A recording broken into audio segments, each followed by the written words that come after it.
Destroyed, but Devron has been seen. Hello there, but what a dodge!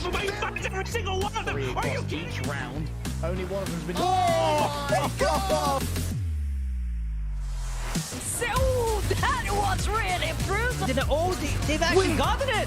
What? Kind of like see that, but oh my god, not again! Behind and retaliates too, but he has a call for taken. Stop it!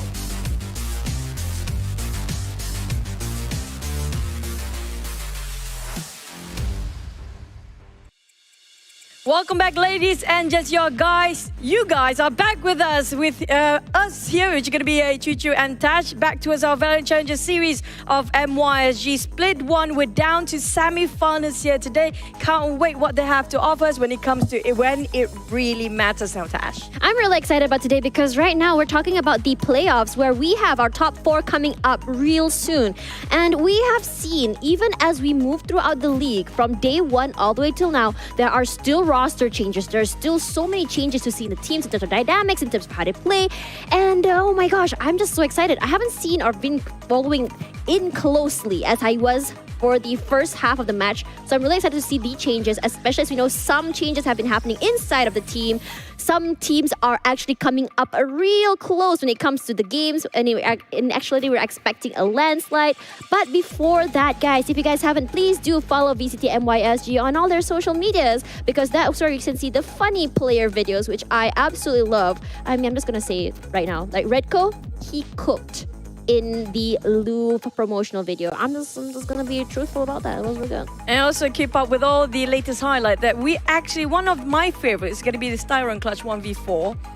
That's going to be a bit of a blunder when it was Styron actually clutched that one out. But if you guys miss all those highlights, you can still go to his VODs. But here comes our best of the best highlights so far for you guys to feast on your eyes.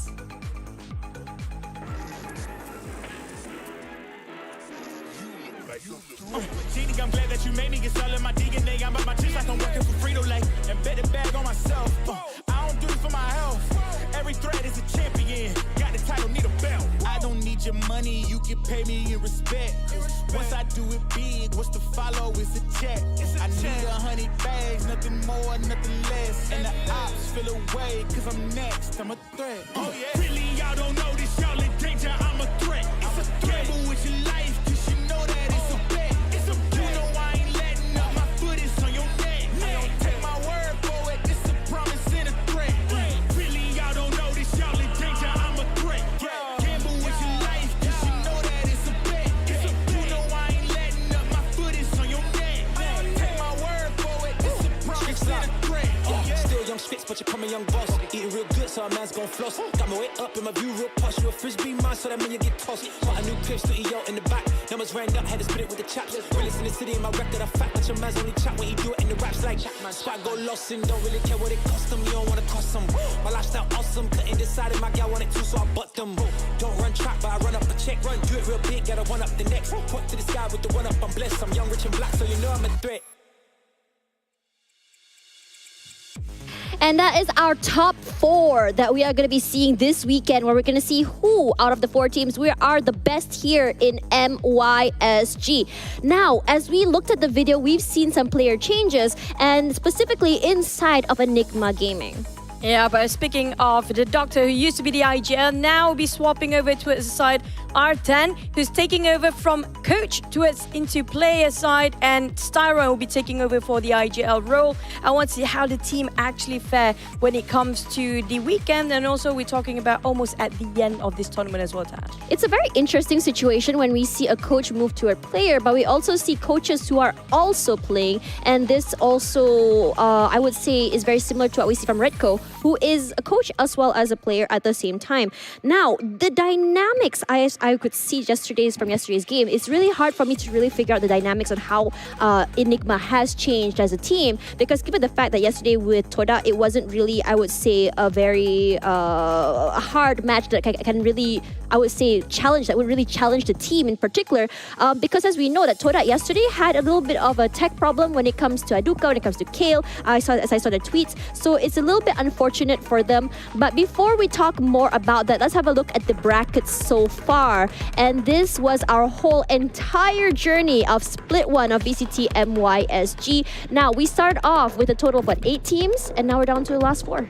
Yep, and the last 4 will be starting off today, where we're going to start off with the upper bracket semi-finals for Enigma versus Bleed for our first series of the day. Then we're going to hop over to the low bracket. Still a long way to go, still towards the quarterfinals, where whoever wins this one between Accent and Louvre will actually march towards the grand final. So this is going to be grand finals of each bracket. For the grand finals upper bracket, and this is going to be semi-finals of the lower bracket. Whoever walks into the next stage, it's going to be them going towards the finals in the lower bracket, fighting against those that actually lost in the upper bracket earlier. Now, this is going to be really interesting because we saw how Enigma, especially the upper bracket, right? Both teams lost only one series before. Enigma lost against Louvre, and Bleed are fighting against their kryptonite, which is going to be Enigma, the only team that lost against. Enigma has been very interesting in my opinion. I think that they have found the recipe to success in terms of finding their super team.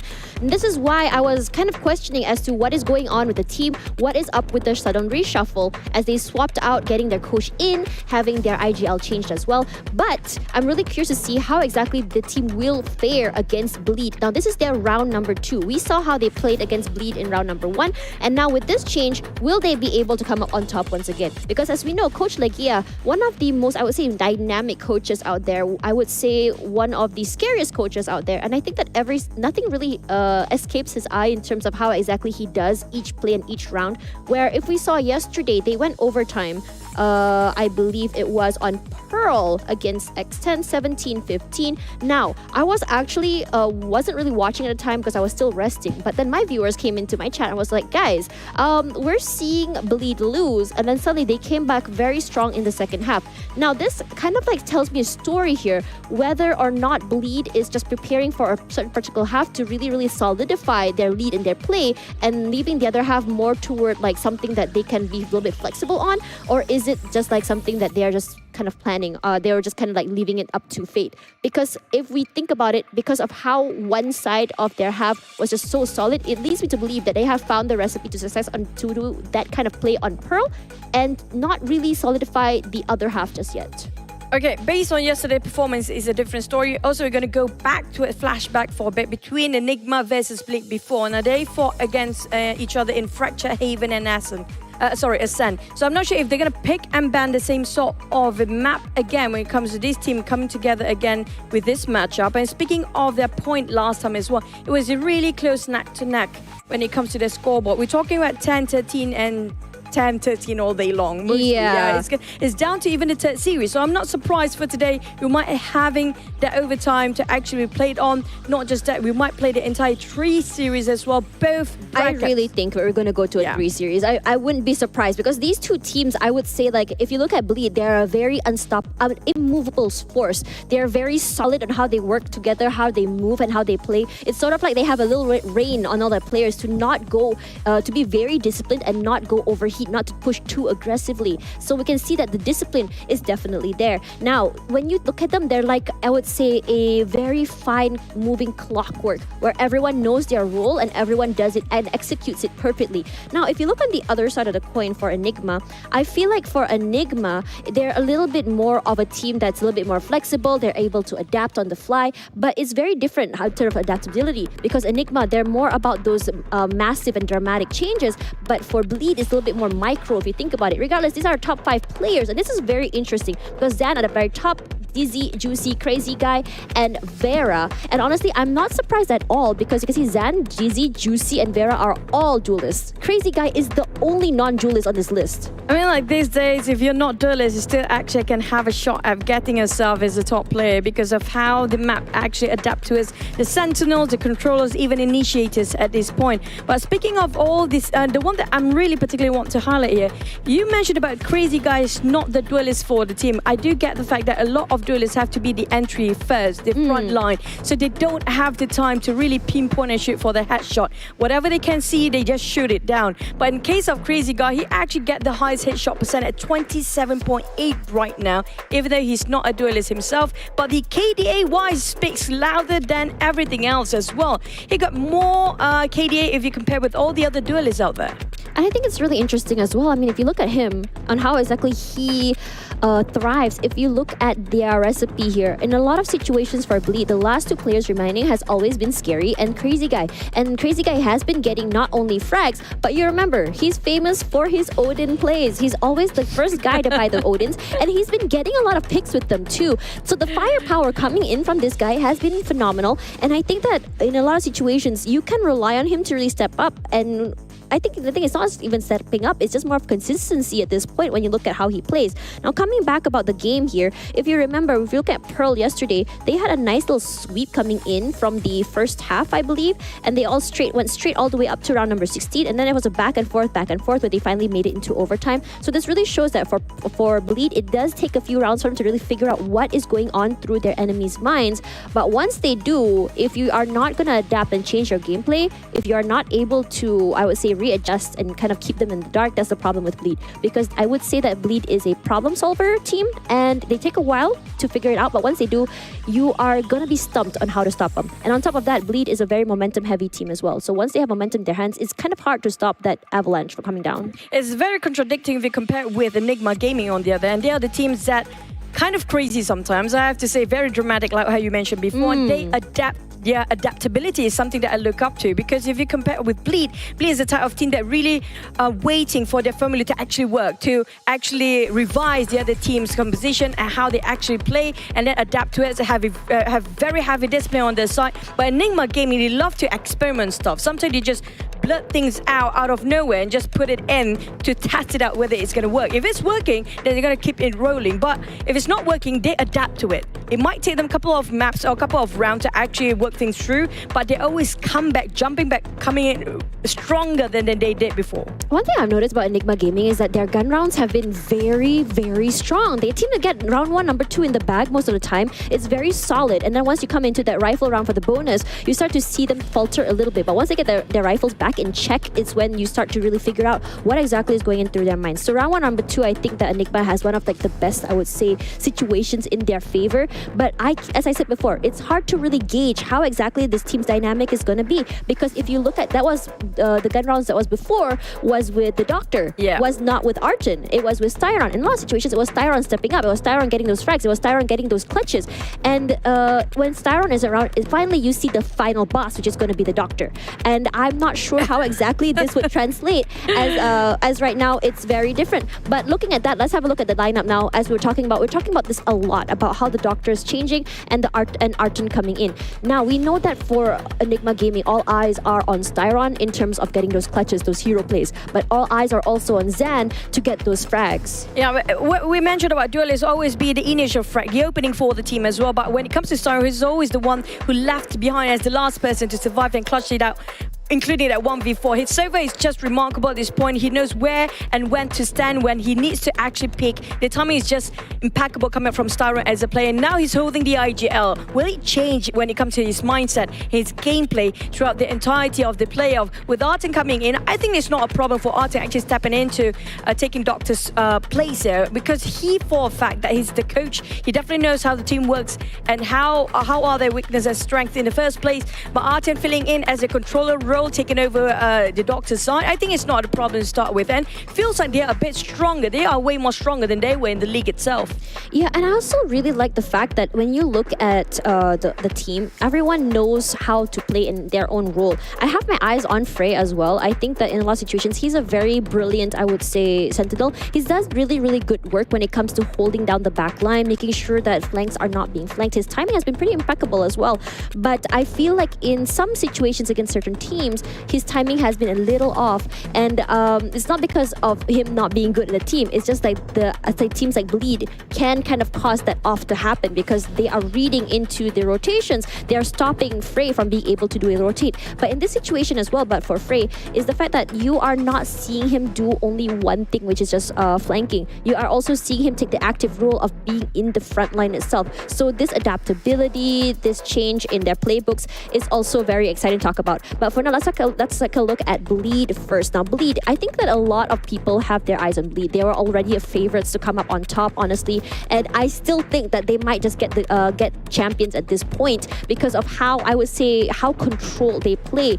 But in a lot of situations, it's a very different, I would say, dynamic when you think about it compared to last year, seeing how they play where it was sort of like a 3-man and 2-man in a very separate conversation. Now they're playing very close together, very close by. Crossfires are huge. We're not seeing a very fast, huge Darren gameplay unless, the situation allows it. And for Juicy to be the heavy hitter to run into site first has been phenomenal. And I'm really liking the fact that Darren is taking a step back, not only as a duelist, but also more flex in general as a sentinel as well as a duelist, because it allows this team to have so many different types of play styles in their playbook. Yeah, this is the team that actually have a lot of flex when it comes to overall of the across the board for the players. They can actually interswap their role whenever they want to. And speaking of both Bleed and also Enigma, actually they are pretty much in the same boat, but the boat is a bit early or late. We're talking about Lexi, who used to play in the early of the league as a controller, now swapping over with Scary. But the thing is, Enigma doing the same thing, but it's a bit later. It's during the late of the playoffs. So I want to see how both controllers actually fare in fighting against each other, and we might actually have the head-to-head between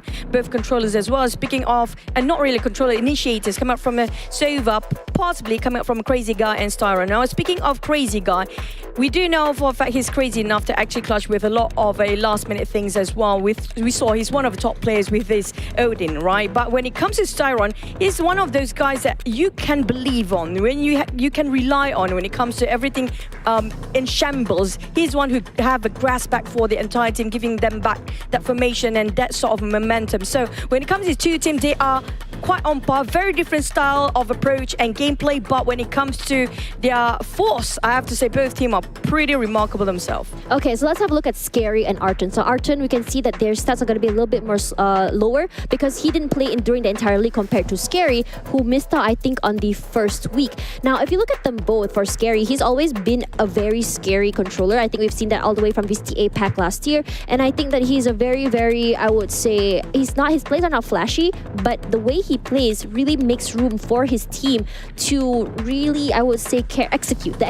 He makes the team's execution amazing, impeccable, and he can step up when he needs to. As I said before, when you look at Bleed, they're no longer the team that's super flashy, big hero plays anymore. They're more of like Scary, supplementing and giving smokes to his team, not allowing village vision into the site, and someone else will be able to pick up those kills, aka Juicy. Now, if you look at Arton, it's really hard for me to really decipher how he plays. I did see him last year, but I think I missed out on him playing the other day, and I would say that it is really hard for me to gauge how he plays given the circumstances of his previous match.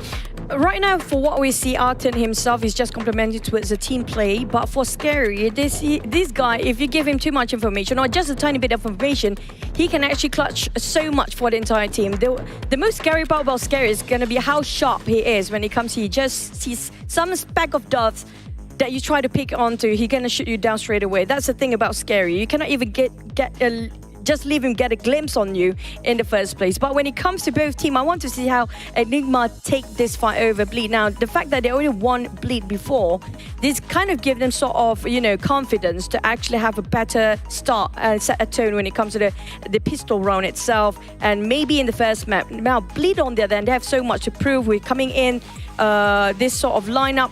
They didn't actually... They actually do have Scary to fight against back then, but it just didn't work out for the team. Now, I do want to see what else did they actually change when it comes to the play on fighting against the same team they lost before. It's gonna be interesting. I mean, as I said before, Bleed is very dynamic. They're always learning and always improving, and I think that's one of my favorite things about the team.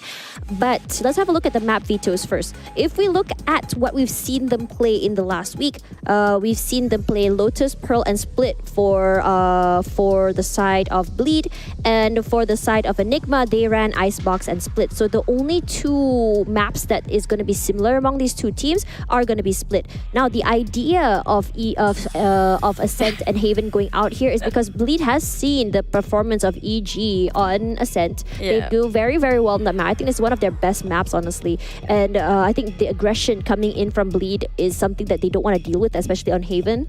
This is very funny because Enigma Gaming actually banned over towards the side that the map Bleed won, which was Haven back then. The same goes for Bleed. They are banning out Ascent due to Enigma Gaming won that in the decider match back then as well. So we might anticipate the teams will ban out each other map that they played before. They will try on something on an sort of very different grounds there. Okay, so now when we look at EG, I think that Fracture has been one of their best maps as well. It's a lot of control from them, and the aggression, I wouldn't say they're more aggressive than anything. Zan is aggressive, but the rest is more toward control. Now, if you look at Bleed, I think for Bleed, is the default map is going to be Pearl. If you look at Bleed, you're going to expect a Pearl map already. Now, the fact that they still chose Pearl, even when they were kind of forced into an overtime yesterday, I'm wondering what is going on. Like, what is going through their mind here? Not yesterday, sorry, the day before yesterday. Why are they choosing Pearl? Why are they so comfortable on this map that they're thinking that it's okay to go that far? And Split again. Honestly, Split has always been decider maps between these two. I think these two teams, yep, there has been always been a decider,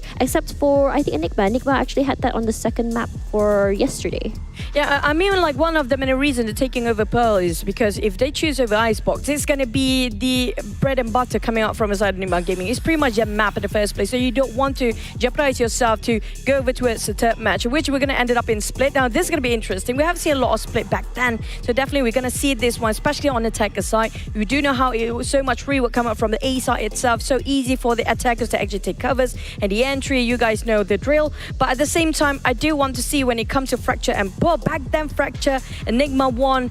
Not really a landslide. It was 10-13. So I want to see if they can actually repeat the history itself, or this time Bleed just shows that, you know what, that was a bit of a tiny luck. So this time Bleed will actually try to take the Fracture away from them instead. So if you look at Bleed's history, the last time they played Split was 13-9 against X10. So 13-9, I wouldn't say is the biggest landslide win, right? Yeah, but Enigma did have that. It was I think it was a 13-3, 13-2, I believe it was. 13-2, yeah, here we go for Enigma. But that was against Toda. Remember, again, Toda had some technical issues. So it won't, as I said before, it's hard to really gauge the performance of the team when you are in a situation where you have that advantage. Regardless, I'm wondering whether or not there is information or ideas that Bleed can pick off from the game, because regardless whether or not Toda performed, you can still sort of have an idea on how exactly they move, how they play, a little bit of an idea on their playbook. But again, it's a very weird situation for Split, I believe. If you look at VCT Lock-in, it feels like the map almost gives way toward attacker side, because it's definitely attacker side. It feels like it's a lot more easier to attack.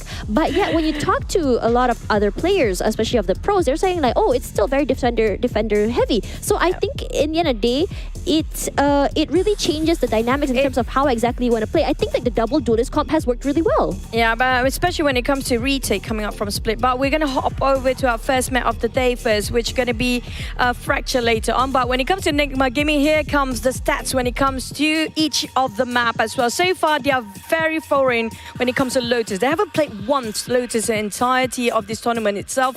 But I mean, like, they definitely practice there as well, right? But so far, almost 100% of overall. When they're Icebox, this is where they lost to a side Louvre. The only map that they actually lost, but they were really solid that one. It was OT. It was double OT, to be specifically.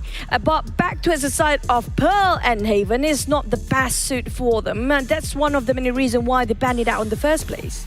Honestly, if you look at the history for how they play, Icebox has always been an Enigma map, especially when you saw the Doctor inside, which is why when I saw the Doctor, I kind of like tied it Enigma to going to Icebox. Now with the Doctor out, I'm curious as to why exactly they decided to take that out. Is it because the strats are still going to be the same, or is it because they haven't figured out how exactly to counter it? Because end of the day, if you look at how Enigma plays this map, is very standard. I believe it wasn't like, I think the most like you can say is just that they're really good at controlling the sites, especially with their utils.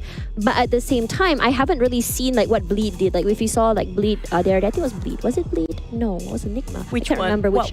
I cannot remember which team, but there was a team that actually did. Well, I think it was X10. Maybe, I don't know. What did they do? I need to know what did they do It was first. the last time I casted. But anyway, they tried to do a DRX lineup here for the map. Yeah, they brought in Harbor. I haven't seen that yet. At least for one team. Double controllers is a thing now, It is especially a when thing. coming out from I Icebox. mean, it's so good though when you think about it, because the timing for a wall from the Viper is kind of limited by her gas, right? Yeah. So because you time it with the util from Harbor, it gives you so much flexibility at the same time. But the only thing I'm sad about is that we're not going to see Gecko yet, but it's okay. Oh no, we're definitely not going to That's see Gecko. so But wait fun. for it.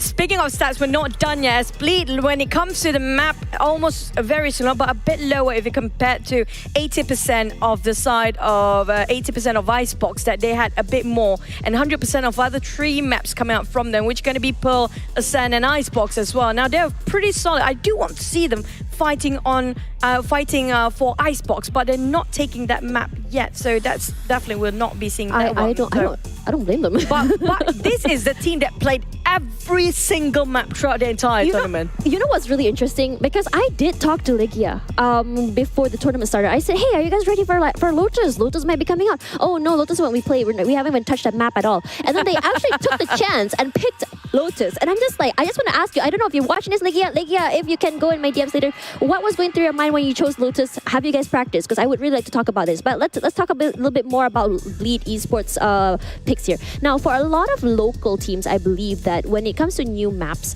they don't really want to pick maps that are new. So if you look at I would say the trends from the international leagues, I would say that the team that masters this very, very, I would say but newer maps first will have a trump card. Yeah. And I think that what Bleed was trying to do here was trying to pull up a trump card, but they didn't realize that other teams had already prepared for it. But because in a lot of situations, teams are not going to be super prepared for it, because the idea is, I want that enemy team to ban it out. I had some point just now, but I kind of I'm lost sorry. it. I'm sorry. It's okay.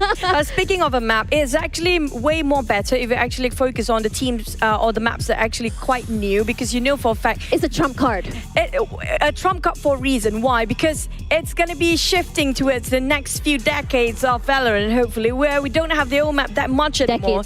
As hopefully, because maybe we're going to have a new map entirely in the next few patches, because right now we are already in 6.04, but we are playing at 6.01 still, so don't expect Gecko to come out. And speaking of Gecko, so and sad. also about the smoke early on, I do know for a fact why people love to play double controller, especially when it comes to Harbor. The wall coming out from Harbor, the cooldown is a very short amount of time. That's one thing, and it's best to pair out with Viper, because we need a sort of a controller that can actually reuse their utilities over and over again. So the sort of Brimstone, if you drop his smokes already, you cannot not gonna regen anymore. Yeah, there's nothing else you can do about it. So it's actually safer to actually place yourself with an agent that can actually reuse the utilities over and over time again, especially if you pair up with Gecko. I mean, like, you cannot see the wingman. I mean, if you guys have got no clue how much Gecko can actually works, I actually posted a video recently, yesterday, literally. So it's not just the Harbor Gecko thing that can actually work around, you know. Listen. Do you know Brimstone Steam Beacon can actually give buff speed to its side of wingman and even trash out as well? Yep. So you can buff the little man. Yeah, I love there's little bro. so much things you can. And then also Cypher, it feels like Cypher is so redundant when there's Gecko as well. Listen, Gecko can break. Listen, you cannot stop the determination of little bro. No wire can stop him. No wall can stop him. He wants to plan. He will plan. Unless you are willing to do war crimes. Unless if you have grenades. Well, the HP of like Wingman, if you want Did you kill him? of course. Oh my God, war crimes. Disgusting. I don't want to talk I mean, to you, like, Chuchu. wingman No, HP is no, quite- I think they're gonna nerf it. no. I can't believe you did this to little bro, man. I need to know because we need to know how much HP that little guy got. 150. Yeah, so that's the thing. It's the same amount of HP plus an armor that actually have the shield on, and you cannot shoot him down easily when he's trying to plant or actually try to defuse. Yeah, it takes some time as well. But let's have a look at the agents because I think we should stop talking about Lil Bro. I'm a little bit disturbed right now. But now let's see what we're gonna be seeing here. So if we look at past situations, I think that it's gonna be the same thing over and over again. I mean, at this point, when you're in this situation, you don't have to fix what's not broken. And I think that for Bleed and Enigma, they are very comfortable with what they're doing, especially on Fracture. If Darion is going to be playing that double sentinel, it's going to be so good because it's an anti-lurk, because it's a very lurk-heavy map. It's going to stop the aggression from coming through, and it's going to allow for Crazy Guy to enable Juicy without being stabbed from the back. Okay, coming up from Enigma Gaming, since we talk about their agent lineups here, I'm talking about the side of both teams actually don't have. No, except for Enigma Gaming, they actually won that first fight against Bleed exactly in Fracture.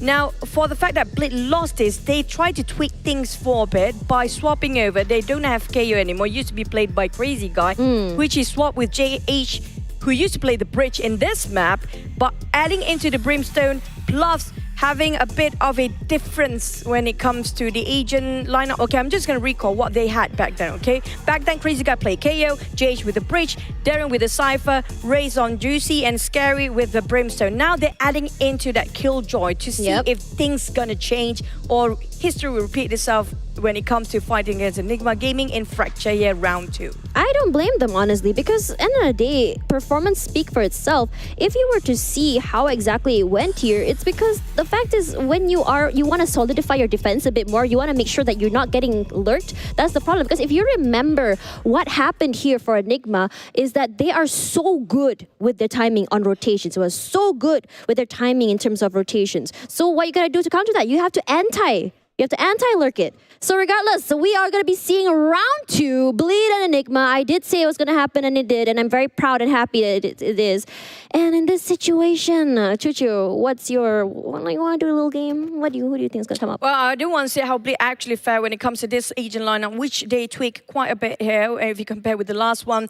They are relying only on the Crazy Guy initiator point coming out from Attacker next one. But if it comes to pistol round, it's still going to be a bit of a gamble here, a bit isolated to actually leave JH to just defend this alone with the hands of Scary at the same time. But I think that's a good shot coming from Scary to have a bit of a defend, make it double down right now. Definitely will buy a bit more time to the side of Bleed to actually rotate from the backline. They are already there in the first place, but they're not going to go to rotate the other way around. They're really insisting towards the side of B here for the side of Enigma right now.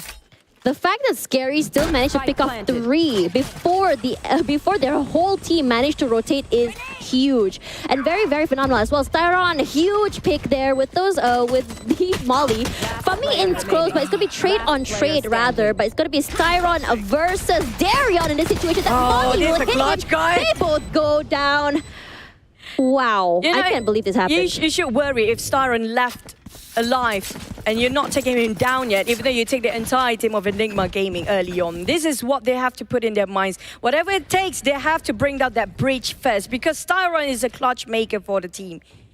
Even it's 1v4, he still can do it anyway. They had the advantage for Bleed Esports. They took down on 3 at first. Speaking of Scary, he's been holding on to the side alongside with JH for the longest time. But they still can secure the win here, even though that Molly actually hits, but it's a bit too late now. Yeah, it takes a little bit of time for the Molly to actually pop. Now, coming in on a bit more aggression in the side of Bleed here, they're going to do an active push toward Arcade. And this is exactly the same way that EG has come up forward. Scary eating up a lot of damage. There was 2 utils just to kind of chunk him down to half HP. And Scary has not moved a single muscle. Regardless, quick onto side here. JH gets 1, gets 2! Stopped by Arted. And this is a very phenomenal round because remember, this is the deficit round for Bleed. Juicy finds 1, Styron for 2. Beautiful work, not allowing that to happen. Regardless, only losing 2 guns in this situation and leaving only Crazy Guy up alive. We want to see him try and get one more, but it's going to be clean one from Styron, not allowing any guns to be taken away. And I think that in this situation for Bleed, playing it in a situation that they have read before and playing it aggressively and taking all that 2 guns out, I think it's quite pretty decent. Yeah. It's quite decent with the fact that only having pistol on their round. Now, this is going to be a bonus round coming up from Enigma. Gaming, if they win this one, it's definitely going to be just a total bonus entirely, but it's going to cost quite a lot when it comes to Bleed due to heavy investment when it comes to this rifle round. And this is where we start to see who's actually going to win over Fracture this time. 0-2 as a start across the board here between Enigma versus Bleed. But Bleed, if they can actually win this, feels like they might actually, but they do have the Thunder coming up from Styron. Already got himself the ultimate to actually prepare to be disposed of. It's a very funny situation, especially in lock-in as well, if you were watching, where in a team where they have a deficit of guns, you don't have like firepower, they have only sheriffs, they come up on top. And I think this comes down to the mindset of nothing to lose as well. You are okay to play a little bit more aggressive, but you are also very aware that you are only going to be able to rely on pure aim. Juicy, not moving just yet. I think he may have spotted out. Repositions, going to throw out the Boombot. And I don't think the Boombot is going to have any situation there. I don't think they're going to shoot it out. They don't want to give that information just yet. Now, we've seen this happen before from Enigma, a team that I would say holds on when it comes to giving the information, that delay to come through, and then immediate explosion as well as they rush onto the site. Going to be delayed by all of the utilities thrown out by Bleed. Immediately going to clear out those corners. Juicy moving away, has to reposition himself. His teammate is there, going in for the trade, but not going to happen. Enigma, Zen, a little bit too much, too good. Gets 2, Zen for 3 already. Trading out Scary, he may have gotten 2, but Zen for 4. Clean round for them. Still only JH to worry about. JH should be isolated just now, just to secure B a bit more longer. Now coming in from the side of the link, quite difficult for him. That's dominating coming up from Enigma Gaming towards this tree side with triangle formation coming up from these guys. Pretty hard for him to even pick out. He can actually try to venture himself in, but at the same time, he can actually go for the save here. They invested heavily towards the rifles. If you want to save, it's something that reasonable at this time as well. Yeah, he's going to go for the save. Yeah, he's going to go for the save. Definitely want to go for the save here. I think it's really good that he's going to be doing that because end of the day, he has to make sure that he gets at least 1 rifle down to the next round. Yeah. Regardless, everyone's going to be rotating over. I think they're just trying to rush over to see if they can catch him off guard, but it's not going to happen just yet. And I think this is also, I would say, discipline coming in from the side of Enigma. They are just going to move away. They're not going to chase because they know how important it is for them to keep every single person alive, bring every single rifle to next round. And there's definitely a good round coming out from Enigma Gaming, even though that was a bonus round due to the Rolling Thunder just now saved so much with what they have back then was a Stinger, and even got themselves a bit of an upgrade with the rifles being dropped early on by the side of Bleed. Now, Bleed, they'll be forced to save there. Like it or not, they have to half by themselves. Can't afford to lose anymore. If not, it's going to hurt them quite a bit in the first half. We definitely know for a fact if you can't actually win and starting off as a 0-4, it's very difficult to set a momentum there. Enigma's looking so good right now, winning even that bonus. The way that they play has been phenomenal, but Jay with the big pick here. Arton picks up his rifle, thankfully. A little bit more firepower to work with. Frey finds one more. And see, Bleed tries to play aggressive, tries to punish them for the aggression. But for a team like Enigma, who knows how to play control, who's already anticipating these plays, it is so good. Look at how much they bluff around A early on and just have one isolated, if I'm not mistaken, Frey, just to scout things out if there's anybody guarding over to the side of B. And the moment they actually have so much footsteps heard about around A side, they definitely swiftly move to the side of B. And now they have to go for the retake, which considerably quite hard at this point. If you want to retake B, you have to consider who's in the tower, who's around the rope, how to get into the arcade, how to actually just pick over B main in the first place, to go to a side of Canteen and Link. Let's go. Does he know he's there? Oh, he might be. Yep, he gets noticed here, and immediately the aftershock comes through. Arton finds one, trades out with Juicy. What's your opinion? What do you think here's going to happen? The flash comes out. Zan's only with 10 HP. Zan fears no man. Spray comes out. Juicy a little bit more fast here. As suddenly Styron gonna go down to Juicy. 3 picks already, and in this situation he might not get the win of the round, but he is gonna just get away with 3 as Frey still gets him in the end. Unfortunate. I definitely know that Juicy trying to actually take at least an exit frag and just get himself a bit of a win there with that one last rifle to actually win over. But this time they start off a bit safe previous round, so they definitely have enough to actually go for rifles this time. Even though they won that one for Enigma gaming, but hurt them quite a bit when it comes to only remaining with one player left with those rifles. But we're talking about a lot of ultimate to be disposed of here, including the neural theft, which will be really helpful when it comes to scout out where are the players and where exactly the rotation is going to be at. So are they starting off with a bluff again? Enigma gaming here is taking their own sweet time, hold in a bit. Now this is surprising because Enigma gaming that I know of back then when it started off the tournament, they are reckless. They're the time they just go in without thinking twice, but this time they're a bit more disciplined, a bit more careful and very meticulous when it comes to their approach about which side to go. They're taking their own sweet time to know where are the others first. Look at how isolated Frey tried to be the lurker on the side of drop in A and realize there's somebody there, but he has no clue how many people actually guarding over the side of A. Feels that they might actually commit to its A side right now. A bit heavily defendants on the side of Bleed. It might take quite a bit of time to actually go to a Here comes the explosive play. Immediately, you see the Viper stick come through as Jay goes down. Frey quick on the use, but immediately here comes a huge pick by Zan, finding the Viper in the pit herself. Juicy caught with his ability out, but it doesn't stop him. Still gets the pick. His teammate was there to trade, and suddenly the plant comes down. And this is where things are going to get very, very complicated because it's going to be Juicy and Darian all around. And we know that the firepower from these two has been phenomenal. But in this situation where it's a 2-on-4, what are you going to do here? Are you going to save? Are you going to take your time? And it's not going to happen. Yep, they're going to save. But it looks like for the other members of EG, they're not going to be chasing at all. You saw the pop of the ability from the side of Scary, but the problem was that Zan had already read where exactly I think Scary might be. A no reposition as well. And that's the problem here. Immediately he goes down and suddenly the idea or the setup that was there from the side of Bleed is just falling apart. Yep, at this point it's going to hurt them when it comes to the banks on the Bleed side. I'm not sure how much rifle rounds they can afford here, but definitely it's a huge save still.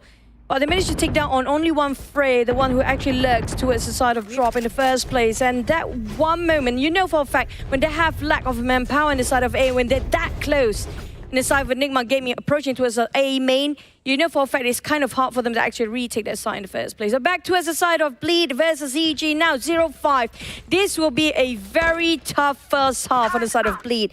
No wins yet so far. Have to force by themselves and some rifles, stingers and spectres in their hands, even saving a bit of a sheriff, maybe a stinger still with half armor all across the board. But this time they're going to go a bit faster on the side of Enigma possibly.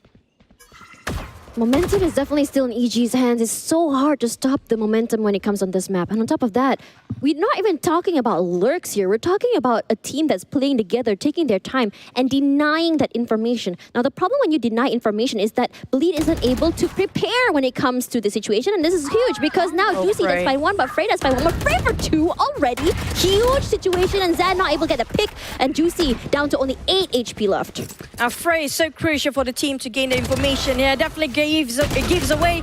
The A side is clear. They want to rotate themselves, but it's a bit too late now. They're a bit too committed and trying to find for Arton. Arton on the other end managed to just escape underneath the tunnel, but they're trying to find Juicy. It's a bit too low to jeopardize this for the entire team. Darion might just be missed just a tiny bit on the side of Frey's vision. Oh man. Oh my god, timing is they're not picking up this the spike yet. It's still dropped right on top of where they're guarding over the side of Juicy. It's still a 2-on-2 situation, but the thing is, Juicy is going to be found out immediately. Sprayed out. Nice cross here from him and his teammate. Going to barbecue Arton right there at the bottom of the site as Juicy moves out of the area. I like the fact that he's able to get tracked here, which means that repositioning is going to be really, really hard. But look at how many utilities are being used just to get him out of the way. Arton still gets a pick onto Juicy. In this situation, yes, they win around, but their, I would say, economy might be in shambles. 4 seconds to go. No, it's no time. Arton wants to win the round, gets those picked. No, he's not. And Darren has to stay out of the way, out of sight. No plant money either. Darion is going to deny that. Oh, you know for a fact that's bangable sort of boxes there. But definitely that's a first win coming up from the side of Bleed. They really crucially needed that win, desperate enough. And lucky enough that Darren actually shoot through the box. I'm surprised that Art is still planting there. The fact that they actually kind of know where each other out. But this is going to be a bleed time just to reassess the situation. They know for a fact that they invested so much in the early few rounds that they don't have that much anymore. The only person that actually can afford to play more or have the next rifle round might be just Darian at this point. You need to talk about what exactly is the problem here. If you look at all of these replays here, the fact is, yes, they had a good round with those rifles. They changed, they adapted in that round. So it did kind of catch Enigma off guard. But the problem with Enigma is that they're able to, I would say, their mid-round adaptability is huge. They're able to catch, it's Frey. It's honestly Frey. But the fact is, the IGL now is Styron. I'm not sure what's going on in Styron's mind, but the fact that he's able to read and reassess and kind of give this micro plays, like micro repositions or adaptability in each round is huge. Now, coming back into what exactly is the problem with Bleed. The problem with Bleed here is that they're not able to get any information. And when you don't have that information early and you play someone so aggressively, so explosively, it's so hard to play together. And the idea for EG here is to not allow Bleed to come together, because the fact is, Bleed has so much power in numbers. Keep up. Yep, that's kind of true. Back to the side of GC, he got himself operated. But the thing is, I talked about Frey a bit more. He got himself that spy cam early on. Not just that, he's the lurker for the team as well. Gaining so much information, relay back to the entire team about where the whereabouts of Bleed exactly were there. I agree with you for the fact that Bleed don't have enough people to actually scout out where exactly those people are coming up from Enigma Gaming. They have no clue which way they're coming up from.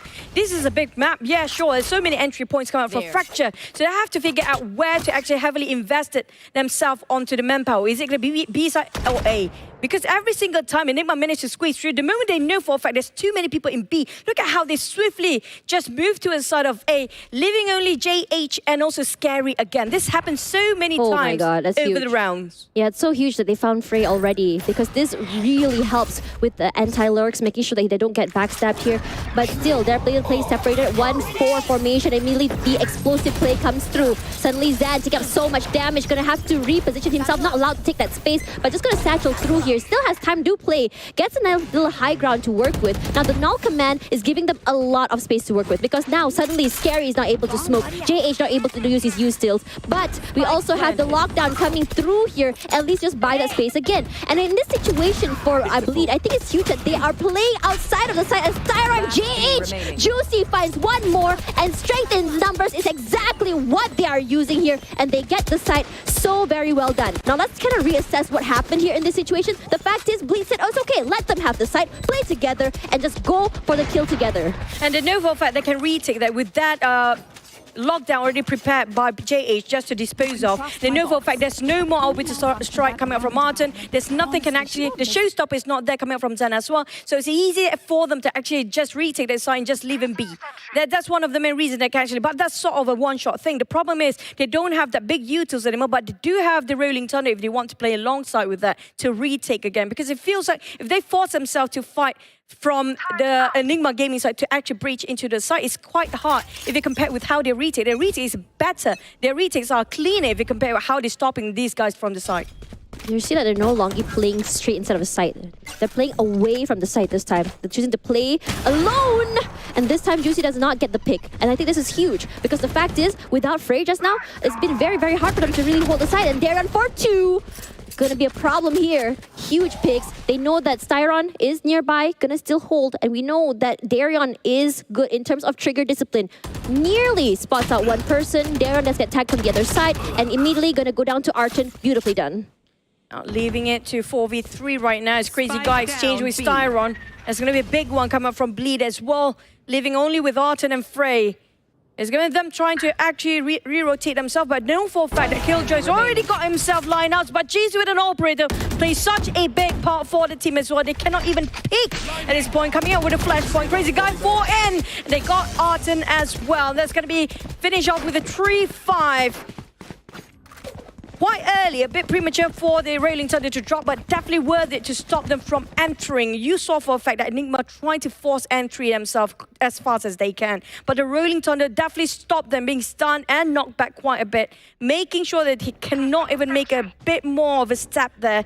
With that operator in Juicy's hand, definitely it's not that hard for him to actually follow up with that Rolling Thunder in the first place. I think it's really important that EG understands how much or how important it is for Bleed to have this strength in numbers, the way they play together, how they use their utils together, which is why they're okay with giving up that site. Now, we did see a reposition or a rechange in their play or their plan from the side of Enigma on how exactly they said, okay, if we're not able, I mean, we can brute force our way into the site, but let's try and go into a different approach where we separate ourselves, no longer playing together, and get those picks because we are trying to deny them the strength in numbers. But the fact is, when Enigma isn't playing together, when it comes to those aim jewels, JH, Crazy Guy, and Juicy has been phenomenal. Darian as well. We're not really seeing that situation where Enigma is able to win these one-on-one aim jewels because at the end of the day, Enigma does better when they force themselves into the site. But the problem is, when Bleed is allowing them onto the site, they get the site, they plant, they're not able to prepare for post-plant because Bleed is so explosive with their retakes as well. Yeah, we saw how they adapt themselves when they tried to force to defend at first for the force entry coming in the gaming. It didn't work out, so they go for the retake instead of trying to stop them from entry in the first place. So in this case, you mentioned about if they can play separate. I agree for a fact they cannot not play not as a 5 because feels like Zen really depending a lot when it comes to Styron along his side as well to go for the entry. But they want to secure themselves around the rope area, but at the same time it's just so hot. They have to re-rotate themselves into B side, knowing that Killjoy is in A. You know what? We don't want to deal with the lineup coming out from Killjoys. Why don't just ignore that and just move ourselves towards and negate that entirely towards B. Rolling Thunder coming through. Immediately, Crazy Guy gets the first pick. He's going to have to move out of the way, but he's going to be trading out with his own utility. Scary gets one more. Divine finds Scary. Frey with a headshot. Huge onto Crazy Guy. Slowly coming through here. Frey in a 1 versus 3 situation. His cage goes down, but JH is just faster. Oh, it's so good right now. Now, Bleed definitely got himself that momentum. Now, how can Enigma recounter this sort of momentum? We know for a fact that Enigma got the upper hand early on with 0-4 as a start, but now they're coming back into the game with 4-5, leaving only like what? 3 more rounds to go, then we're going to swap over the other half. But the thing is, Enigma, if they don't work things out now, if they don't change their strategy or their approach, they might be a bit difficult for them to actually come back in the second half. Choo-choo. Is it me or is it hot in here? You're hot. Yeah. No, not me hot, but the score though. The score. This is like such deja vu. When from the other day Bleed was playing, everyone's like, oh my god, Bleed is losing 5 rounds in a row, and then suddenly come up. And this is a situation where Bleed takes their time to really figure things out. Orbital Strike comes through, but 2 of them already inside. Darren still picks off Archon. Still 1 more to worry about. They don't know that Zan is close by, but surprise, Zan is there. Good for 2. Beautiful sprays come out from this man. Regardless, still 3 on 4 situation. Very, very winnable from the side of Bleed still. But no movement to come through. Neural Theft just to give them that information. Just going to be checking the side of Arcade just yet in case they need to rotate, but they know where exactly everyone is. And immediately they're going to deny that information. Juicy suddenly. The doubts. He let the intrusive thoughts win. He thinks someone is rotating, but that's not the case because suddenly Zan is on site. He does not care about any of these cages at all. Just disrespecting. Regardless. Still waiting. Juicy trying to see where he can find those headshots. No one is moving. No one is crossing. They know that Juicy might be somewhere with the op. So what can you do? Not move at all. Scary. Enough information to move them out of the way. Behind that pillar, Juicy still gets a pick onto Styron. Scary finds Spray. Beautiful use of utility just to move them out of the way. And now there's only Zan to worry about. Zan and his Divine. Where are you going to go? A nice little crossfire coming through. Zan takes a lot of damage. And now the sprays come out. And Scary for 3. That's how you do it. And suddenly it's a 5-5. Even though they put a bit of a pause there, that blocked the entirety of Enigma, blocked the entirety of Bleed just now to re-rotate themselves into B. But this is where Bleed, their strength kind of showcase themselves. They're way better when it comes to retaking and forcing it out. So even though it was 3-on-4 just now, they still managed to clutch it out for the entirety of Bleed. It's the utility, if you think about it. They didn't actually invest it way too much early on. Like how you actually saw early on the first few rounds, Bleed a bit too reckless when it comes to investing towards their utilities. But this time they save it when it really matters. Those snake bite just now, that actually if they don't have that on side of Scary, it's so much as close as impossible for them to actually retake that one there. But that one snake bite enough to flush them out from their corners and just pretty much just expose themselves in that way. Yeah, because we know that for the fact is EG are the masters of holding those angles. Regardless, here comes Zen, going a little bit faster this time. No holding up of information. Gonna clear out the top side here with his pain shells. Gonna push through, but immediately Scary gets one, two, three, two, and one more. Beautifully done. Four for Scary. Beautiful. Because how he plays this, using his poison heart, but no ace here just yet. Close enough. Close enough, and I think it's huge. It's just one util that he used. One Scary. And that's exactly that we want to talk about here. Scary and his utilities, how he uses it to enable his teammates and himself. I'm surprised the fact that Enigma willingly showing them one by one instead of going all pick all together as a tree and just giving them as a body shield, freely taken over by Scary. But the transition is so clean for Scary as well, to just swerve over towards the side of a different angle entirely and clutch two angles at the same time. That's the beauty of the util of the Viper. Because of the decay, your shields are just down. And not just that, he used the smoke to make sure those coming up from B main is a bit faulted to actually want to punch in, but Juicy! Really Juicy. Gonna have to move out of the way here. Orbitals trying to come through, but Zan gonna find Juicy immediately. Nice read from Zan. Regardless, Darian still playing inside of the smokes, not moving at all. The fragment not pushing out of the way. The play comes through. Divine already reading it very beautifully. And now it's down to Scary and JH. Scary finds one more. The util gonna move them out, flashes out of the way. Zan goes down. Sorry, Zan finds JH, and now it's just Scary. So Scary, those utils take out so much of his HP. Only half HP left, 2-on-1 situation. We've seen Scary clutch these before, but in this situation, so long as they do not peek one by one, it won't be an issue. They know exactly where Scary is, and because of the special suppression, he can't use any of his snake bites at the same time. Here we go. Here's one just to kind of push him out of the way. A flash to just give him that space. He still gets Zen, and Divine gonna be playing from main. Time running out. Time is ticking. He has to figure out where exactly Divine is going to be. And Scary is so very low. Divine, when are you going to swing out is the question. Not going to happen. Scary still can't see, but he does go down in the end. I have to say that the rounds have been a little bit too close for comfort for both teams. Scary is just so crispy with those headshots. We have to agree with that. 6 HP or not, he's still going to get it anyway. Even though they won that round coming from Enigma game, it feels like a total loss for them. But we're going to starting off equal grounds again on second half here. But man, at 6 HP, he's not stopping. He even bluffed for the defuse just now. That willing to take the risk in the last minute just to secure that one more point of execution, but they lost that round. But starting off with 6-6 is quite a solid second half here. Yeah, I think for both teams, this is phenomenal, especially if you look at how, I would say, momentum heavy that first round is. 5 rounds in a row to bleed, and another, I would say, 5-6 toward EG, and then toward bleed again. Now, as I think the second half is huge for both teams because it provides that mental reset, but the question is who is going to get that momentum first? Who is going to figure out who first is the question, as we have bleed go into the attack side. And we know for attack side, it's been huge, especially for Juicy. Juicy is the type of person that is really an unstoppable force. He walks through. He's not afraid. Yeah. And when we talk about when it comes to those utils, his teammates are already on the side, throwing it out, and just Juicy walks through. Immediately, Juicy coming through. Look at that. We talked about it. Immediately, the satchel, the pain shells, as well as the, I would say, the fault line. But does he know there's one toward the right? You didn't check the corners! But thankfully, Scary's there to make sure his teammate stays alive. Oh man, he got into the side so briefly and so swift and clean manner as well. But the moment he tried to pick out, it's going to be the entire team of A main of none other than Enigma trying to just push them away, but the plan is still going to happen.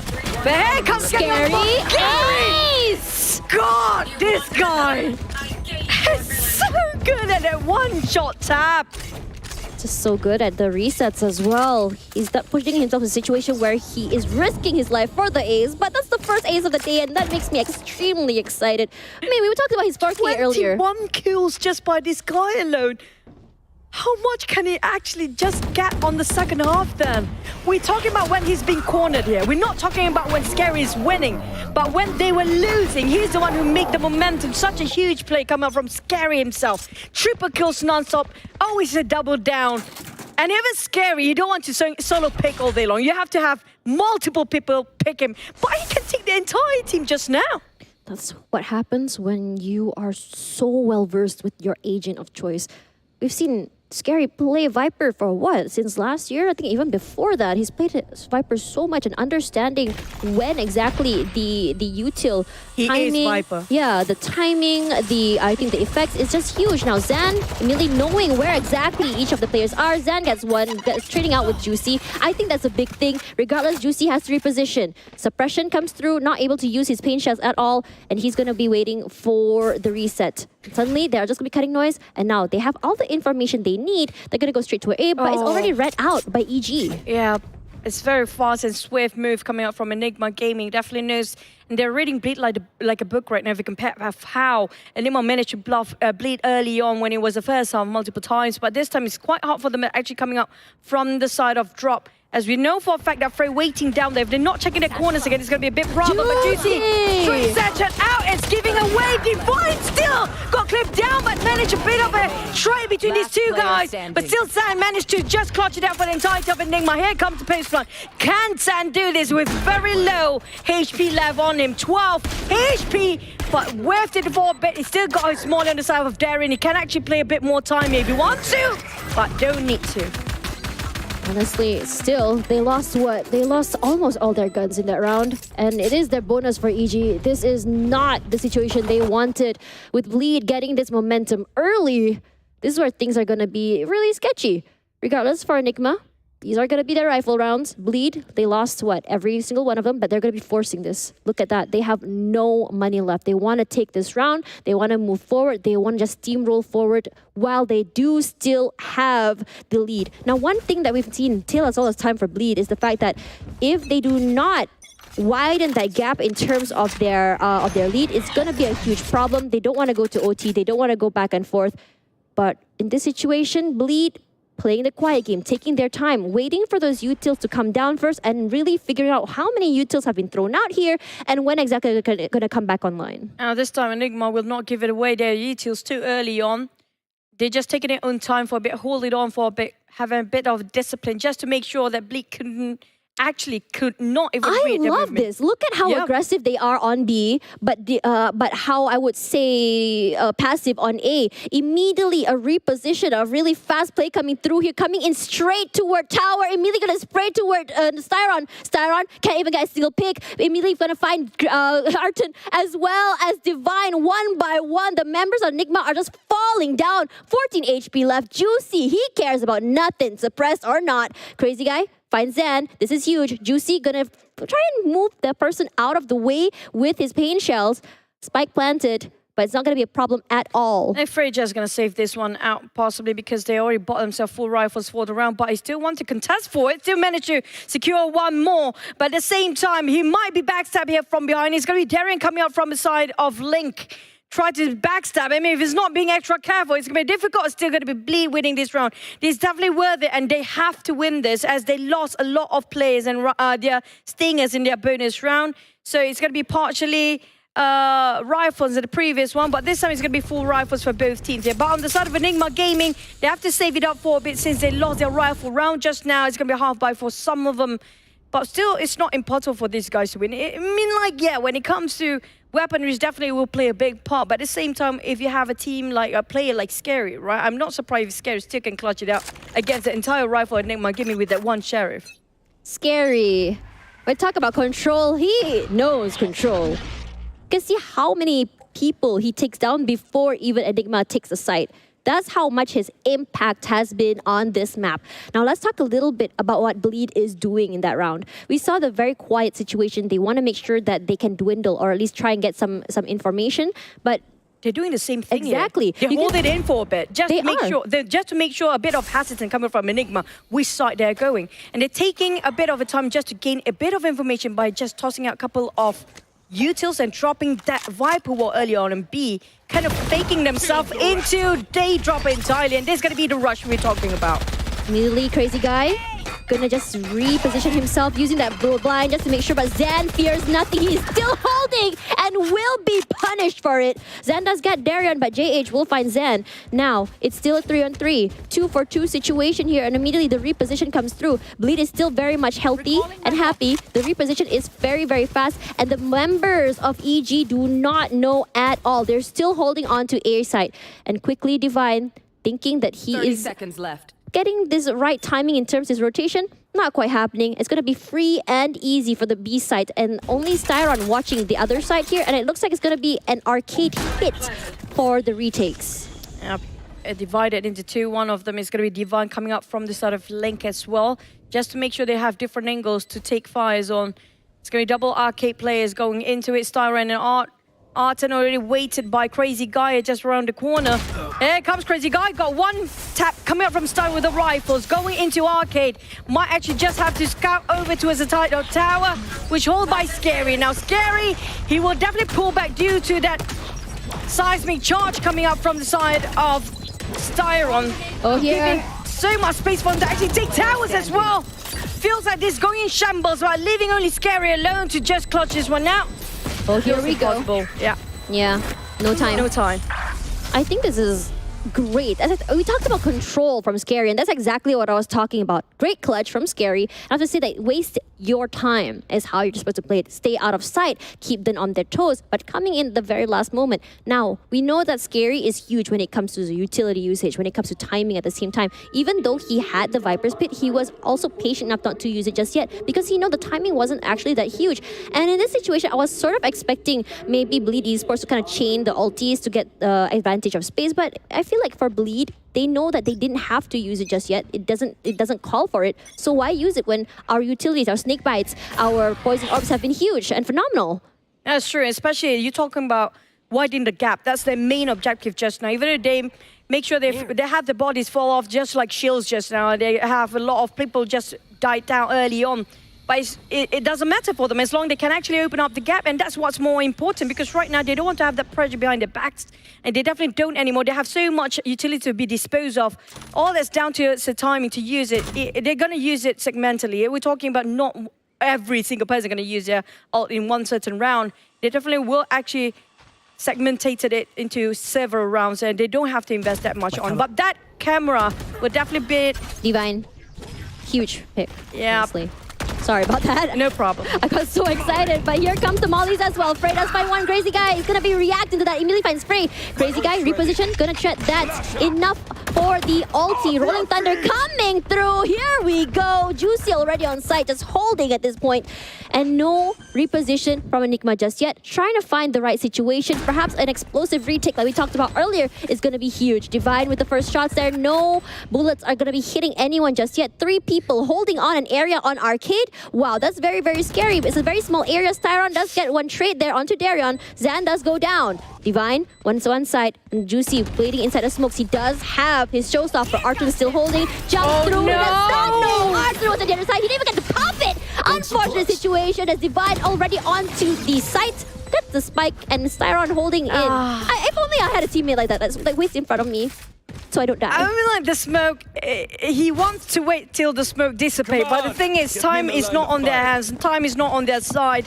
He has to force use that showstopper in the first place. But if only he just released it in the smoke in the first place, it might actually open up so much space for the team as well, but that didn't happen due to the smoke.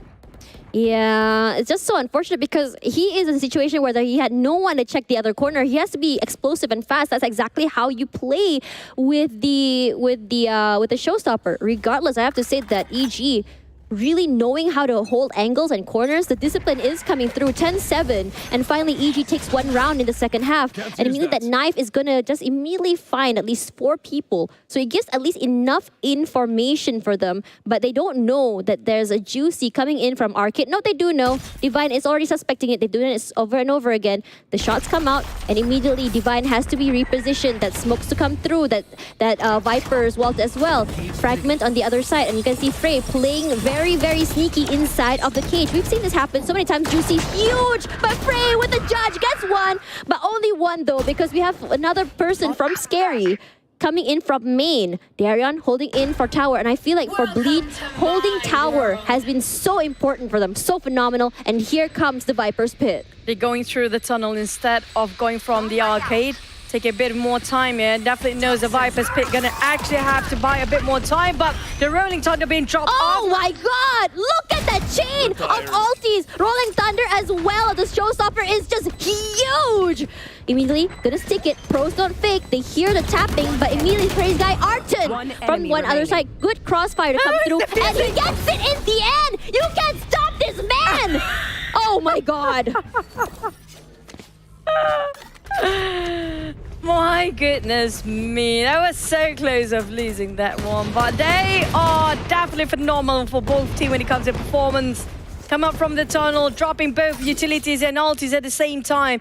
And I love the fact, if you want to recap just now what really happened, Bleed, they have two teams to actually go from the side of arcade. I love the timing coming up from the concussion of Crazy Guy, coming up from a different angle entirely of a B main, and try to stop whoever trying to actually overrun arcade. Were not able to actually shoot them down when they tried to climb up rope. That was brilliant move coming from Bleed. Zen takes up a lot of damage, but this man fears nothing and will be punished for it with the frenzy. That will be Crazy Guy. And Darian pushes up.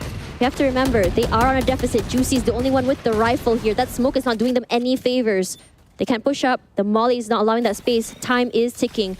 Immediately, Scary gonna use that snake bite just to buy them a little bit more of space, not allowing them to push through the smoke. But Crazy Guy is already making his way toward the other side. Frey, we know how good he is at holding the site. He is just wasting and just trying to find some time. He spots out that smoke and he already has his suspicions. A quick reposition for himself. He does have the neural theft as well. He just needs that pick. Regardless, he does still have one more cage. He has to pop it. He hasn't popped anything just yet. But the timing for Bleed as they play it very slow, that was a good fake, honestly. Going straight to a dish once again. Yep, having another go. Now leaving only two players here, which are going to be Styro and Arton to actually guard over the side of A. Slowly coming up from drop. They will go for the rush where, again, double satchet from Juicy, possibly to go straight on top of the site once more. Here comes the smoke, and just Styron dropping with a fault line as well, but Styron still managed to take out on Juicy, will try and get themselves into a double satchet. They almost a strike, actually almost got one more. Wait, what, how? Wow, Arton good for two. This is huge. 10 seconds to go. Crazy Guy tries to make it work, but Divine stops him in his tracks. Now, the idea that EG had was absolutely... Sorry, that Bleed had was impeccable.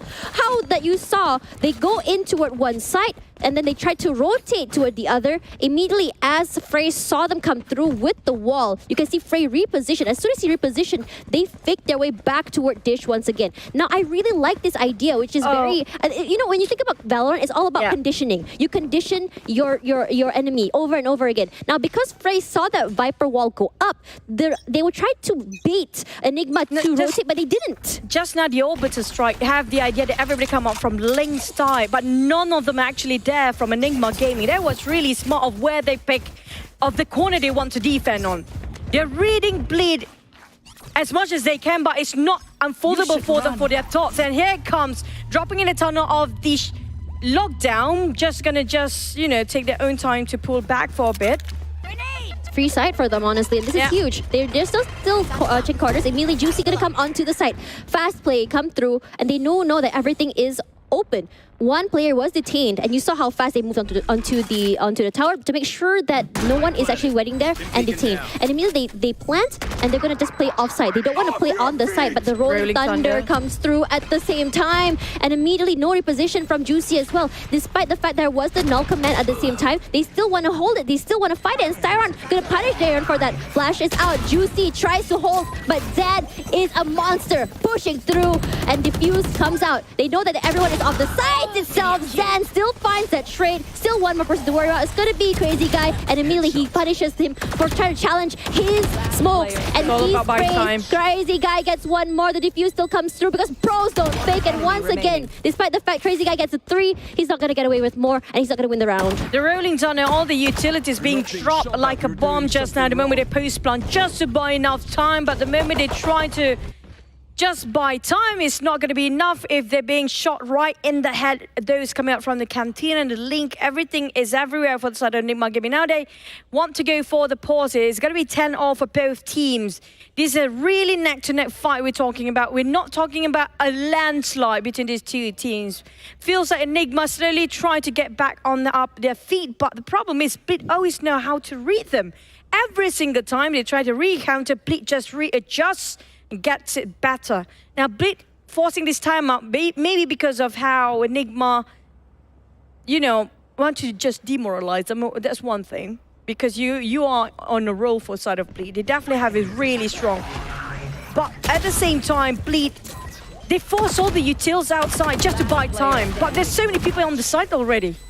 I think in this situation, a timeout is good because this is the second time that they've got diffused in the situation. They go aggressive, but because of EG's hold, because of how I would say how good they are in post plant is going to be a problem because once they've retake, it's hard to retake and defend the spike. So again, even though we saw a change in how Bleed played, they're just trying to play offside. They want to play utils. They want to take the time. But when a team as aggressive as EG, when a player like Zad is not afraid to push utils, that's going to be a problem because that's when your lineups don't really matter. Regardless, it's a new round, 4 in a row for EG, 10-10. This is closer than I anticipated, honestly, as Juicy immediately trying to scout out for any utilities. No movement from Frey just yet. He is going to try and get some information. He does hear the ultimate orb get taken on Vendetta, and that side at least gives him a little bit of info.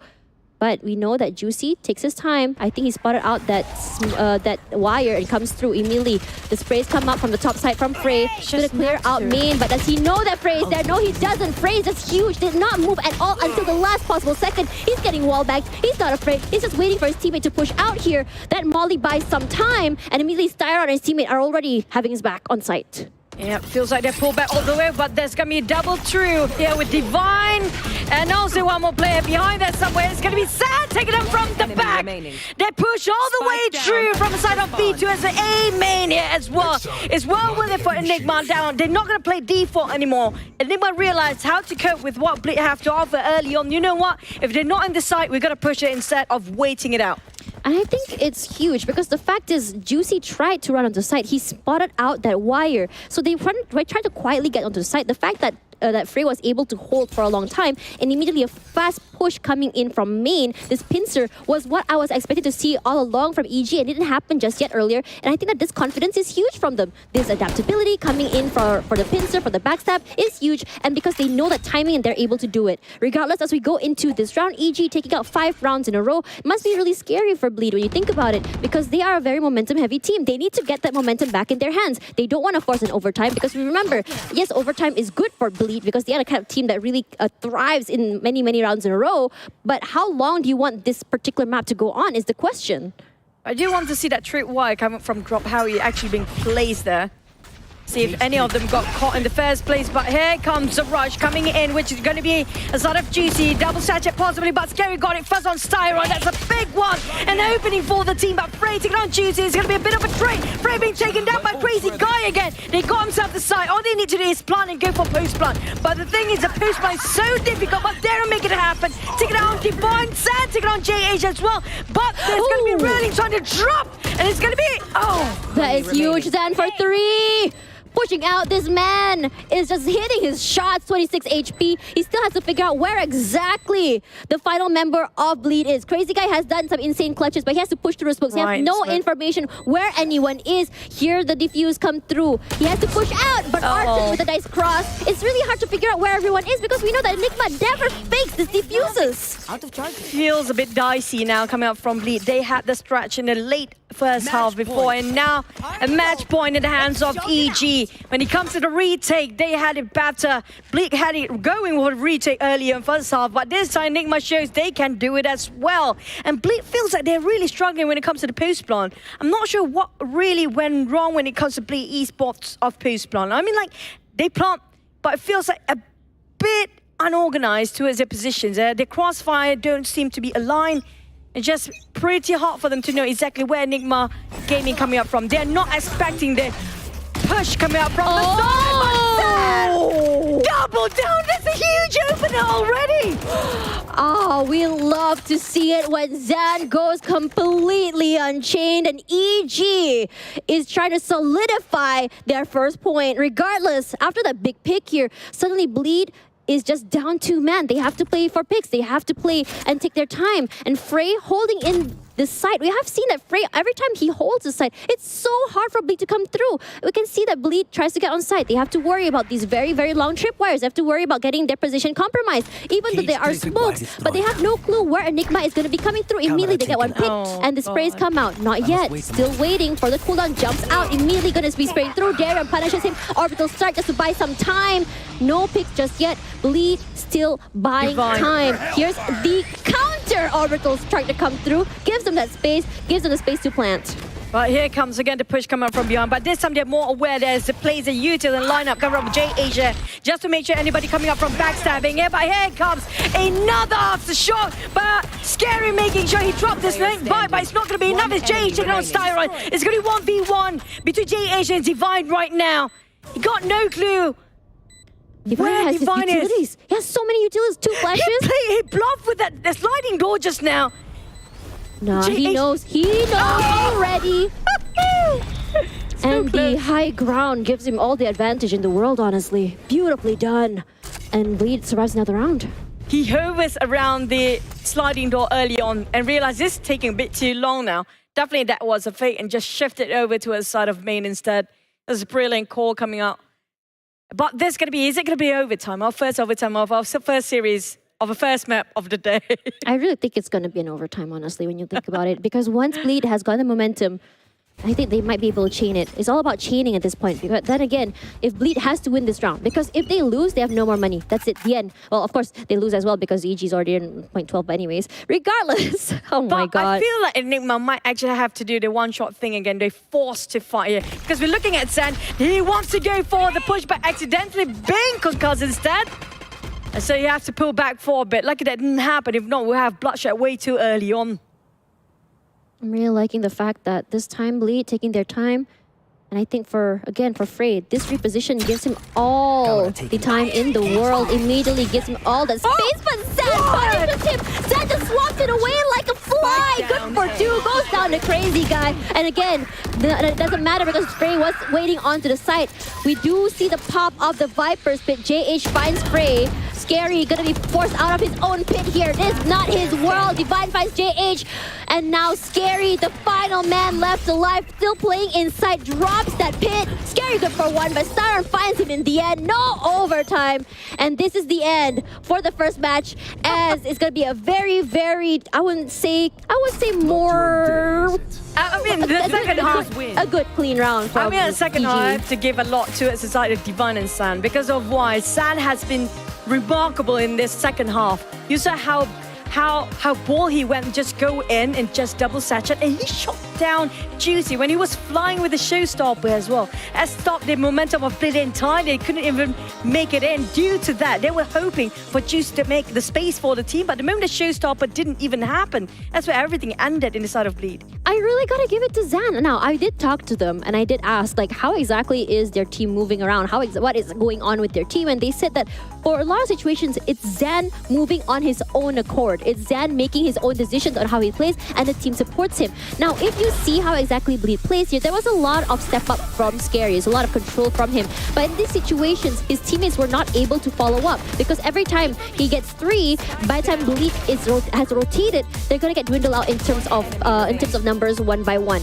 And in situations like this, I mean, we talked about good clean aim here. It feels like EG was just getting those multi-picks so good. We see multi-picks from Arjun, we see multi-picks from Frey, we see multi-picks from Zan as well. And Zan has been phenomenal, especially in these aggressive rounds, because on attack, when you are defending and you push out, you get 2 picks and suddenly you're down your duelist, you're down your smoker. It's gonna be such a problem. I think this is the situation. It's just like Zan is just unchained. Zan went crazy, especially when it comes to the last few rounds. But also when it comes to the second half here, we have to give it a go to his side of a Frey as well, because how he plays his lineup was so perfectly well done. Even though you finish off the tripwire, he got the camera right on top of that tripwire as well. Easily just shot the dart there, and they know exactly where they're standing in the side of Bleed when they're trying to post plan and everything else. It's just so hard for them to actually take a site in the first place. I think I was gonna say, right? Remember how you mentioned that Frey just holding that side here? The fact that in that final last round, Frey changed to where he was standing. He was always holding dish, and now he played on the side itself. And I think it's very. He knows where to. He got different angle entirely. Yeah, his read on the situation, kind of predicting that that Bleed was going to come from dish is actually quite impressive, honestly. He was standing right beneath the drop early on. He knew for a fact they're coming up from the dish side. And then he just changed it every single round. It's just so hard to dictate where this guy's going to be standing on the side of... You know what? When we talk about holding side, one man holding side, Frey is the best model we can actually take on to. Right now, he's going to be the best one that we can learn on to. I think so too. And I think that in this situation, if we look at the in terms of stats here, you can see that in terms of post plans, it's going to be a lot more toward EG side. Now, I thought it was going to be Bleed, but EG kind of forced that a lot more. I think because we were kind of losing the first few rounds, they couldn't really figure it out. I have to disagree in that because I saw Bleed. They are good when it comes to retake in the first half. They're remarkable when it comes. That's where they're coming back into the game when they were losing with 0-4. But their post play on the second half feels a bit off for me. Yeah, I don't think it was a bit off, honestly. It was just the fact that EG knew how to play in terms of how they use their utils. In so many situations, how many utils did Divine still have when he was the final man alive? 2 flashes, 1 fragment still. Which means that in terms of, I would say, util usage, EG still is, I would say, a little bit better compared to Bleed. Because in this situation, we see Scary really stepping up. Scary had to use his utils so many times so early. I feel like they're heavily depending on Scary's utils, especially Snakebite, just to dish out these guys from their corners, just to fish them out, just for a bit tiny pick there. But the thing is, you cannot depend heavily just on one agent's utils there, because right now we do have JH, we do have the flash come out from Crazy Guy, but it didn't kind of convey what they were having in plan in the first place. We haven't seen a lot of Orbiter Strike coming out from the side of Bleed as well to actually utilize it at full potential. I think the idea from Bleed is to kind of chain up their utilities, but in so many situations, the utilities got disabled by Enigma. There's the idea on how exactly to counter these strats that are done by Bleed. But Zan with 331 ACS and 26 kills in his pocket, just putting him at MVP is just phenomenal. Honestly, in this situation, it's a lot more him just taking up that space, not afraid to go in for the double picks. And I think that in this situation as well, his pure raw aim has to be commended here. Because when you see him push out, usually I was maybe expecting maybe a 1 pick before a trade, but he still gets 2 before finally going down to Scary, and it happened way too many times. It feels like you cannot put a leash on San. You feel like the moment first few rounds of second half, when they put a leash on San, it feels like nothing is happening for them. And the moment he went Rampage, you saw how he just pushing when he's defending, and just with a double sachet just aiming straight into B main at first, right? Yeah. That was incredible. That starts the opening and motivate the entire team. You know what? We start push, don't wait for it, just go for the push. Exactly. But speaking of push, we're going to push in for a break before we go into map number 2. Let's see if it actually hits map number 3, so don't go anywhere. We'll be right back. Hi guys, I'm from Enigma Gaming. The org is based in India and it's found by Aryaman Wasan. They just recently ventured into the MYG scene and we're lucky enough to get picked up by them. We will do our best to win the challenges and qualify to Ascension. I'm the doctor from Enigma Gaming. I'm the IGL for the team. I play the controller for the team. Fun fact about my in-game name, the doctor, I'm actually not a doctor. I got the name from a MotoGP racer which I admired a lot and I've stuck with it since. Although I'm not a doctor, but my aim is as precise as a surgeon. I would like to introduce one of my teammates, Tyron. He's the main initiator of the team. He creates space with his utilities. For me, he's a very smart player. He makes split second decision for the team, which helps us in and out of the game. Next up, I would like to introduce Zen.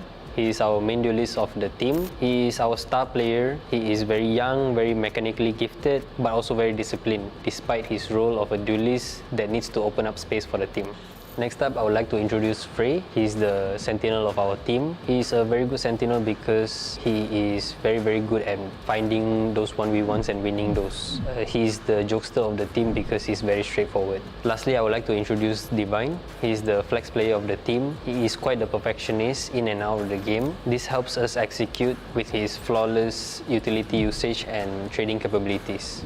Although there are some respectable teams and players out there, we are not afraid of any of them. I want my team to be remembered as one of the greatest that ever touched the game. We would like to thank all the fans around the world especially those from India. We wish that you would continue to support us as we carry the Enigma banner into the MYSG region.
Destroyed, but Devon has been seen. Hello there, but what a dodge!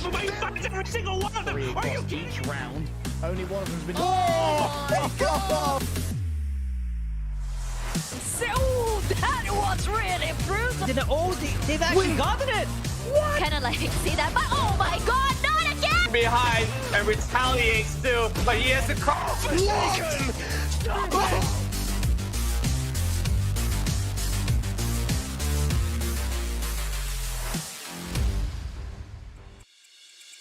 It's the battle of the giants here on day number 1 of this final week of the VCT MYSG split number 1. Bleed and Enigma coming in very, very hot. Both of them doing so well.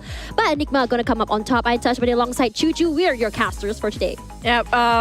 Still undetermined when it comes to the first series because we might get into game number 3. That's going to be something that we should ponder on first before we're going to wrap things up too early. But we're definitely going to head into none other than Pearl. Next one, Pearl's going to be super interesting. Both teams never lost their Pearl just yet, I think, if I'm not mistaken. But the thing is, how would it actually match up when it comes to their agents as well? Because we do know for a fact just now, sort of Bleed when it comes to Fracture, they lost it again towards the Enigma game. It feels painful, yeah, because the repeat of the history itself. But at the same time, no matter how many times they fought Enigma gaming in Fracture, feels like a 2-0 for now. I mean, when you look at the history of Bleed here, Fracture has been a map they kind of struggled with, even against Toda. And if you remember, Toda has had one of the most explosive players so far when it comes to Frosties. But now when it comes to a controlled situation like, I would say, Enigma, that's where a lot of their problems come through. Now this, for Bleed, I think for Bleed, for Pearl, it has been their staple choice. It's a map that they prefer to play against a lot of teams. And they showed their prowess for the first time against X10, really showing how proficient they are on that map. Now, as VCT MYSG split number 1 kind of went through, I think a lot of teams started to pick up on how exactly Bleed is playing those maps, and I think that a lot of teams are starting to catch up in terms of how exactly it's played. And if we see a lot of situations that they actually went toward an overtime on that map itself, I believe it was Pearl 17-15 against X10. And if you remember, Bleed has gone against X10 before, and the first round that Bleed played them, they actually kind of steamrolled them. It was a landslide, yeah. But when it comes to Pearl now, it just shows that it's not a landslide win against X10 as well. Is it the same thing like how they were in Fracture? Then it's not really something that we can feel like they dominate towards that map just yet. Yeah. You don't know for a fact that double controllers is a thing now, where if you go into the side of B, that might be the case here, where a lot of walls come out, and Harbor is pretty much really good in Pearl as well if you play alongside with Viper. So I'm not surprised if that's happening in our finals upper bracket. Yeah, we're at finals upper bracket right now. Honestly, I feel like against these two teams, like, I wouldn't be surprised if we saw them again in grand finals. Yeah, again. feels like. It feels like it, but we can't really kind of like count out the other two teams just yet because we haven't seen the full potential of X10 as well as Louvre. Regardless, let's have a look at the stats. I mean, if you look at Scary on Pearl, he actually went positive on that map, 23-18 with a Brimstone, which just shows like I was kind of expecting like maybe he would go for a Viper on Pearl as well, but I guess it's changed now. It's no longer going to be that. That means it just shows that despite what kind of controller you put Scary on, his proficiency with the role itself does say a lot. And I know that he can play lineups, but in a lot of situations, he himself likes to play in the front lines with his teammates instead of going separated and playing on his own. And also, he's pretty good when it comes... I mean, like, his signature is always the Viper. And this is one of the map that really can use Viper as well. The smokes, the controls are really crucial in this sort of map, regardless of how much you want to go for initiator. I mean, like, yeah, you can play Sova on all the other stuff as initiators if you want to go for the rush, but still at the end of the day, to retake, it's a big map for Pearl in the first place, so if they want to retake, still the smoke is crucial at this point. Even to go for the rush, you still need the smoke. So controllers, I think, is the most important part of what kind of controllers you want to play. That's what more important here. Yeah, I think there's a lot of different ways, but if you remember how Bleed played before, they had a double duelist at one point with Darion running the Jet and Juicy running the Reyna, I believe. Reina. Yeah. Yeah, so I think I really like this, I would say, combo. It packs a big punch, but at the same time, on attack it's huge, but on defense, you start to see that lacking when it comes to those utilities to hold the site, to play retakes, to clear corners. And this is where you kind of have to rely on your duelists to not only frag out, but also for your duelists to be able to go into the site safely and get those first hits, upon that first contact. Regardless, let's see what kind of strats will be coming through. Is Bleed still going to be running that same aggressive combo, or is it going to change? I don't think that it's going to change. I think it's going to still running that duelist. And just wait for the locks then, because I'm not surprised they didn't put up even one sentinel, just like I didn't mention it's going to be Killjoy here, and also even a Cypher would be really good as well to go over to the double doors on the side of mid. But here comes the double duelist, maybe not. Never mind. We did mention about the double controllers. Here we go. On the side of Enigma, they're going to take out the Harbor as well as the Viper to play along here.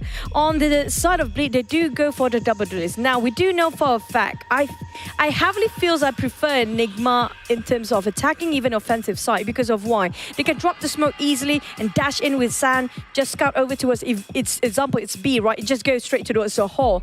And when it comes to defensive side, they're doing great as well. On the side of Bleed, though, we can see how aggressive, how fast they can push in with double duelists. But at the same time, when it comes to defending, it's not so much compared to what they have to offer on the side of Enigma Gaming here.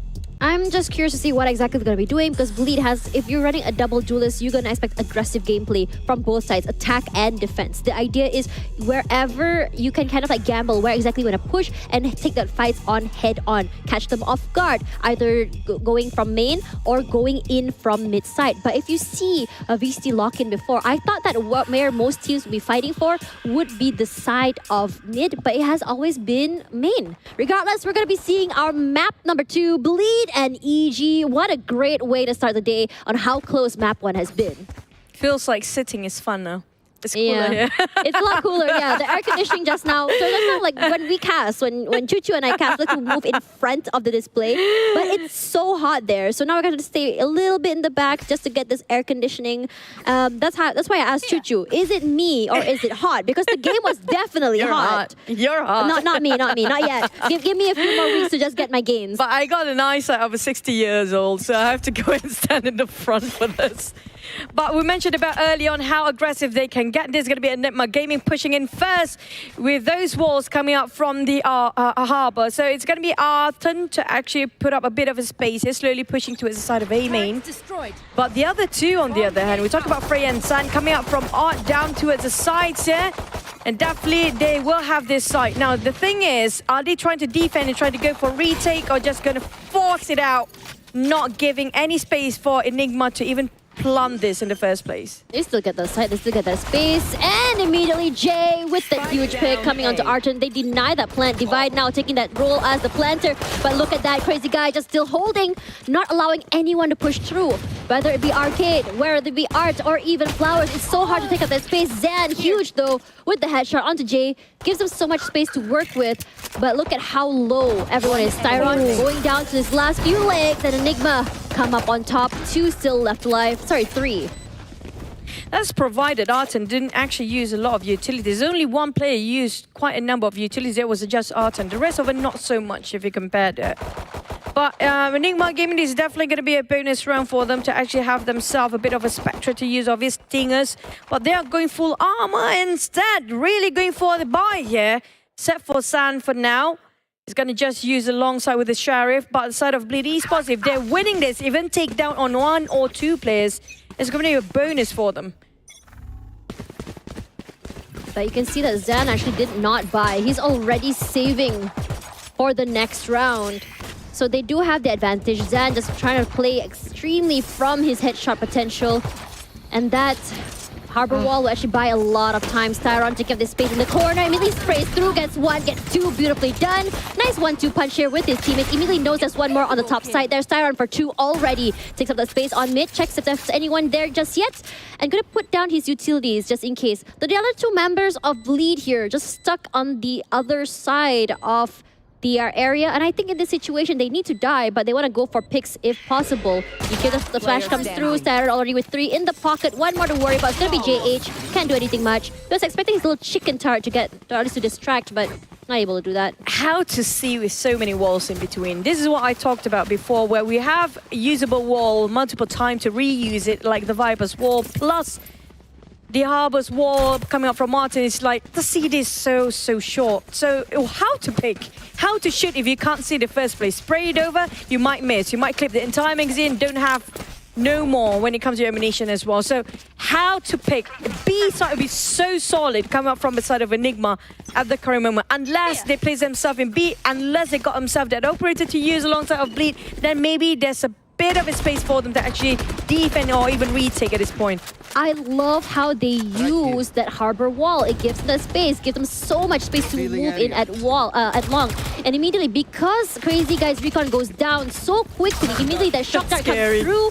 Doesn't hit anyone, still buys some time. Gonna use a Trailblazer just to get some information. And immediately Styron is not afraid to push up. He's playing so close to main, close to that harbor wall, which does not allow any of the teammates for Bleed to see anything. And now any Bleed member stuck inside of halls will be picked off.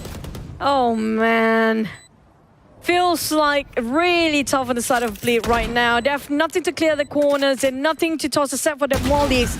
But look at how well Zion guarding over the side of our club as well. We have Frey coming up. Two different angles to hold on to one entry on the side of B main at the back line. But to still finish off JH feels really dicey on the side of Enigma. But Bleed, scaring Crazy Guy, make it happen. And now coming up from Link, never mind. And this is what I talked about before, right? The walls is just ridiculous. And not just that, Divine Trailblazer. You have no clue who's behind the wall. You just stand over a Trailblazer. You're losing nothing over that. How to pick from that point. You saw how tall the wall of Arbor is. Even if you're coming up from the stairs. How to pick. It's like nowhere to get in. The only way if they have enough AoE damage in terms of this is going to be the Snake Bike, which they don't have. They only have JH, Nano Swarm, and Scary Smalley to work around just to clear the corners. To blindly toss it over their utils. I think in this situation as well, the fact is they're getting picked off one by one, and they're not able to hold that site. Perhaps a more passive approach might be okay for Bleed to allow that site to play the retake, but the post-plant from EG has just been phenomenal because of the smokes that you mentioned. Regardless, let's see how they figure this out with Crazy Guy just spraying through. It's the same thing over and over again. Recon out, immediately going to be destroyed. Same thing in the playbook. Let's see how they readjust to this. You can see the lockdown comes through as well, just to give them all that space to come through. And immediately you can see Bleed is not deterred. They're just going to be slowly moving their way out of sight. But they're just going to try and catch anyone off guard. Zen rushing onto the site, clearing halls. Everything clear. Bleed force out. Styron, Divine already for 2. Huge. 3 picks already. This is a deficit round for Bleed. Like it or not, they're not able to take a single gun away. You know, it feels like a spacecraft. The unknown is coming. The moment the wall starts to pushing into B-side, you can't see what's behind it. That's the scariest part for these guys. They have no clue how many people down there. Is there any lurkers? It's giving them a bit of nervousness. But like I mentioned before, it's so easy for them to push in. Even if they want to play defense on Enigma's side here, it feels possible because of the walls. Harbour plays such a big role in this map right now. Brings so much impact for Enigma. I also think that I would really love to see Bleed play a little bit more aggressive. But how? You can. The thing is, just give up that site, wait for the utils to go down. But I think that because Bleed is kind of like rushing through and getting picked off one by one is the problem here. But not too sure if they are going to be doing that. Let's see what else is on their playbook instead of telling them how exactly it's going to go. Here's the aggression coming through, putting Darren on the front line. And it's already read so perfectly. And immediately, Darren has to give up that space. He takes up a little bit of damage here. And what he was trying to do here is play aggressive and just get one pick and immediately go out of the way. But because he whipped that, it didn't really work out. Yeah, and giving away a lot of information they have operated inside of B. So they pull back all the way and just swerve towards side of A. Now there's going to be an opportunity for Bleed to finally crack that 0 into 1 here because they're not going as planned for the side of Enigma Gaming. It's always been beat at winning them so big all this time. Taking their time here. They're going to go straight toward A site. Juicy still holding. He has all the information he needs. He hears the sound cues. He sees the smokes, moves away, does not want to get flashed. A Trailblazer jumping through, did not see him, and he barely gets hit by the wall. Picks off Zan. Immediately Darren finds Frey at the same time. This aggressive play has given them a lot of information as Juicy already good for 2. Great dismiss out of the way, straight onto the side back. But Divine still gonna catch him off guard. Arton as well. Huge crossfires to come through, and that Cove is not allowing them to actually push up as well. Despite the fact that there are those shock darts, is not gonna deny the plant. A crazy guy having a bit of a tough time to land his shots there. Just that one corner just next to him. Darren spots out Divine and Arton finally cracking that one. We mentioned about they need their operator to shoot them away from B side, because the moment that Viper Wall be invested heavily onto the side of B, you cannot combo put alongside the combo with the side of Harbor walls as well. So they're losing one utility that actually covers all 4 angles in case that happened. Now, even on side of Arton, he invested his ultimate for themselves to actually have a bit of a space to plant here. But I have to give it towards the side of Darren. He forced them to actually go towards the side of A, even though they were having B off by themselves. And I think he was pulling back all the way for the side of Darren. He whiffed it in the early shots there just now. I think it's enough information and enough to stop them from pushing up there. And I think that this is exactly what I talked about when it comes to playing aggressive, changing up the momentum, catching them off guard. And Darren is going to do it once again. That flash is not going to hit him. He knows exactly where one player is going to be. Immediately gets one, dashes out of the way, will be punished for it. Now they're one up short. But it's huge because without Zan getting onto the side, it's going to be a little bit of a problem. But they do have the Sky Seekers. It's going to immediately give them all the information they need. Smokes to come out. They're going to have to push through. Styron not afraid to push out. And immediately, they still have the Trailblazer. JH for 1. Divine trades out at least. Now I'm going to clear out the halls with the Trailblazer. They know exactly where everyone is. But Crazy Guy has not been spotted out yet. Immediately finds Frey. Great reaction time. I'm going to be trying to take the area of halls. Once again, Juicy for one more. And suddenly, they've cracked the code on how exactly EG plays. And they get their op back at the same time. And they were trying to plant just now, being cancelled entirely. The moment Crazy Guy goes over to the side of that hall, the moment they got themselves that space to go over that hall, it was just a good retake. Not really a retake. It wasn't even a plan in the first place. But Enigma Gaming, they really need Zan to go for the push into B side if they want that to happen again. Now, it feels like Bleed start to adapt towards the side of Enigma Gaming approach. Now, we want to see, are they going to the side of mid? It feels like they want to try to invest on the side of a double door, then going towards B side possibly. Look exactly where Darren is looking. They know exactly where he is now. That shot gave everything away. But they don't know. There's 2 people holding in on the side of Arch. Juicy. Oh, timing not the key here. Or perhaps he did know. A reposition just to give up that space. Allows him a little bit more space to work with his teammates. Sprays out here onto inside of the smoke. Jumps out, gets the information he needs. Will be punished. 24 HP left. Has to give up that space. Now, for Scary, still waiting for the smokes to come through. He's still holding down to the angle. And this is discipline when you think about it, because they don't want to use too much utilities too early, because Enigma is the type of team to really take their time to just go for the fake if he wants to. Crazy Guy using his utils. Did spot out Frey here, and Frey will immediately get rid of their recon. He hears the footsteps, tries to stop him coming in from mid link. Not happening just yet. And immediately Darren will punish that for over committing. He finds 3 already, and Crazy Guy will answer and finds Divine. And suddenly Spike not able to be taken, and Arton a little bit too far away from everything else. Not there in terms of numbers. Darren put so much work for the team here. Remember, he got himself a grasp on the operator. Everything just turned the tide over to a side of Bleed with 3-4 non-stop winning. This cost quite a lot in terms of Enigma Gaming banks. They are going for the rifles again. They still can afford to do so even in the next one. But the thing is, it hurt them quite a bit in the long term too. Now they're dropping the spike here, going for a bit of a slow rotation possibly just to scat out things. They definitely have a bit of a problem to go across Darren. Now, if they can actually take down Darren, that's going to be an open entry for them. But the thing is, it's not as easy as he thought they would be. And just try to secure the op, possibly just to get a couple of orbitals, maybe even a couple of, I think it's going to be Viper's Spit or even Arton's ulti to be ready up. Either that one or it depends on how they want to use utilities, on which side they want to use it. Because if they want to go for B, it's actually pretty good if they got Frey's ulti's Viper's Pit up first, but at the same time, getting Arton Harbor's ulti will be great as well. I'm really liking the fact that they're going a little bit more aggressive. They use that harbor wall just to get some space, hoping to bait that rotate from Bleed, but Blade is just not eating the bait. Remember, again, we know that Enigma is the type of team to fake, to take their time, and immediately that's all the information they need. And we can see the rotation coming in from Bleed. They're not exactly going toward the side just yet. They're still hovering toward the middle side. They're just waiting for the explosive play to come through. They still have 30 seconds to go. They're running out of time, but taking B long might be a different story in itself. And immediately the same playbook once again, the wall to come out, the flash, and immediately rushing onto the side. Darien still holding, and this Viper wall will give them all the space in the world. They are going to be planting, but look at how exactly they're doing it. It's right outside of the cove because they're just trying to bait out that utils. No one gets tagged by the Hunter's Fury, and again, I think Zan got maybe tagged a little bit, but that's it. I know for a fact if somebody actually hold towards the side of Hall, it's going to be a problem for them. So Martin taking advantage with... Oh, never mind! Darren see through and Zan a bit of exchange with JH as well, but Darren, nobody stopping and nobody guarding over the side of B Hall. Now that's going to be a bit of a problem on the side of Enigma if they want to win this round, but it's definitely going to be a retake for Bleed. Now slowly closing in with the smoke, and Scary finish things off with alongside a crazy guy. The moment they lost that harbor, the Arton in B Hall, that's really detrimental for them.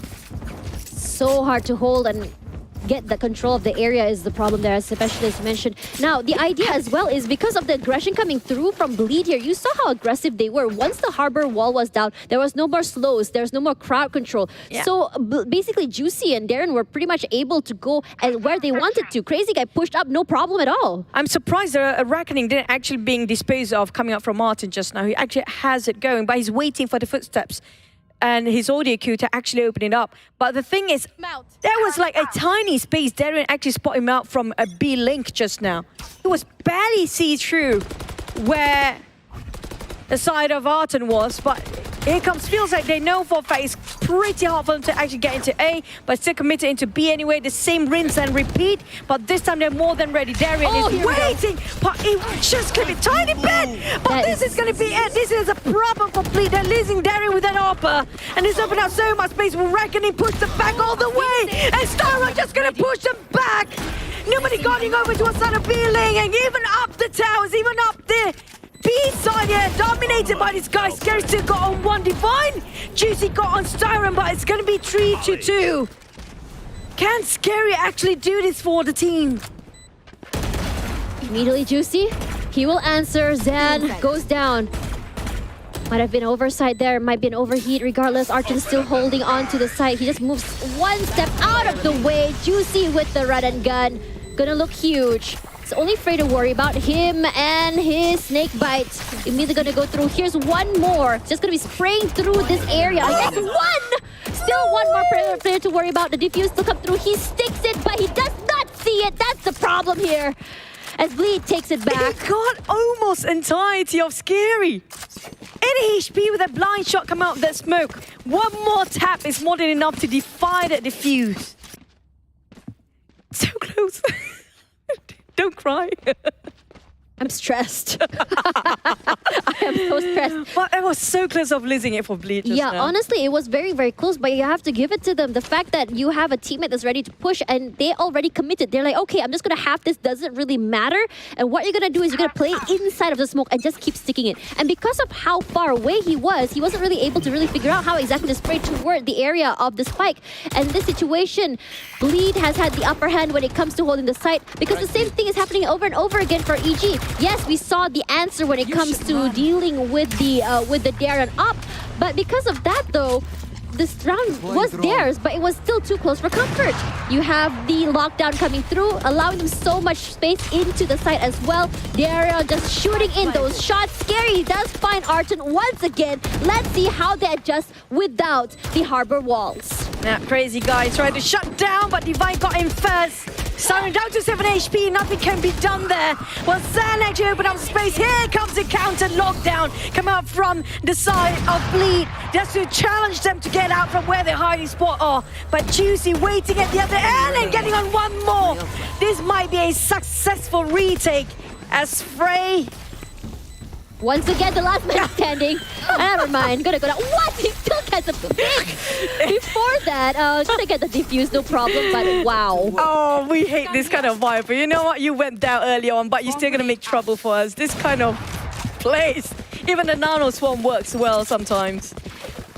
I think the issue here just now is the fact that every single player was dwindled down one by one. First, Arton is caught out, and it happens so many times in a row now. I think that Arton should really reconsider how exactly he positions himself in this plays. And I think it's really good that the timeout is going to come through here because way too many rounds is being taken away by Bleed. And we know that this is Bleed's playground. This is Bleed's map. How exactly are we going to counter it? It's not like the worst kind of deficit. It's still 2 points behind. But I think that for Bleed in this situation, they already know how it's counter this play because we can see it again and again. And it's done on both sides at the same time. It's always the Harbor Cascade out first. They take up that space, and then suddenly you see a flash come through, and then they explode onto the site. It happened over and over again, but Bleed is denying them that either by allowing them onto the site or just kind of spraying in a general area where exactly they would kind of like bunch into, and it's been working out so well in their favor. It's down to the player's intuition and also their hunch there. They have to blindly shoot. If it hits, it hits. If it's a miss, then it's done. That's it for them. But Darren,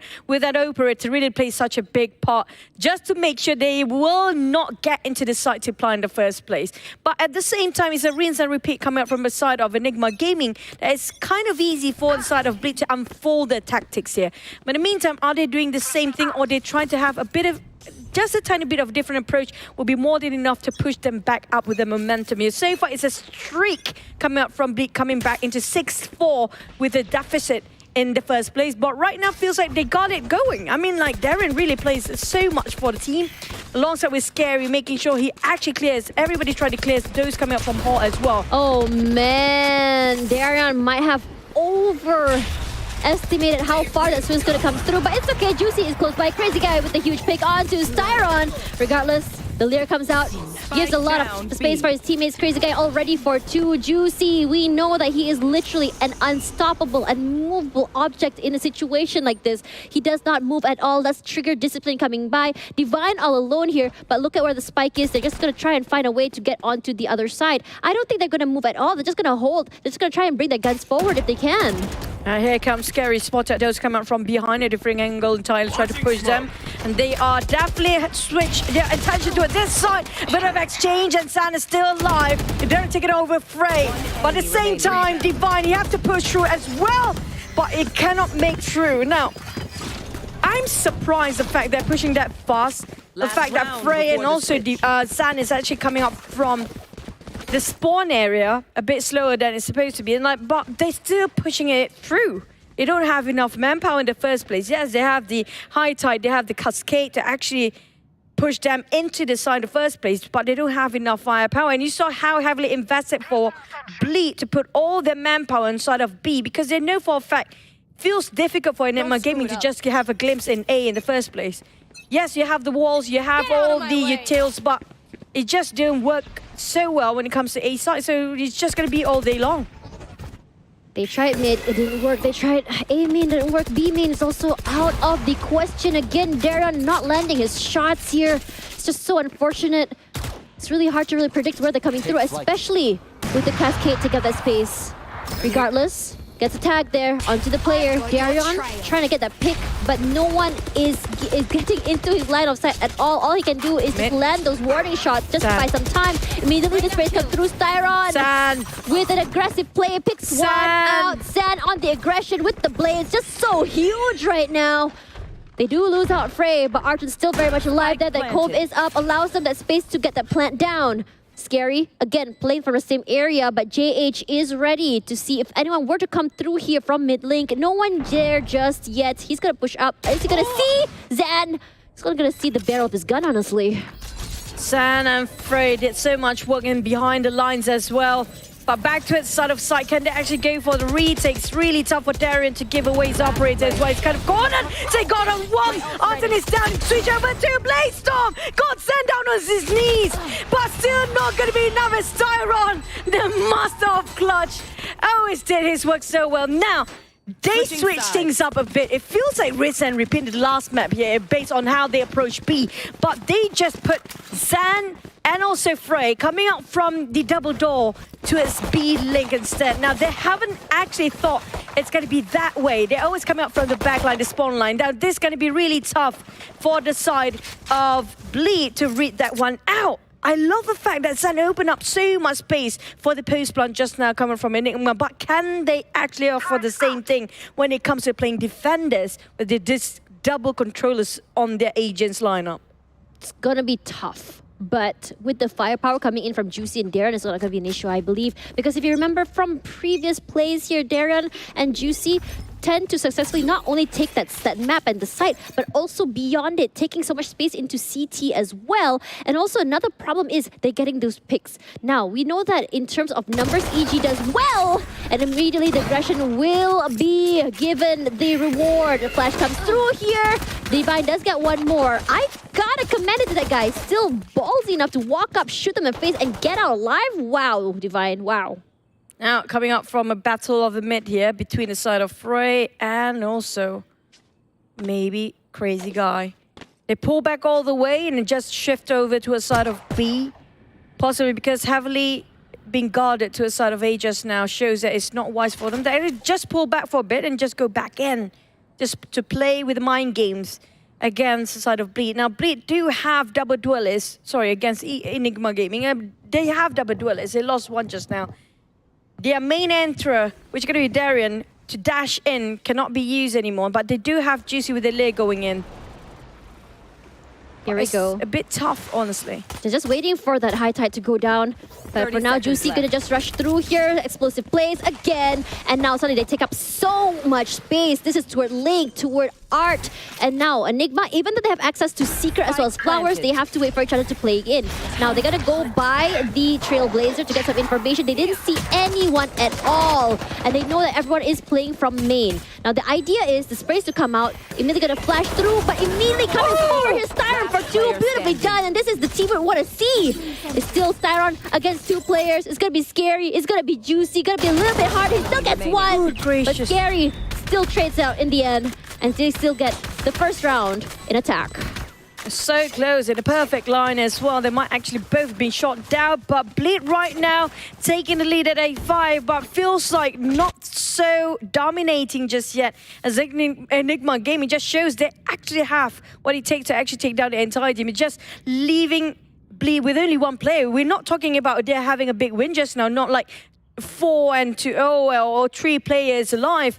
The entire team of Bleed winning that very, very close. It's down to biting their nails there when it comes to both teams. But Crazy Guy just gonna drop the recon around A main. Try to force it out. But on side of Bleed, will they pull back and go to the side of B? They have the Killjoy lineups, possibly Styron waiting on the side of B. So maybe if they want to go for mid, that's possible as well. Just gonna hold it back for a bit. Playing the mind games with Enigma Gaming. Just to make sure they are a bit unsure where are the whereabouts of Bleed. Taking a bit of a hold here. Smart enough, but look at how Enigma is pushing all the way to his mid. Just trying to get those picks is very, very good if they can get those picks. Now, the idea is to stop the firepower, to stop this aggression coming in from Bleed. They do hear the Owl drone to come through. They use it, they get some information, but staying out of sight. Both teams are denying each other information, and then Juicy with the Leer as well as Smokes give them so much space. Molly as well, just to really secure it. And now the plant comes through. It's gonna be planted default. Sprays through Smokes. Leer and Darren, 1 each. Darren for 2 already. That utility is giving them not only so much space, but just chunking out so much HP from the members of Enigma. They do know there's one more player up in Art here. Styron trying to make some work happen, but Crazy Guy for 2. And suddenly, they go for a flawless, and it's absolutely huge. Make it 3. Just now, they were blindly shooting inside of a smoke, well placed by the side of Scary. And just randomly shoots. It's like, if you really want to get into the site right now, it's perfect view. And it was all 3 players right on top of the smoke as well. And that Molotov opened up so much space for these teams to actually go for the post plan, not worrying over it. Everybody else was actually coming out from Art and even a Link. It was something that should not have done, should not have happened.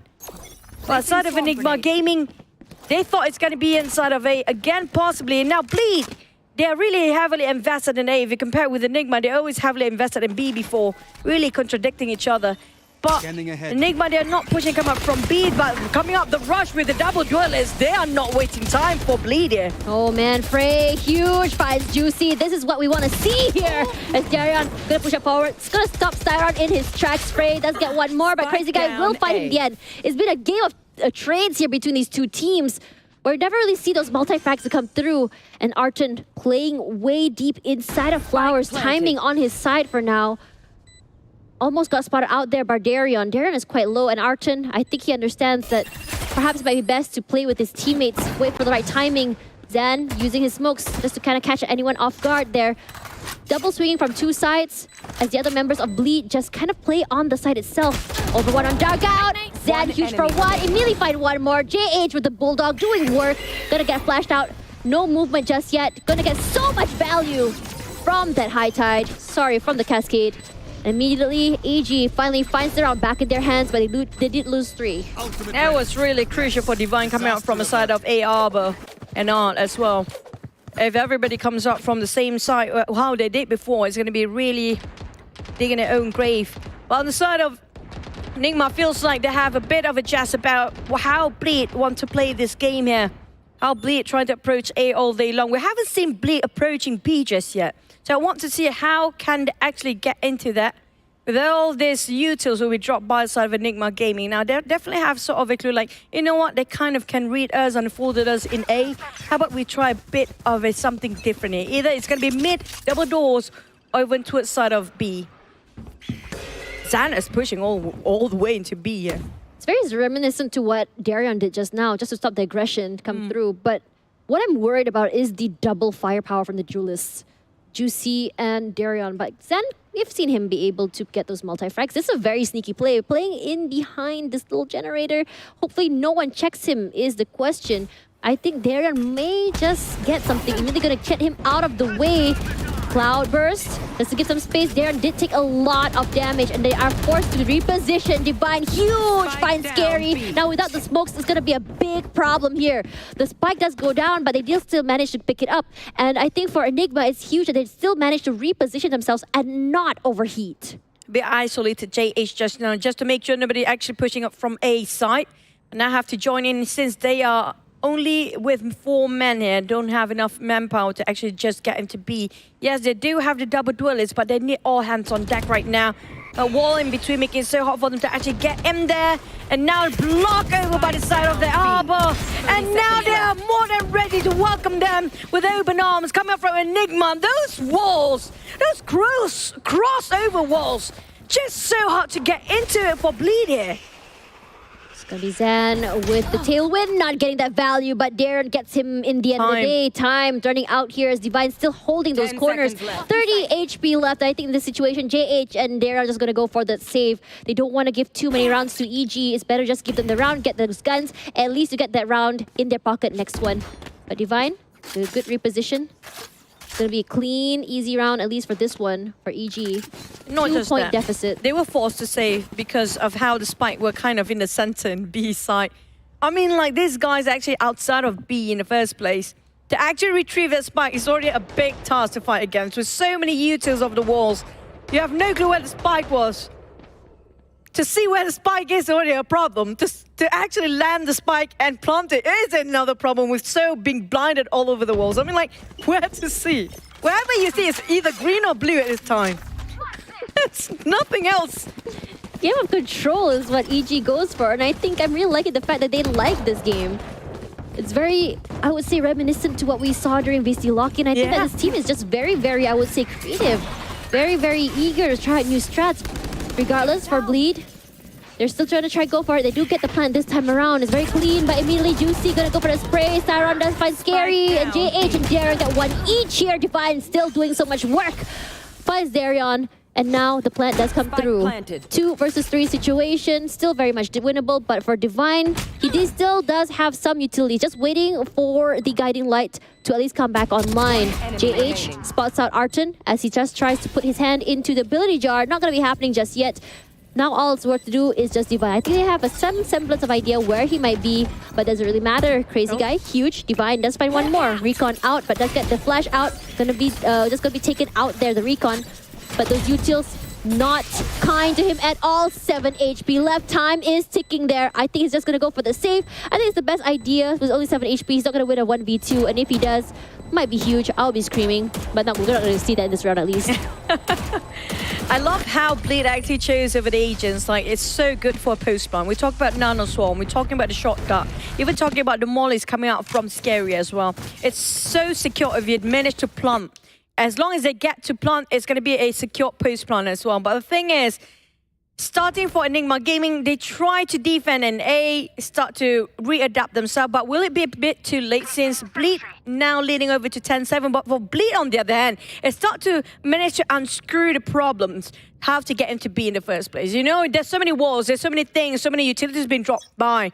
But they still managed to post-plant that with no problem, especially Zan when he came out from the building just now. He didn't check the corners again, just ramp up, go straight towards his side of where the spike will be planted.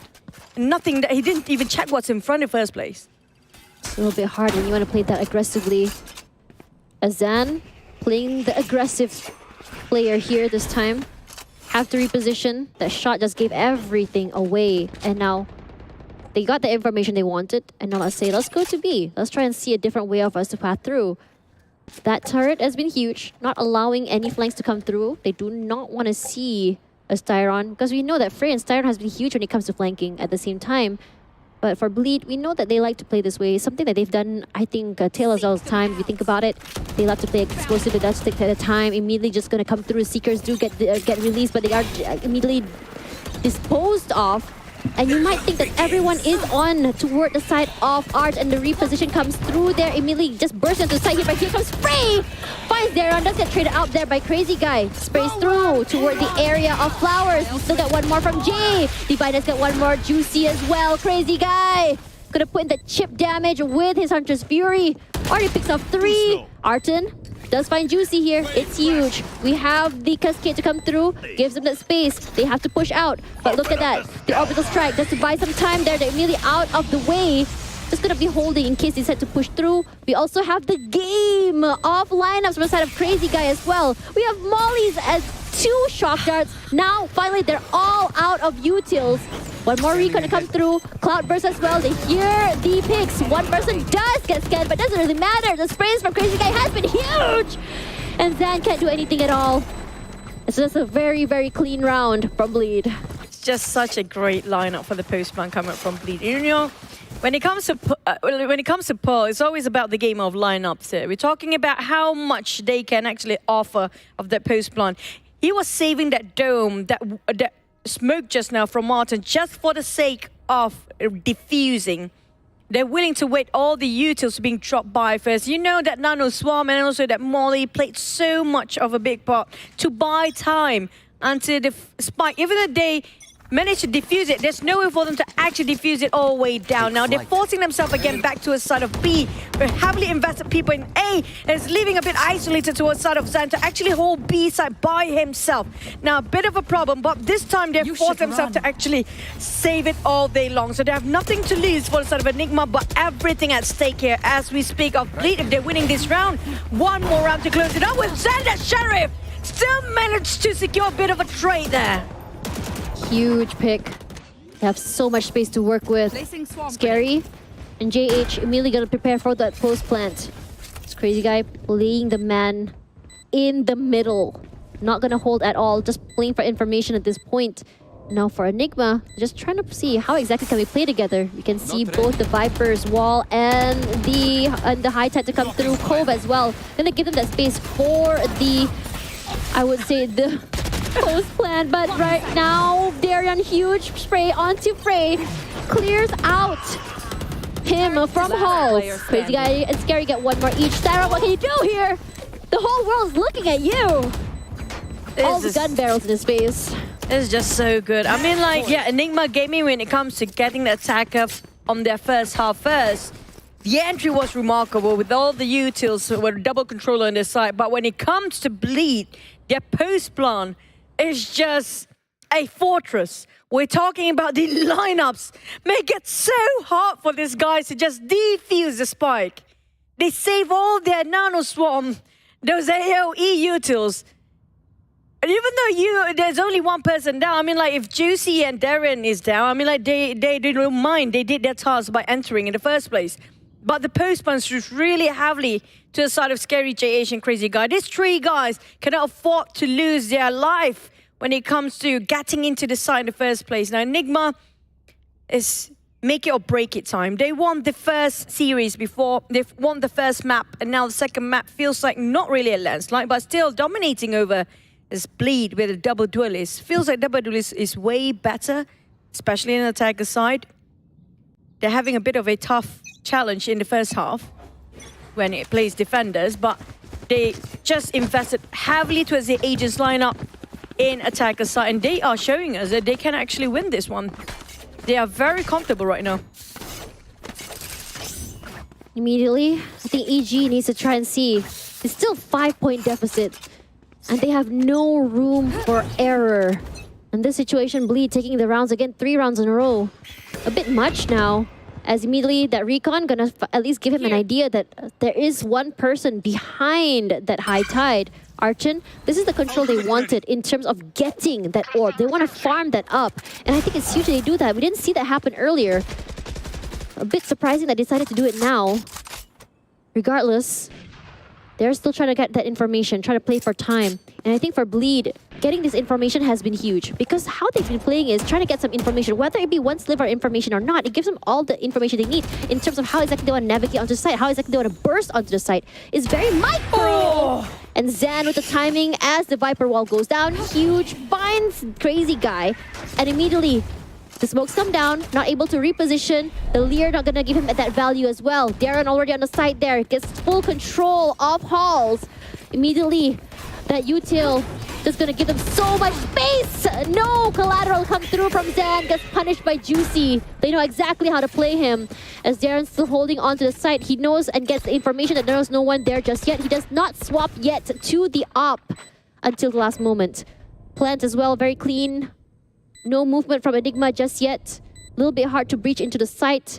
And just waiting, I think, for this util to come through. And here comes the high tide once more. Time Reckoning to come out at the same time, just to give out all the information that they need. Divine comes out from the top side, finds JH. Darren gets Arjun, but it's traded out. Juicy trades out and Vray at the same time. Divine, huge pick onto Juicy. It's only Scary to worry about. And that is the end. At least they've lived for another day. Do they have the time? I think they might have just a little bit of time left. And I have to say that this round, if we go to an OT, I will be shocked. I mean, like, we might actually go into OT because we have no clue. Right now, I love the fact how Zan and Frey work as a team just now. You saw for a fact that Zan is waiting with an operator, and Frey, being instructed when to put up the wall and when to pull it down. It was a perfect timing to have a bit of opener to sort of Bleed that, leaving one of the men down early on, down to a 4.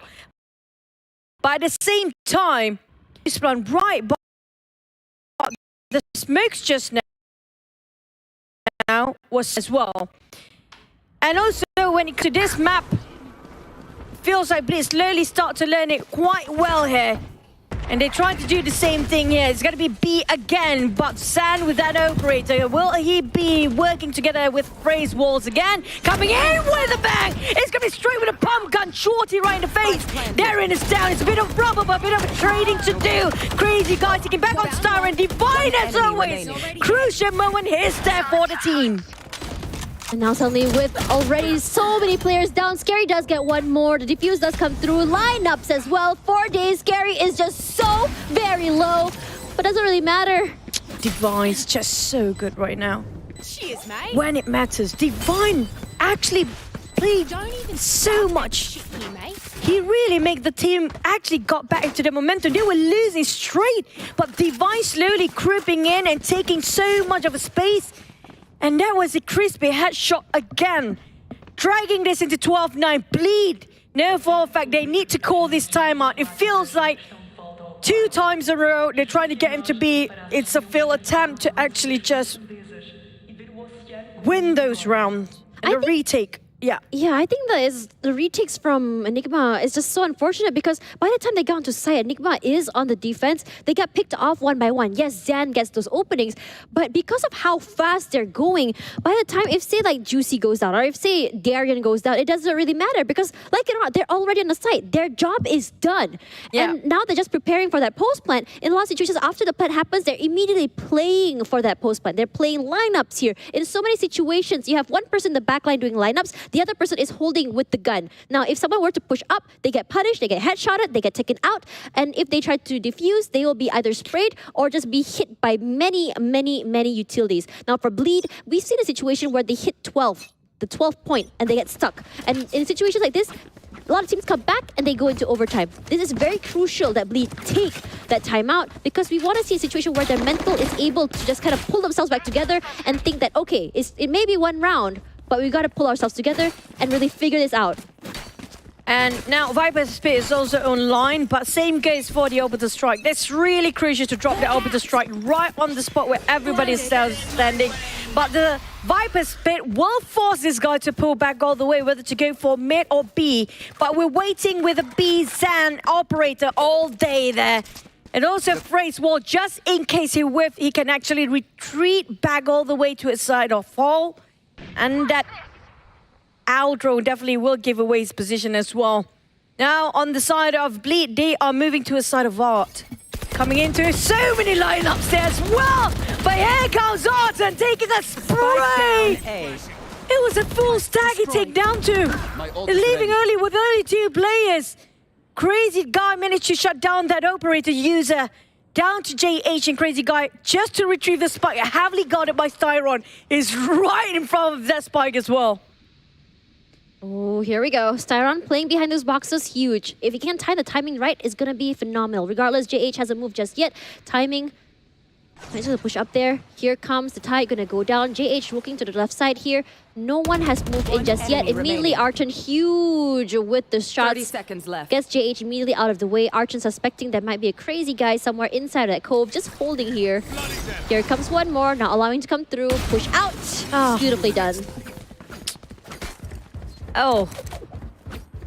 Wow. The Viper Spit really make them hesitant when it comes to making the decision-making of Team Bleed just now. It's back to it. Yes, the lineups are real if they manage to plant. But the thing is, you have to get the plant first. Their GC style is always about getting into the site. The rest of them have to be alive. The conditions of the post plant, all the other 3 controllers and their Sentinels have to be alive. And this is just Art and silently. I'm surprised the Sova is actually looking that way. The fact that the was going straight into his face just now. He was kind of expecting might be a two-way push because he has no idea where the other members are, so was trying to expect to at least get one out of the way. Regardless, for this time, it's looking very solid for Enigma in terms of their defense. Enigma, they don't want to go into a round 3 if possible. They want to just kind of solidify this 2-0. But for Bleed, they want to make sure they can just continue playing in the upper bracket situation. Regardless, immediately Hunter's Fury is popped immediately as well. You have the Empress at the same time. We have 2 ultimates up here for the side of Bleed. We have Juicy who's already picked up his Empress. We have Scary for the post plant with his Orbital Strike. And immediately Enigma trying to find a way to get onto the site. Orbital Strike, gonna buy some time there, gonna find Styron. Not allowing him for the lurk, not allowing him to come in from the other side. Regardless, coming through, and Zan pushing up here, immediately gonna get caught out by Crazy Guy. Crazy Guy with 2! Oh my god, how is he able to do that? Gets taken down by Zan immediately at the end of the day. But now getting the site is gonna be a problem there. Zan, 1 HP left. Hard to see where the other members of Bleed are. Gonna go in for that tap, immediately swing out. Jay finds him. 1 more member left alive. Not quite for a long time as 13-10. Close map. But Bleed showing us that this is why Pearl is theirs. They could have finished and wrapped things up for a long time, but Enigma deny to say they are willing to lose for that Pearl map. But man, oh man, we get, you know what, thanks for VCT locking a lot of people playing those double controllers, and it's such a hassle to actually see anybody in those maps. But at the same time, the double duelists work well and work wonderful for the side of Bleed, and they won on the second half. It was such a bold move coming up from the side of Juicy and also Darian. No, for a fact, they are the most pivotal players when it comes to making an entry first. It's always about the entry first. The post plan, you know what? It's okay for Darian and Juicy to be gone by then, as long as the lineups come out from Crazy Guy, Scary and JH is still usable during that time. I think what's really important here is the fact that Bleed knows how exactly to play with this playbook. They understand that in terms of control, take that control out of Enigma's hands and suddenly they lose everything in the round. The momentum is out of their hands at the same time. The moment they started to play aggressive onto B side, taking control of that B long and not allowing Enigma that space is when Enigma start to struggle. Yes, we saw a start of rotation toward mid. We start to see a rotation in toward A. But because they have so much control of the space momentum, it was really hard for Enigma to recover. Now, on attack, we had already predicted this to happen. The idea that we have Crazy Guy to throw in that recon and a rush through from Darian and Juicy has been phenomenal. Not allowing that space because of the Viper wall is huge at the same time. But Zan at the same time is able to kind of like, I would say, really work well with Frey's Viper wall because he was playing a very close angle. But again, they can never do the same things twice because even if you put Zan on the right side there with the op, if the wall goes down, yeah, it's in their favor. But if they were to push through, I think in this situation, they're just going to play with the flashes and then rush out. And in this situation, Zen wasn't able to get his multi-frags anymore. And I love the fact that they are very diligent coming up from Bleed, even though they know for a fact that Viper wall were actually in certain area just now, like inside of B usually. They still commit to it, even though it's really hard for them to actually get through that because the Viper wall can recast again. But when it comes to our data here, the post plan definitely more to the side of Bleed. We have to agree for the fact the lineups were real just now. It was such a troublemaker for these guys to defuse it. Regardless of how many people they take down, it's still going to be someone pushing their buttons to just making sure nobody can defuse that spot.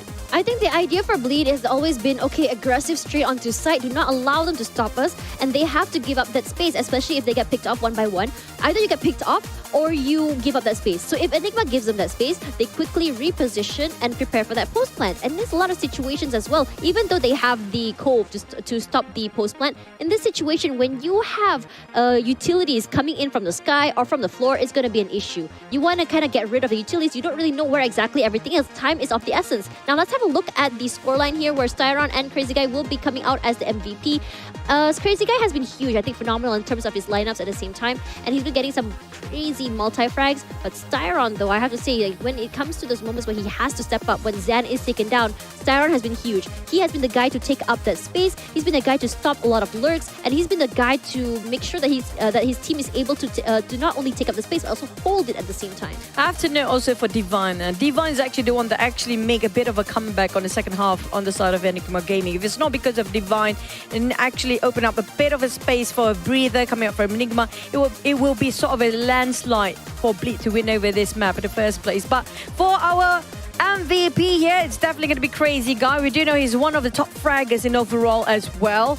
Now this definitely will put a lot of more numbers when it comes to the top 5, was it, for MVPs early on today? He was number 4, I believe. Yeah. Now, if you look at Crazy Guy, as I said before, he's not the type of Sova to play in the back line. He is the type of Sova to play in the front line. He plays with his teammates. He has really good crossfires at the same time. The only player that's really playing in the back lines you're going to see is going to be JH as well as, I believe, Scary, because they are the ones who is playing for those post-plant situations. They are playing in the situation where they want to stop those flanks to come through. And I think it's a great situation because it shows that every single player understands what they have to do, and it shows in the data itself. And this Sova, you know, I mean, like, this Sova is no more an initiator. He's a duelist in the hands of Crazy Guy. He's also one of the only person with a different role on the top fragger as well. Now, speaking of that, we still have one more map to go because we're going to be walking straight into our best of 3 later on. But before that, we're going to hit the brakes for a bit, take a bit of a breather, and see you guys after this. Hi guys, I'm from Bleed Esports. Bleed Esports is the Singapore-based organization. Currently, we are competing in the SEMY region. Last year was a bit unlucky to take an international spot. So this year, we are one of the invited team. We're gonna try our best. My name is Ngô Công Anh. My IGN is Crazy Guy. I'm the in-game leader for Bleed Esports. My role is initiator. Mostly, I will play the information agent. I will help my team to get information, where's the opponent, how they set up, they can find the way to win the round. My first teammate I want to say is Tyler. His IGN is Juicy. He's our duelist and the youngest in the team. Sometimes when you play the game, you will feel like struggle a bit, like you can't win the round. That's the moment you need a teammate to make a play. He will open like 2-3 kills, like he will win the round for us and we will have momentum again. The second one is Jay. His IGN is JH. He's our like, flex player. Whenever we have a new map or new agent, he will always take that. He's like one of the best supporters in this region. Whenever we need a stun, a flash or anything, he will always ready to do it for us. Third player will be Derek. His IGN is Darren. He's our Sentinel. Derek is a last player from Bleed roster last year. But this year, he sacrificed his role. He stepped down from the duelist and played Sentinel for us.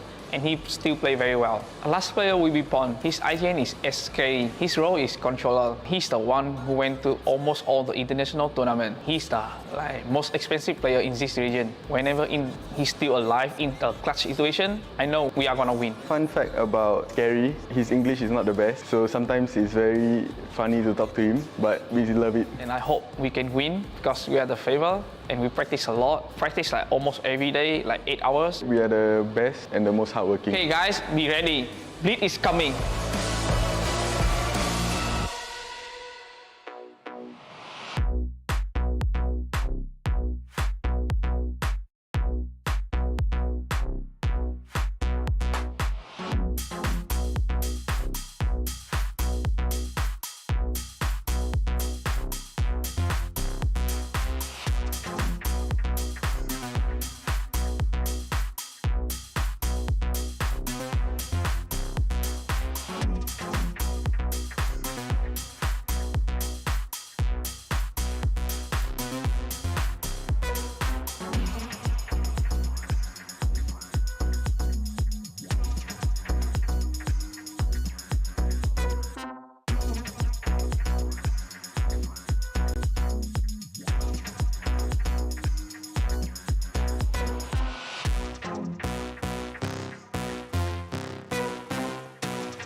Destroyed, but Devon has been seen. Hello there, but what a dodge!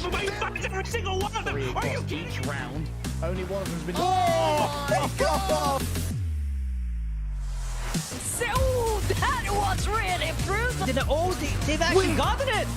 Kinda like see that, but oh my god, not again! Behind and retaliates still, but he has a confrontation.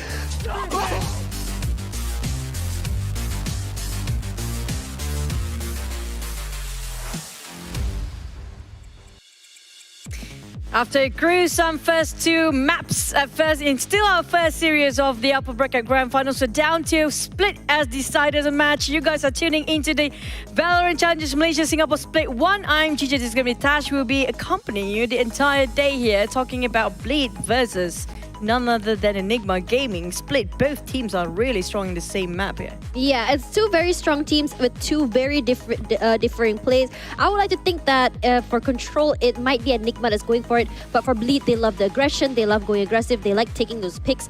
And I think that once they have the information, they can go for it. Regardless, if you look at the previous play for Split, you have to remember that Scary was actually playing Viper on that map, point 20 and 11. And I think that's a huge claim to make on how much control he has of the map and how much mastery he has of that agent. Now, if you look at EG, their previous one was against Toda 13-2, shows how dominating they are. And I have to say that because, as I said before, Toda not very, I would say, in a situation, they weren't in their peak performance, so I have to say that. So it's really hard to put a gauge, but we have seen them play there before. Regardless, as we go to Split, I am excited as a Split enjoyer. I love seeing this map. Now, a lot of people still say that this map is very, very heavily sided toward defenders still.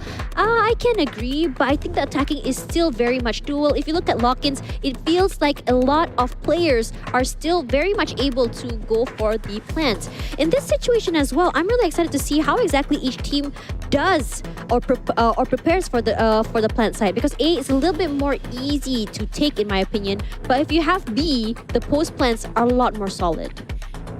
For B, the entry is going to be the problem, though. Yeah, but it's either or. It's either or. Yeah, but it's either or. It doesn't really matter for B though, because if you have that full control toward mid coming in from heaven, we've seen it happen a lot during lock-in at the same time. We saw Fnatic how they play. It's always that B control, whether attack or defense. They love playing that mid control. It gives them so much areas of control, whether it be from the back of sight towards CT, whether it be toward A, toward vents, or whether it be on B itself. So the idea is for Split, it's always been that mid control, but in this situation, there are other options available. Yeah, but mainly when it comes to Split, we do know for a fact the mid is going to be everything for both teams. Now, if they can dominate over the control of even mid to Haven or mid to Vent, it's pretty much everything. Because if you can actually defend on the side of mid, it's so hard for these guys to actually transition themselves into just to go from A to B. They can't go through the mid anymore because it's really a long walk.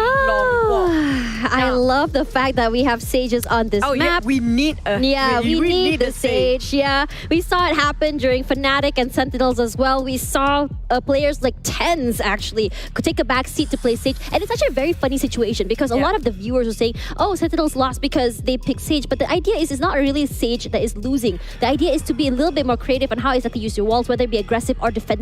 It gives you so much space. It gives you so much time for your teammates to rotate at the same time. In a lot of situations as well, it's more battle sage.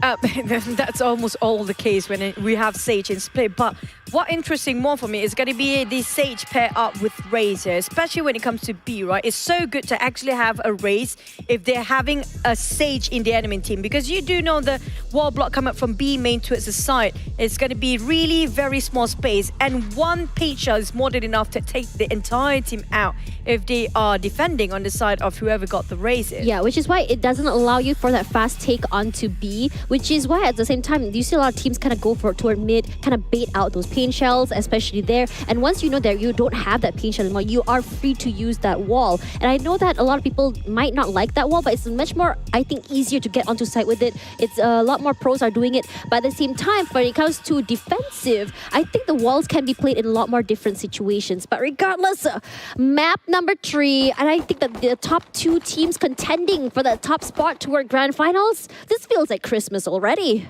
It's going to be a treat for all of us here watching as well, because it feels like these guys might actually meet up again when it comes to the grand finals as well, because both teams have been putting up such a stellar performance. And speaking of the ice wall again, it depends. You know, you can go for the retake walls as well. Because if you want to defend, like quite early on, investing too much on the ice wall, it will be a bit premature for these guys. So this is not the normal rank. This is a tournament. Definitely, they will actually use that ice wall whenever they only need to do so. The most important part for GC is going to be not to overuse that paint shells too early on. There's no boom bot being bought just yet. But I want to see how much the difference between having the Cypher and the non-Cypher on the other end. Because they do have a double smoke as well as Scary. And it plays at Viper a lot of space for the side of a Bleed to get into the side. With also the gravity well and the smoke coming from Darian. This is a very interesting Viper wall, honestly.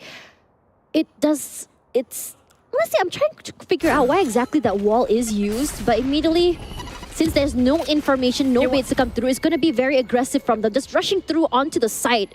Regardless, Sorzan, not giving out that space. I see now what exactly this wall is doing. It's going to catch them off guard, honestly. It's a very aggressive wall, I have to say. It goes down immediately. Zan is almost taken out. Luckily, he has a tailwind. Shots out, gonna meet up with his teammate once again, not allowing that reposition, but now we can see that Bleed is stuck onto Haven. Juicy, satcheling out here, right click, but it's gonna be traded out by Frey. Darren finds one more, so we Zed to be taken out again. Frey with 2, Frey with 3! Frey playing on his spine! Darren does stop him in the end. Darren does get that plant to come through here as JH, he knows exactly where the other 2 members are. All the stars are coming out. Gives them a lot of space to work with, denying vision, denying any information. Arton just waiting the right time to explode with his teammate. No information just yet, both teams just holding. They do have some time left, but without this information, it's going to be a problem. He's trying to see if he can work with that. Still on cooldown there. You see Divine just shooting upwards as a Sage. Hey, I don't think he has any more utils. The only thing in his hand is just the classic, but Divine, that's all he needs as Arton pincers him from the other side. I think that's a perfect wall in the first place for Viper because what I want to explain just now, but it's actually just cut across those coming out from A main and also from the screen area, plus those coming out from behind, from B, or even trying to get out from Van is very difficult with the combo of the Ice Wall of Sage. They pretty much just close down every entry possible towards the side of Haven in A. That's a solid move coming from the side of Bleed, but unfortunately, the last minute when it comes to Frey, though, Frey at triple knock and triple down within just himself holding at the side. It was huge. That's the main reason Enigma won the first round. The first place is a pistol round. He's always been very proficient when it comes to those pistols, regardless. It's gonna be a recall for that star. No information yet. Clears out the main area here. It's gonna be a forced buy, at least from Bleed. Immediately just gonna get onto the side, but suck through! Scary does go down, but Divine does trade back. It's gonna be 2-for-1 situation. Trade so very well. Both slows used up here, at least from the side of Divine. Nice perpendicular wall. Gives him a little bit of space to work with. Does not allow anyone to push through. Immediately finds Zan. Beautifully done. Crazy Guy for 2. Do not mess with this man. This force buys give him so much value. Crazy Guy for 3, but Skyron's util plus his Spectre is more than enough. And I have to say that force buy is gonna make Bleed cry after this. Yeah, they are bleeding out with their economy right now. Still, it hurt them quite a bit when it comes to the side of Enigma Gaming, leaving only Styrons alive. But that was, you know what? Well, I'm looking at Crazy Guy's wall here right now. More towards securing the site in the post plan and just buying more time than Enigma trying to get in and retake. More about sealing the entry than going for a defense or trying to just put themselves in a very protective wall to make sure they got the post plan in the first place. So that's actually a smart move from Crazy Guy, but it's not enough for them. Every single time for the post plan, coming up from Enigma Gaming, they are so quick when it comes to rotations and try to go for the retake.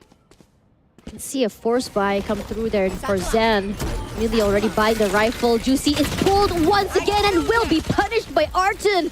He thought someone might be toward the middle side of the pillar. That's not going to be happening. Wall is up. Arton was ready. He was already kind of figuring out it's going to be a Sage wall on that side. Cosmic Divide comes through, gives him a lot of space to work with. And now they're just waiting it out. Denying that plant with the Aftershock.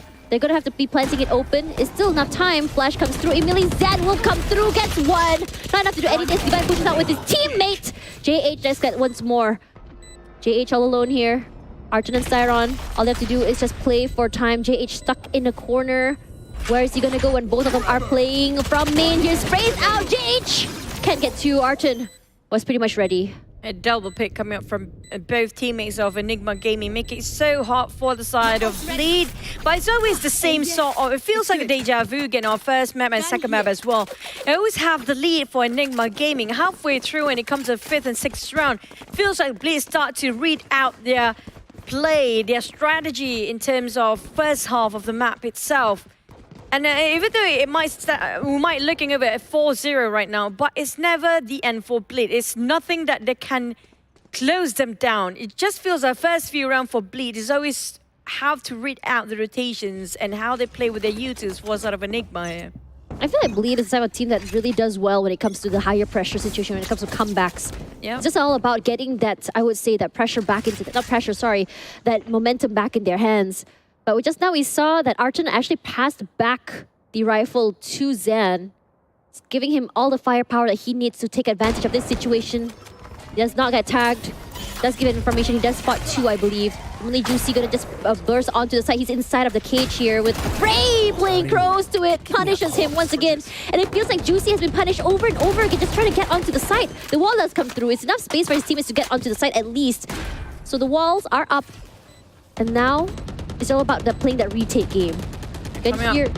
From Haven, most of them, and trying to shot down on the side of Ice Wall. They definitely bring it down in the first place. JH got one more flashpoint, one more AWP point to actually get himself a Thunder, Rolling Thunder, but JH got it, but Sanders exchange with so much more. Oh no, this is going down the drain for Bleed, leaving with only 2 on 3, but they've got one more. JH is so good holding this by himself. Going for a foot line, forcing him to actually show himself. Styron couldn't make it, almost an ace, but JH, what a play! Great use of his utility and reacting to it. That's exactly how you would expect a team to react to the utility. And that's exactly why everyone called Breach the cyberbully at this point. All I had to do was just do Rolling Thunder, swing out, get one. Because the concuss didn't allow the team to recover, he was easily able to get a 1-2 pick. His teammate was there by the time that was all over. Beautifully done by Bleed. And finally, with 1 round in their pocket, I'm really hoping to see more rounds chained together by this team. Now, if you look at economy-wise, Enigma Gaming not doing so good. As Bleed, this time, they took all of their guns. And Juicy, just gonna wait here. And you can see for Enigma, they're just gonna go for a straight save. They did buy some utilities, not full. Scary gets the first one onto Divine. So it's so crucial for them to take down the Resurrection. They're already offered here, but the placement will not work out. Bleed is going full force with all their rifles in their hands. Well, as for Enigma, this save, it's a bonus if they manage to actually win this round, but all they need to do is just trying to find one more. It's going to be worth it for them to actually win this over. This pistol economy saved for this round. Take a couple of rifles would be more than enough. Bit of a slim chance, but it's a good try coming up from Arton.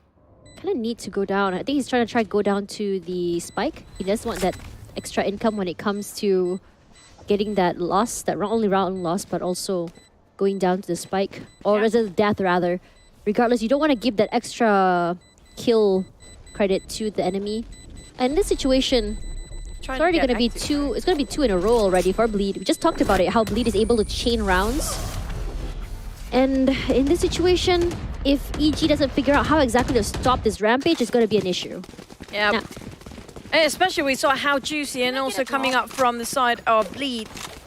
You just go in without a second thought, especially when it comes to Scary. Whenever his lineups, his walls plays onto, it's so hard for these guys to land any shots with Darren, Smokes as well. And JH combo with the side of Juicy, they were so fast off getting themselves to the side here. Still deciding whether to go from mid or B. And look at how they separated themselves for Bleed. Very segregated right now. Zan, full control of mid. And this situation, we haven't really seen seen any mid control coming in from both teams. It's always been main, but Zan read that like a book, finds Crazy Guy huge, drops a spike as well, gives them all the information they need. It's a very interesting situation because, you know, when we talk about Valorant, that game about conditioning, I would have thought that that EG would be kind of putting their focus onto main instead, but I guess because of how deep these walls have been, it's kind of forced them to play toward mid-side instead. Now, with Darren here, he's still trying to wait for this wall to go down to see if anyone will be peeking up. Not happening just yet. And Enigma holding. And I think that with Divine already having an idea, it's gonna be a B hit. Zan already with a 2-pick with that op, huge. And immediately JH and Juicy get one each with the pain shells, with the headshot. And now, the round is equalized. Now a bit late for the side of rotation coming up from side of Enigma, but they can go for a retake. The plan will be successful on the side of Bleed. There's gonna be extra cash in their pocket right now. But for the side of Enigma, they are trying to force the tension, maybe coming out from the side of never mind, Styron coming in with also a showstopper in the hands of Juicy, waiting for them to pick, but the Cosmic Divide will waste that showstopper away. Here comes the rest of Enigma. Frey coming in first. Going in for it. No, I hate this wall. It's a very annoying one to do with. Just with the way times doing through time. Juicy and Darren, one each. Did he just try to knife? Hello, Sarah good for 2. Still have to worry about JH. Still gets the kill, but there's no time. Oh, but it was a perfect Cosmic Divide coming from Martin. Close enough. Oh, he got it. That is a little bit too close for comfort. The wall was so hot for them to actually shoot through. We saw the bullet ripples on it, even down to the knife, just, you know, in case they can just cross over the Cosmic Divide and it hits. That's a very, very nasty wall. It's a very annoying wall to work with. And the only way... It really is. And the only way to really counter that wall is to push together through that wall, get them out of the way, and then go for that post plant. I would say the defuse. Regardless, I think it was perfectly played. The fact that he still managed to have a sliver of time, really just taking it back in terms of points here. And now suddenly, after 2 rounds, I think EG finally got an idea how exactly to deal with it. Well, we're gonna have to wait and see. No more Cosmic Divide this time to actually do another miracle play. But as usual, the walls come out from the Vipers will actually open up a bit of space for them to slowly crawling into the side here. And definitely they want to commit to a side of A. But it's gonna be a bit of default from Enigma. They read through due to the placing of the Vipers wall, giving instruction to a side of Arton to actually get into the side here. And here comes the Fort line, just gonna concuss every single person in the side. Coming in with a rolling thunder just to reply to us at Fort line. But they're not getting into it just yet. They're taking and biding the time for Bleed. They have such discipline. Kind of hoping that fault line will be used a little bit more aggressively, but I guess more defensively is the name of the play here for EG. We all know that this map is very, very heavily defense-sided, so there was no need to repick, no need to go aggressive. In this situation, all they have to do is just waste time. 30 seconds to go, and I'm really expecting this aggressive play to come through here. Styron already anticipating immediately. Juicy onto the side, gonna be getting go for a crossfire there. Juicy does get 1, Frey for 2 already. Crazy Guy and JH gets 1 each. Gets the revive, beautifully done, but immediately gonna spray through. Wall is up as well, doesn't allow anyone to go through from the elbow side. Zan, knowing where exactly everyone is, he finds Gary straight inside a pit. His aggression is just so unrivaled. Just gonna go again, but Gary not allowing to push. It's a little bit hard to play aggressive with an op in hand. Very clean round from Bleed, but very explosive play as well from the side of EG. Yeah, very expensive round at that point for the side of Enigma too. Not just they lost themselves their operator, they lost themselves their rolling thunder. And just to giving him back of response to as a fault line given by JH in the first place. Now the rolling thunder will be disposed of if they need to or they want to for the side of Bleed. But they definitely want that back on the side of Bleed just now. But back towards the side of Divine, that resurrection has been there for quite some time, but it's just he being picked off too early, multiple times in a row now. Get to use it just yet. Good read onto Frey, not allowing him to get any information. Now he gets it though. They're not gonna shoot it, but it does give him all the information they need. Quick rotates coming in from Enigma, but Frey is playing in the front lines here. This time, no one to stop Juicy take up the site. And this is a very scary situation because if the post plants preparations is allowed to happen, it's going to be an issue, but Frey will be the one to push out here. And see that EG, they don't have any guns. They can rely on those sheriffs, and the walls are up. Zan come through. Comes in from top side, not able to get any hits onto the guns as Darren pushes up to a Frey. The disrespect is real. They get 2 already as Zan coming in from the other side wants to take the full side of screens. Now this wall's a bit low. He is able to jump up if he wants to. They do know there's one on the side itself. Look at JH playing crows. If someone were to jump up, he can just shoot in from the other side. Divine just waiting for the wall to go down. Zan already for 2. Beautifully done as the wall breaks here. But they're running out of time. 8 HP left. They do go down. Divine for 3. They get the kills, but no time to go for that defuse. All they need right now is just a rifle to work with, but 2 of them went down as well. The only one that managed to secure a rifle on that round is going to be San. If only they can secure all 3, that will be still a win for them, even though they lost that round just now. Enigma Gaming still have the resurrection. Divine is just too hard to within reach, but he wouldn't want to waste that ult just now due to they are saving for that last round. Again, we do have the Cosmic with Divine. We do have the Rolling Thunder coming up from Bleed. Feels like they will invest heavily in A this time. Frey has been phenomenal when it comes to setups, but you know how aggressively they play. Frey really stands no chance. They just catch him off guard. He has to play a little bit more deep into the side, I think, and that's exactly what he's doing. He's no longer playing inside of Heaven. He's no longer playing close toward the entrance. Immediately again, Juicy doing Juicy things. Gonna get caught by the wire this time around. He's gonna spade through the cage. Punished. Neural Theft to come out at the same time.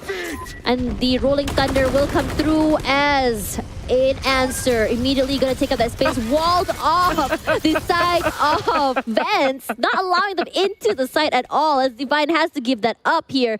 But look at Zan coming through here from A main. It's gonna be a lurk on lurk. Immediately finds 2. Zan, huge. Takes up a lot of space there. They have on the other side. Kennedy 3. No, it's not quite gonna be doing that. As Scary gets 2 of his own. And left with only 1 or 2 players. Go 2v2. Yeah, Artem spot 1 on screen. It's Kabaddi. Divine finally gets the use of that resurrection. It's a crucial time as well. Crazy Guy just finished off the spike and definitely. But down to Crazy Guy. This guy can clutch whatever role you gave him. Oh, no one's getting any info. Straight line. Nasty. Straight line. There's no way for him to pick out either way. He picks out to main, the screen's going to shoot him out. It's a perfect lineup coming up from the side of Enigma just now. But the only thing that's stopping them from getting that side in the first place, you have to give credit to Frey. His tripwire and those cyber cages play such a big part to deny Juicy to actually jump into the side. It's always Juicy open up the opening for them to actually plant it in the first place. Now, if you can stop that one more time, it might actually works towards Enigma Gaming in the first half here. You can see how fast they rotated as well this time. This time, Juicy gonna come toward Rams, and this time he does get caught. Juicy will be the one who finds Frey at the end of the day. Already anticipating the play, gonna take up some space toward Rams, toward Ropes. With that pain shells, he's gonna farm out these orbs. Now he already has the showstopper. Roomba, just to give some information. No one gonna get caught. Costly Divide as well to give them a lot of space to work with. Clears out the entry side for the side, not entry side, sorry, screens for the side of him. And Zan playing this very dangerous game in the corner. That he immediately Scary will punish him for being there. Read like a book. Now the wall will actually goes down. Crazy Guy trying to just be on the side here. No walls to play with. Divine have the exchange between the Scary. Scary is still there. Still have a form them. Feels like the numbers against Enigma Gaming. They want to go for the save. Very difficult to force this fight anyways. It's going to hurt them quite a bit if they want to force a fight. Just hoping if they can get sort of a consolation exit frag here. But for a side of Bleed, that was a solid one. Feels like Juicy and Frey might actually have a bit of a beef in early game. You want to play this game, Juicy? My job is done if I finish off Frey early. You're still got an additive frag for Arton. Still and a sort of a bonus for him. very good round, honestly. And the fact that Bleed managed to hit 5 already on attack side just shows how much firepower they have in terms of the team. With Juicy just jumping onto the side itself is already enough for them to already commit onto the side. That's how fast they are moving together. There's no longer that divide between getting onto the side with the duelist as well as the rest of the team. Now, for Enigma, I think rounds that have been working out for them has always been those retake rounds, especially toward A. And I think that for Bleed, B side has been a little bit more harder for them, which is why they prefer not to go into the side unless they can bait out as many utilities as possible. Because we all know that getting onto B side has always been the biggest issue. Even when they tried to get to B side even from mid, they were still struggling at mid because Enigma knew how to hold that control. It's only been A that's the issue because they are very, very aware that for A, it's always just going to be Frey. It's never going to be more than Frey on that side. It's enough to have just Frey to actually hold that side in the first place. You saw how hard for them to actually... They cannot just entry in by force within seconds. They have to actually bide their time due to the tripwire. And so many tripwire being placed on the side of Frey. And that camera is more than enough to actually Frey play at the back line and getting so much information at the same time. Back towards this, they're not changing their pace anywhere possible. Maybe just going to a vent, maybe thinking about mid, but still going to commit towards the side of A. Now, we saw just now when it was a break, Enigma actually point out where to actually do things here. We saw the dots just now, they have a bit of discussion. Again, the wall will actually force them to actually go towards the side of the Haven, how they did before. So there's going to be the same idea. Try to go straight from the ramp into Haven just to secure and dominant over the control of But look side at how A. many people are already on A. It's 3 this time. It's no longer just Frey. And that's exactly what they talked about. Because they know that even though, yes, Frey is enough, it's just when he goes down, it's just not enough time for them to rotate and play together. So might as well just play together, play off his utils. It's going to be so huge. Zan this time playing in the corner, catches Juicy off guard. Look at how exactly he has done his wires this time. It's just so very different because they're only anticipating where exactly Juicy will be jumping into. But this time, Bleed finding a different way to get onto the side here, coming in toward Heaven instead of going toward main because they don't have Juicy anymore. They're taking their time. They know the shots are being answered back on their side. Making sure that there's no util on the top side of the area. But Frey's util is still very much there. He's a very sneaky lad, honestly, when it comes to this situation. But gonna take a lot of space into the side of Rope. They're coming through, gets 1, not enough for 2. Scary will trade out. Regardless, it's gonna be a quick run straight toward B. In mail here, surprise! Divine is here, and Divine good for 2, and gets the spike, slows it down, great reposition, and a great heal. It's such a smart move coming from Enigma. Having all 5 men to actually invest it on side of A. Divine is always remarkable play, but a bit too comfy there. As Darren taking down on Divine. 10 seconds Still left. managed to secure the retake, the spike yet, try to retrieve it. But at the same time, the pick coming up from Frey from behind of Vent. Oh, they want to swiftly transition to the side of mid and B, but it's just a bit too harsh. The moment they shot down on side of Juicy, that's going to be really tough on the side of Bleed to just get into the side of first place. It was a perfect view on Zan as well. Look at that, how they do it. They just let Juicy burst into the side, and immediately what they did was put that smoke there. So because there was a smoke there, suddenly his teammates cannot pass through at the same time, and they are separated. So once Enigma managed to figure out how exactly to separate Juicy from his teammates, that's when everything started to fall apart. And this is where EG has to figure out how exactly they can maintain this momentum in their hands, can get creative with how exactly they want to play. And again, it's going to be the same A hit this time, but this time with one person at mid just to catch Divine perhaps in the middle of a mid rotate. Yep. But I love how the fact that Divine is taking his discipline, like everything, hold it in, no matter how crowded it gets in the A side, still holding his ground in the mid area and not going to budge it, because just in case they want to go for rotations, he's there to stop them.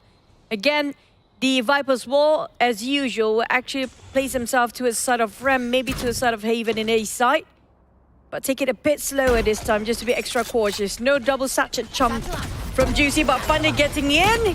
But here comes all guns blazing towards his side and straight in the face, but still got a bit of trade. Juicy is down, it's time to make sure he's nowhere to be alive, but still got the fall line, a bit of revive, getting back Juicy on his feet here. The crucial timing, and back to the side, Frey, again taken on site by himself, but it's a bit too isolated from the rest, but down to Art and couldn't make it.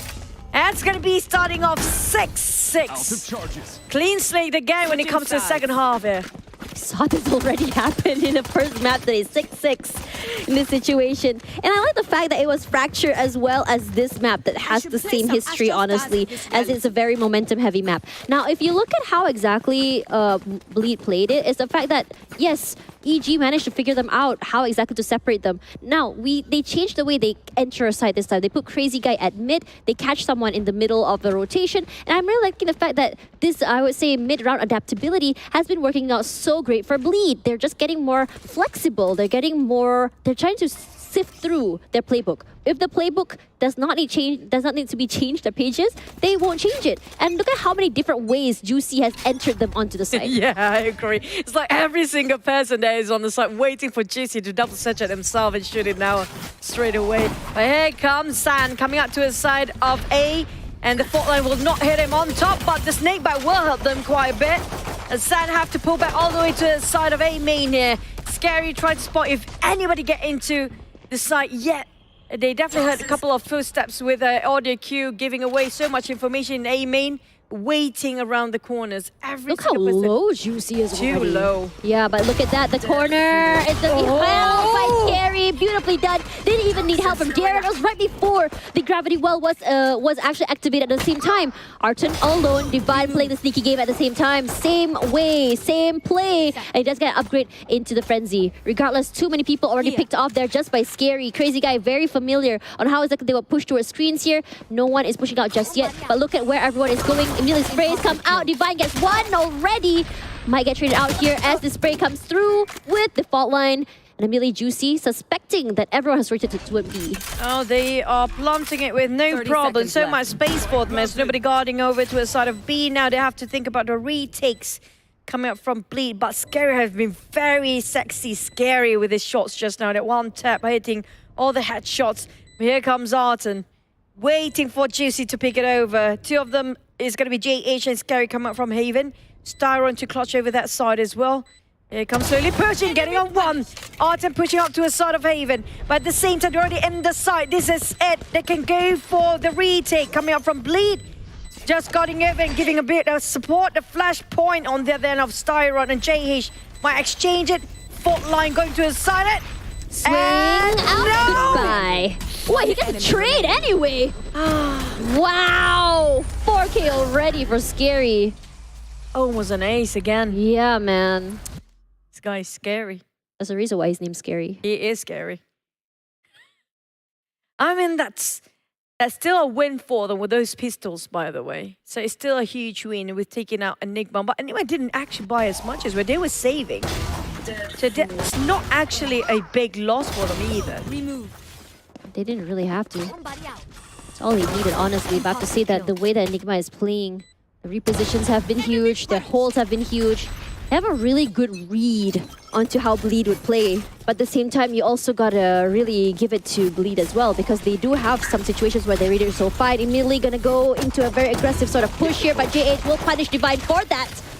Wall up at the same time. Just clears out the area of the corner with the Aftershock at the same time. Gets the heal. Nice good little reset. A pick onto Divine is huge. They have no more healers, they have no more slows at the same time. Wall up, not to give them space onto the site. Immediately gonna break it. But the sprays come through there. JH just doing so much work with just the classic Arton forced to the corner. As JH has already picked 3 off. And all this man has to work with is a classic. Yep.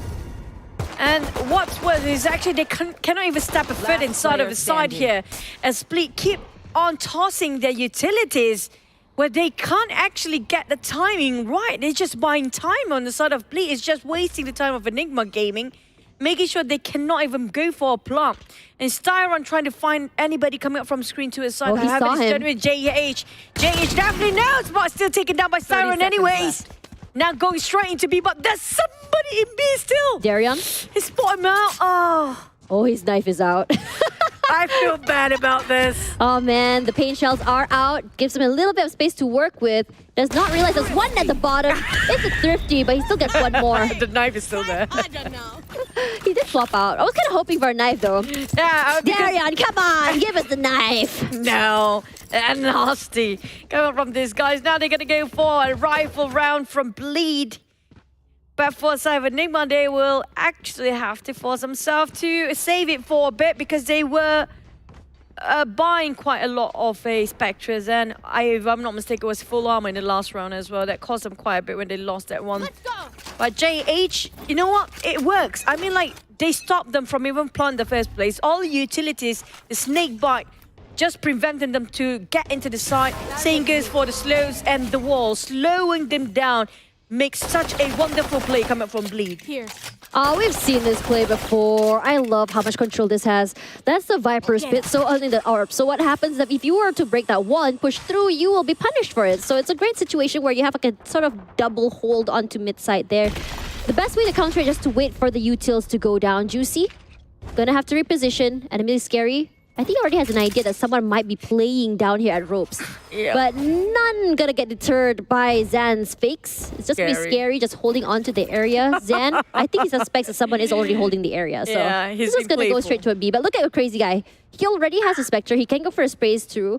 And they are just taking the time. It's a very nasty off angle he's playing with because you're going to be checking left and right, but you're not going to be checking that particular angle onto ramps itself. Now, if you look at where the spike is going toward B side here. It's also going toward main. You have one, as soon as someone were to breach Haven, it's going to be just rushing straight onto the site here. Zan, can you get the first pick? Not going to be happening. Immediately going to recall that star. Going to put out that star rather. Nebula does not deter the team at all. They push through. Immediately going to flash out at the same time. Darion and Crazy Guy. And Darion, there goes Scary at the same time. 3 each. Really good fast play. Scary, get 1 each. Flawless round. This guy never whiffed, especially with the rifles in their hands. Now Bleed leading a bit, just a tiny 1 point shy there with 7-8, but that was a big difference between the guns just now from the side of Enigma. They didn't buy too much as to say for this rifle. Now this is the real second half round we're talking about. All rifles out, a couple of Spectres in the hands of Bleed, but Scary will actually finish off with that one more op to go. Maybe they're going to go for the op first just to get on the Viper's pit to plant it over. If they want to, they can. Might actually try to go for the rush in B once more. But look how Frey is far apart from the rest of the team, just to fake it out or maybe just try to gain intel for the team. I think for Frey, this idea is to just only scout out, not only just to scout out, but also to get an idea where exactly everyone might be. Because if he's not at mid, or if he's not over on the other side, it might be a full push onto the side. It's gonna be happening there. Darion immediately taken out there. Zan gonna be traded out by Crazy Guy. Not allowing that space. Gonna get an upgrade to his gun there.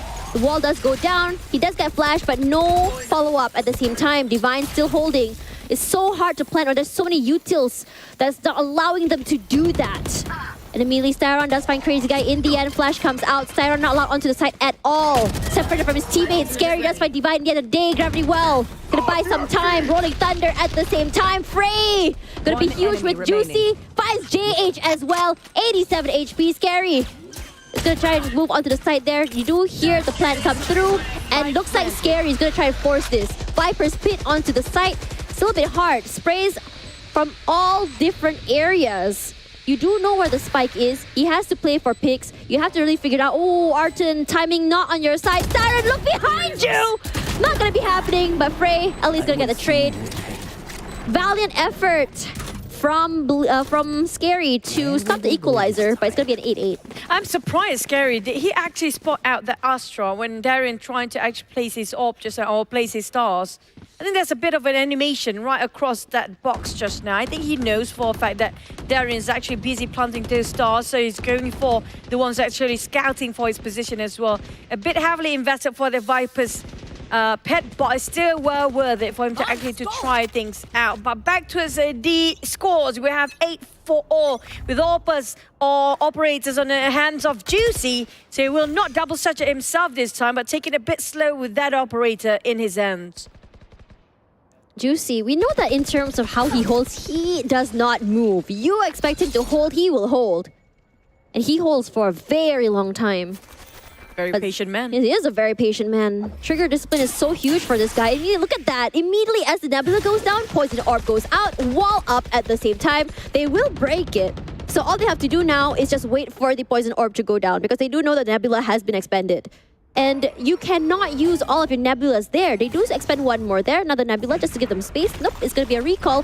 Fault line gives them so much space onto Heaven, but it's not Heaven that Enigma wants to go for. They want to go toward, no, they want to go toward Heaven. They do not want to move toward A. And I'm not liking the fact that they're just kind of like changing their mind as they rotate here. Because it's not just changing their mind rather, but it's more of a fake, more of like conditioning them to think that I'm going this way, but they're always already going to the other way. It makes it so hard for them to rotate. JH suspects that someone might be coming in toward ropes. Darion huge there with the pick onto Styron. Divine finds Darion. Scary does get a trade.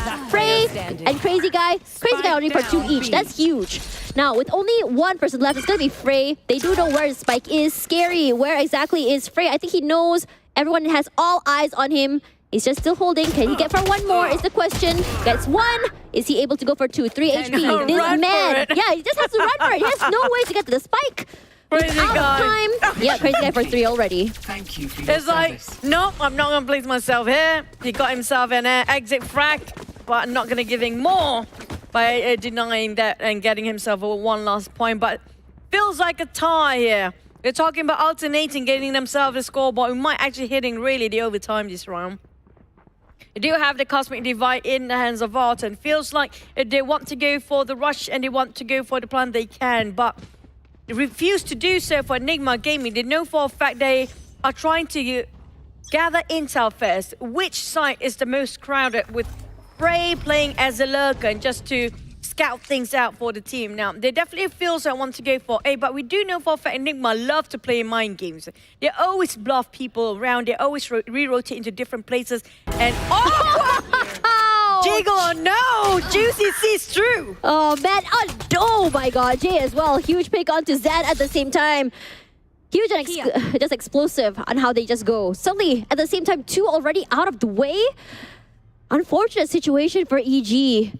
It's really hard to challenge Juicy when he is holding on to an angle with an op. And in this situation, you have no clue where exactly Juicy is going to be holding. It has been mid, yes, but they don't know where exactly he's been. Regardless, what Enigma is going to do here is just wait. Wait for the wall to come down. Because if you see there, they're in a round where they do not have the economy. They don't have the full buys here. It's really hard for them to do anything. But JH has shown us that I can take 3 down with just classics. Slows, just to buy some more time. It's going to be so hard to push toward Mail there. I think they're just going to try and push towards the area of ropes. And I think in this situation, you sort of have the other members of Enigma sort of pincered. Look at where they all are. Yes, Heaven is open, but they all have eyes on there. Peeks up, Frey, Juicy still holding. Once they cross, Juicy is going to go for that pick. And it's going to be Divine, the first one out. Pain Shells just to give them so much space. Rushing onto the side into another open embrace of a gun barrel. Frey that's one with the Spectre. Crazy Guy does stop it. Plant comes through at least. Staron gets it, but gonna get sprayed down. That's a smart move coming out from just Juicy alone, making so much play for the team. He just opted out and scoped down to us all 3 players, and the next move that actually make a big play here. His Paintia actually divided and isolated the players from moving in together. If they can actually double pick him together, it's going to be really troublesome for him. But he decided to actually toss over that Paintia, making it so hard for them to be working as a unit, and that's being isolation for the other player as well. So it's going to be Bleed actually leading. This is the first gap that we actually have in this matchup right now. I mean, like in this last map here, Tash. So far, it's always 8-9 and 9-9, and always a tie. This time, we got a bit of a gap here. It's going to be 8-10, with Bleed actually leading this over. But I'm loving how this guy's been playing. I mean, like the Cosmic Divide is still there to be disposed of. The Resurrection for both teams are available, and we do have the Rolling Thunder. I'm not surprised JH actually will use it, not for the retake, but just to prevent these guys, prevent Enigma Gaming to actually push into the side in the first place. You saw they don't want to go for the retake. They don't want them to actually plant. Because they know that for Enigma, if they manage to get that plant, their post-plant holds has been phenomenal. They know that Enigma's game has always been controlled. By denying them the site or area of control, you deny Enigma Gaming any access to winning the round altogether. And I think Bleed has been so huge for them. That's League of Legends. Hello, wrong game, sir. But anyways, it's been huge to not allow them any access to the site, do not allow them to play where it's been working out for them. And I think in this situation for Bleed, they've really figured out how exactly to stop EG from going forward. And the fact that EG didn't manage to really get the advantage when it comes to the round where defense has been phenomenal to get those rounds where it matters is just huge. Here's Zan, explosive way onto the side there, Rolling Thunder at the same time, just denying him so much space. He's gonna draft down slowly just to get his equilibrium back. Snakebite just to save him from anyone pushing out just yet, but no one is just gonna go aggressive too much. We know that Scary's name of the game is not being aggressive, is to punish anyone for going aggressive, and it's been working out so well. Here's Crazy Guy at the same time. Do you know that there is a Zan close by is the question. Zan knows you're there, but are you gonna check your corners? Yes, he does! Huge pick onto Zan. Crazy Guy make a bit of an opening for the entire team to retake in case they want to go for the plant here. Definitely kind of hard for them to actually enter in the first place. The Blade Storm just now was supposed to be the opener, but being denied entirely on top of a ramp. Now coming into a side of Haven, it's going to be a really crowded Haven here. Here's the revive. Crazy Guy again. He managed to revive on the side of Sand, but at the same time, makes the decision hastily and not going to go straight into Haven and going pull back all the way. Cosmic Divide open, straight into the side with another Blaze Storm. Sand gets a bit of exchange here with Scary getting on Sand back. Another exchange of Frey taking on Darian, leaving it to 3 people coming up from the side of Bleed. But it's equal out the order, feels it, 2 to 3. But never mind, Scary. Finally taken out by Divine is just so good when things are going really south for the team. I'm really liking the fact that they sent the whole team up to get that revive onto Zan. Understanding the fact that they do need Zan to take that site. Now, when Zan was alive and activated, he still managed to get 1 pick on the side before he goes down. And as soon as he goes down, because there's already that information that someone was already playing in elbow, that trade was able to happen. And I'm really liking that they understand what their win conditions are. And Enigma, once again, they are slowly catching up to Bleed. The question now is whether or not they're able to overtake this lead that Bleed has. Regardless, Bleed has been known to take so many rounds or so many teams into overtimes. Now, speaking of overtime, there might be a slight chance we get into that as well. But we do have a neural trap for Frey. If they want to open it prematurely, they can actually do so. JH did that before with the Rolling Thunder, caused them quite a bit for Bleed in the last round. Now Scary just giving a bit of a warning shot just to make sure but he's got his pre-fire is way better than Sand with that Bulldog. Oh, now the mid is open for these guys to actually venture out, but Spite is still left behind, still unsure about which way to go here. Ooh, taking it man. in 3 time for Frey, now opening up the space. Are they taking the Spite back up to its B? All the entire team of Bleed now going to a side of B instead of A. Investing heavily, but the thing is, Arthur is still at the back. Your duty Revive. is not over. Immediately gonna take some time here for the team, and it's gonna be an A hit regardless. So many utilities used just to get into A. Frey was huge with that opening, does go down eventually. It's just an unfortunate situation where timing was just not on their side. They weren't aware that Crazy Guy was there just yet. Juicy playing over here, just trying to catch someone off guard. Walls it off, gives them so much space. But you have to remember, screens very much open. And that's exactly where Juicy is. Arton playing, it's a little bit of an off angle here as Juicy wants to push out. He suspects that someone might be toward elbow, might be toward the area of screens, and immediately Arton gets 1. Can he get 2? Not quite. That smoke gives him all the space in the world for a reposition. Darion pushes out, catches him off guard. It's just down to Divine. He catches 1 out, but Juicy's showstopper really did stop the show. That was remarkable plays. I mean, still valid effort coming out from the side of Enigma Gaming. They place themselves with the 2-player. I mean, it was really tough for them to actually reroute themselves into A after invested so much into B side early on. But this is where Crazy Guy just make it almost impossible for the guys to actually leave here. The fault line didn't actually clip on anybody, but that, even though he's being blinded, the neural tap gave him away his position, but he still managed to secure those eliminations early on. And the mid-opener was really making it tough for Enigma to go which way. Like, they tried to rotate from mid, going to its side of A. It's been denied entirely as well. Now, heavily invested to the side of B. Feels like they want to go for the rush if they want to. is huge. Zan already onto the site immediately. Darian already good for 2. Darian knows it's going to be one person on top of that wall. He's so aggressive. He gets 4. Not going to get 5-star. I'm going to stop him. But at the end of the day, it's going to be Crazy Guy to get the last pick. It's going to be match point for Bleed already.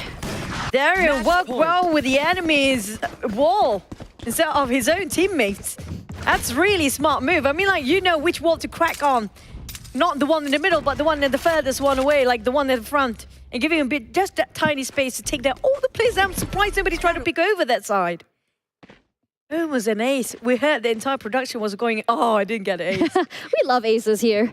We love aces over here in the studio. And I think that the fact that it's a lot of confidence coming in from Darian already, knowing the fact that he's able to go as aggressive as he wants because his teammates is going to be so quick with it. Rotate, speak of quick. Juicy with a quick pick onto Zan, and now they do not have their duelists. Getting on the side is going to be so annoying. Sprays come through. Look at how many utils are just used just to get Crazy Guy as well as Juicy out of the way. Archon going to pick up a new gun at least. Spraying out toward the side of Vents. Huge. Not allowed them to push out. Phrase. Utils not allowed to be used at all, and by denying them any information, it's gonna be catching them off guard. And we know that Crazy Guy spotted out one person already here at mid. It's gonna be Archer that spotted out actually. They have all the space in the world because he did give up that space. Gonna break the wall, get onto Heaven. And Nebula just to give him a little bit more space to work with. Just to really play with them to make sure that no one is going in for those flanks. Juicy, not moving just yet. He knows that Frey is there, and Frey has not been the type to move just yet. A little kind of noise just to keep them wondering. A little bit of mystery. Where exactly are they going? Are they rotating? Are they staying? There's the question here. Look at the double star on top of a B main there. It's going to be popped with one cloud and one gravity well. There goes. Pull back with also the operator to work wonderful for Juicy. And now Arton trying to open up the space, but Crazy Guy taking him down a bit of trading with those in Navin as well. But Darian, the combo with the side of Juicy. You saw the double star right on top of B main. Yes, the moment he popped off this Rolling Thunder, but the gravity well and the Nebula smoke will pull everyone back. And that operator just, you know, just need to shoot. That's it. You need to open fire, and that's it. You don't even have to aim anymore. I think for a lot of the members of Enigma, it's really heartbreaking for them coming so close and beating the team to beat here in Malaysia, Singapore, which is Bleed. But I think for Bleed, this is such a statement comeback, honestly, because it's really showing that yes, we might be second place, but we'll show you guys that we can best you. And regardless of besting, I think that all 3 maps have been very, very close, regardless of how, I would say, how kind of like pendulum-y it can be. Regardless, both teams really, really showing their best on this one, and it's going to be Enigma going down to the lower bracket. But let's have a look at what exactly made this team work. Now, if you see how exactly each player worked here, it felt like in the beginning of the first half, Juicy felt like he had his wings clipped. The disabling of Juicy did not allow them onto the site. But then you start seeing Scary and Crazy Guy get very creative on how exactly they want to take the site. They start getting creative on how exactly they enter, because so many different situations. Yes, it's the same site, but look at how many different ways Juicy enters a site here, and how many times his teammates were able to push in with him. There's no hesitation to come through. Yeah, it feels like a tie till the second half here. We're talking about when it comes to attackers and defenders on Enigma Gaming. They were pretty solid when it comes to defending, but when it comes to attacking, it was so hard for them to actually get in there in the first place, because how much they're willing to invest their utilities just stopping Enigma Gaming from pushing into the site in the first place. We're talking about the double star when it comes to B main. Getting into A is really difficult due to how many slows, how many of those smokes, and also the Viper wall, making them hesitant, and also Juicy. We cannot say enough of Juicy, right? I mean, it's more of like how Juicy is set. He's playing op on defender. It's one of the situations where it's really, really hard to break into an op onto the site. And in this situation, what Bleed did right here was to get as many points as they can as before they go into the defender site, to make sure that on attack, even though they are going to be at a huge disadvantage, they want to show that they are still going to make it work. This is how aggressive that they're playing. Even Darian, I think this is why exactly Darian is able to move to a smoker, to a sentinel, because his aggression is still unmatched, regardless of what role he plays, he's still able to get those multi-frags. And on top of that, his aggression, he already done his job as a smoker, and he's already still able to get those frags. Regardless, here's the post-match breakdown where Bleed is just showing total dominations in terms of thrifties, post-plans, as well as first kills. Especially when it comes to the post-plan part, because we talked about how Enigma was really good when it comes to attacking, but when it comes to getting those post-plan to work, it just didn't work out. Or they can't even plan. It's hard. We don't even want to talk about post-plan. They barely make a plan in the first place. Because of how exactly the defense is set for the side of Bleed here. And I have to say that because Scary has so much control of mid, and you put that mid control with a Nebula, with a Sage Wall, and suddenly you're forced to play from main. And when you come in from main, look at how many utilities are there. It's either you have a utility on B side, which is you have Darion there, or you go toward A where they stack so many players there on Haven or even on main. It's just such a hard defense to come through, and Bleed knew exactly what they were doing. And there was remarkable plays exhibited for these guys, and I'm loving how Darian actually guarding over to the side of B just now. He's being put in B all day long with the B main, put himself just one star sometimes just to make sure he can get a bit of a pick to see how many people are there. Just pop it straight with Nebula Smoke. Give so much information about Scary. I haven't talked enough about Scary. He clutched so much for the team. We're talking about the off angles. We're talking about the scary part of he's surprising a lot of people in certain angles, and nobody actually thinks somebody will be standing there. You really got to give it to Scary. I think that he's very meticulous when it comes to not only taking a side, but also those retakes. He checks every single corner. And I think in those situations, his first context has been immaculate. Very quick with the pop and swing. I'm really liking the fact that he's very, very alert of how exactly people will go through his util. When you see someone going through the Viper Wall, the Poison Orb, or even the Snake Bite, his understanding of how exactly this vulnerability can give him so much advantage has been huge. And in a lot of situations, yes, you see Enigma pushing in together through those utils, but because of the vulnerability, he's able to spray through even 3 at once. And for him, 23 picks, 310. This is a whole new, I would say, record for him for this particular map, because if you remember, for him, he was previously, I think he only, it was actually 23-18. Yeah, 2011, sorry, 2011. He outplayed himself. He outfragged himself would be the right word, honestly. This guy, I mean, like, he got the brain of a genius here, especially when it comes to the timing of his utilities. He used a Viper's Pit to actually push away and play the mind games alongside Enigma gaming. He's a high-risk player. You remember how it was a 1v3 and he still popped his Viper's Pit. Yeah, the but Viper's he still Pit. actually exchanged and traded into 2 elimination, even though they didn't win that round, but it was still worth it. Exactly, which I'm very shocked at how ballsy he is. Like, I wouldn't, like, in a lot of situations, a lot of teams will say, it's okay, just keep your Viper's Pit for the next round. But he's willing to invest. He's willing to invest. He is very confident in what he can deliver when it comes to using that Viper Pit. And I have to say that because he's very aggressive, he knows how to play passively and aggressively, and punishes anyone who tries to kind of challenge him in his own utils have been phenomenal. I'm really liking the fact that how Legia has really figured out how exactly to have Scary fully utilize his kit and how exactly everyone.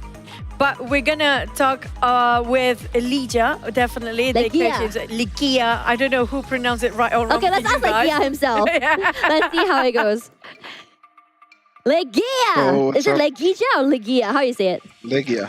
So I'm right. See? So the production pronounces it very wrong. Legia, okay. So I want to talk to you a little bit about Bleed. Now, as we come into this season, of course, you had like a big change when it comes to the roster. You also have Scary on the team, and you also have Juicy at the same time. Do you think that this particular roster really suits what you're looking for and what you want to have for the team, on how exactly you want to execute to sites or even hold?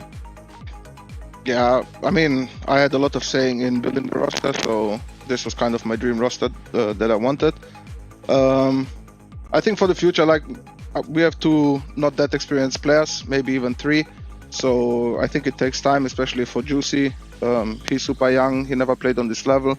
So I would say that pressure gets to him sometimes in big games, in important matches. And especially when you're the duelist, it shouldn't affect you that much. But it is what it is. He's very talented, and I think he has a very bright future in gaming.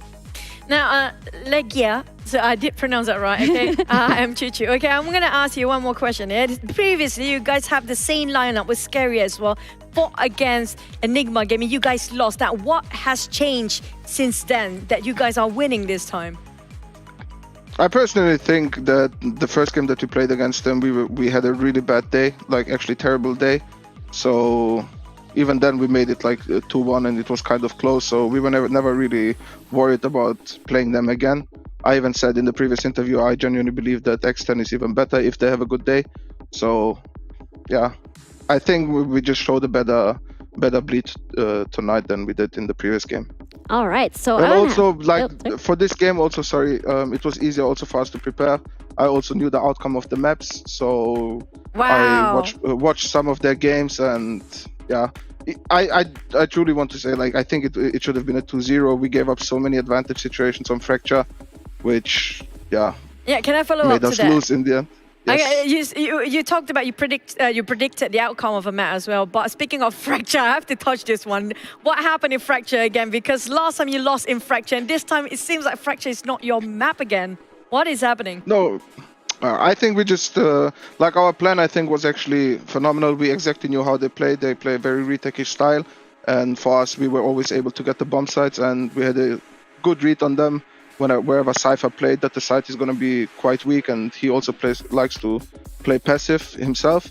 So I think in the end we just played our post plan super bad. Our positioning was wrong. Like, for example, Juicy, I told him to play different positions whenever we enter the bomb site, and we know that it's clear. But it's okay. Maybe pressure got us again. I don't know. But we always learn from these losses, and I don't want to take credit away from them. I don't think like they played bad or anything. They have well-structured retakes and everything, but I just think that they just similar played the very same game like they did last time. Okay, especially maybe also I think we caught them off guard that we played a different comp, because on every map we play several comps, or we are able to play several comps. So it maybe helped us also, but yeah, in the end we lost the game ourselves, or the map.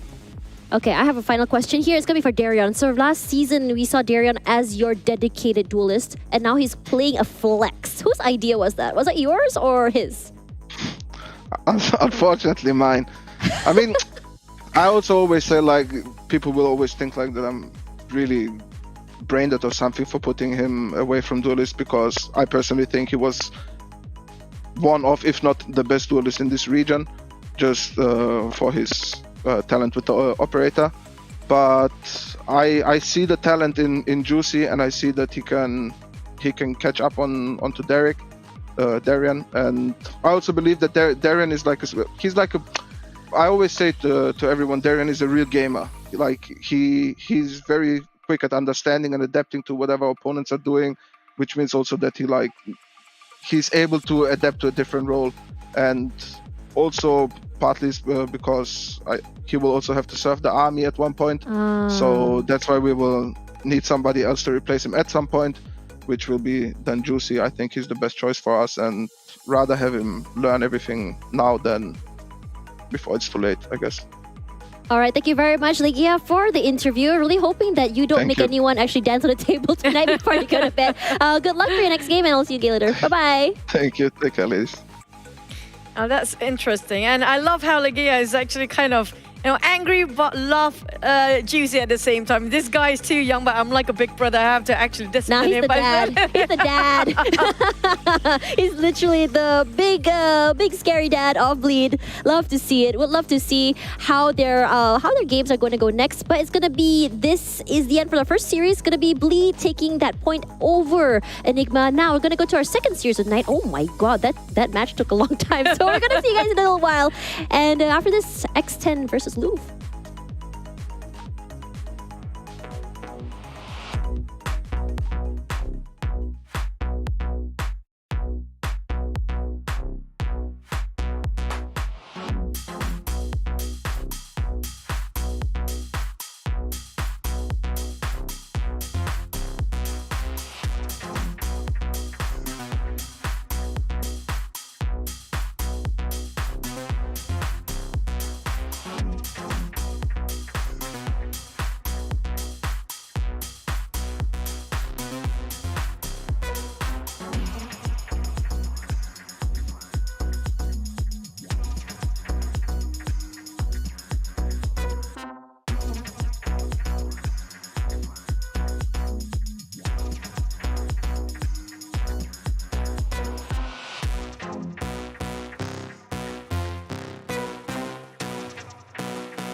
destroyed, but Darion has been seen. Hello there, but what a dodge! Every single one of them. Three Are you across each round. Only one of them's been. Oh my god! So that was really brutal. They've actually gotten it. Kinda like see that, but oh my god, not again! Behind and retaliates still, but he has the call for taken.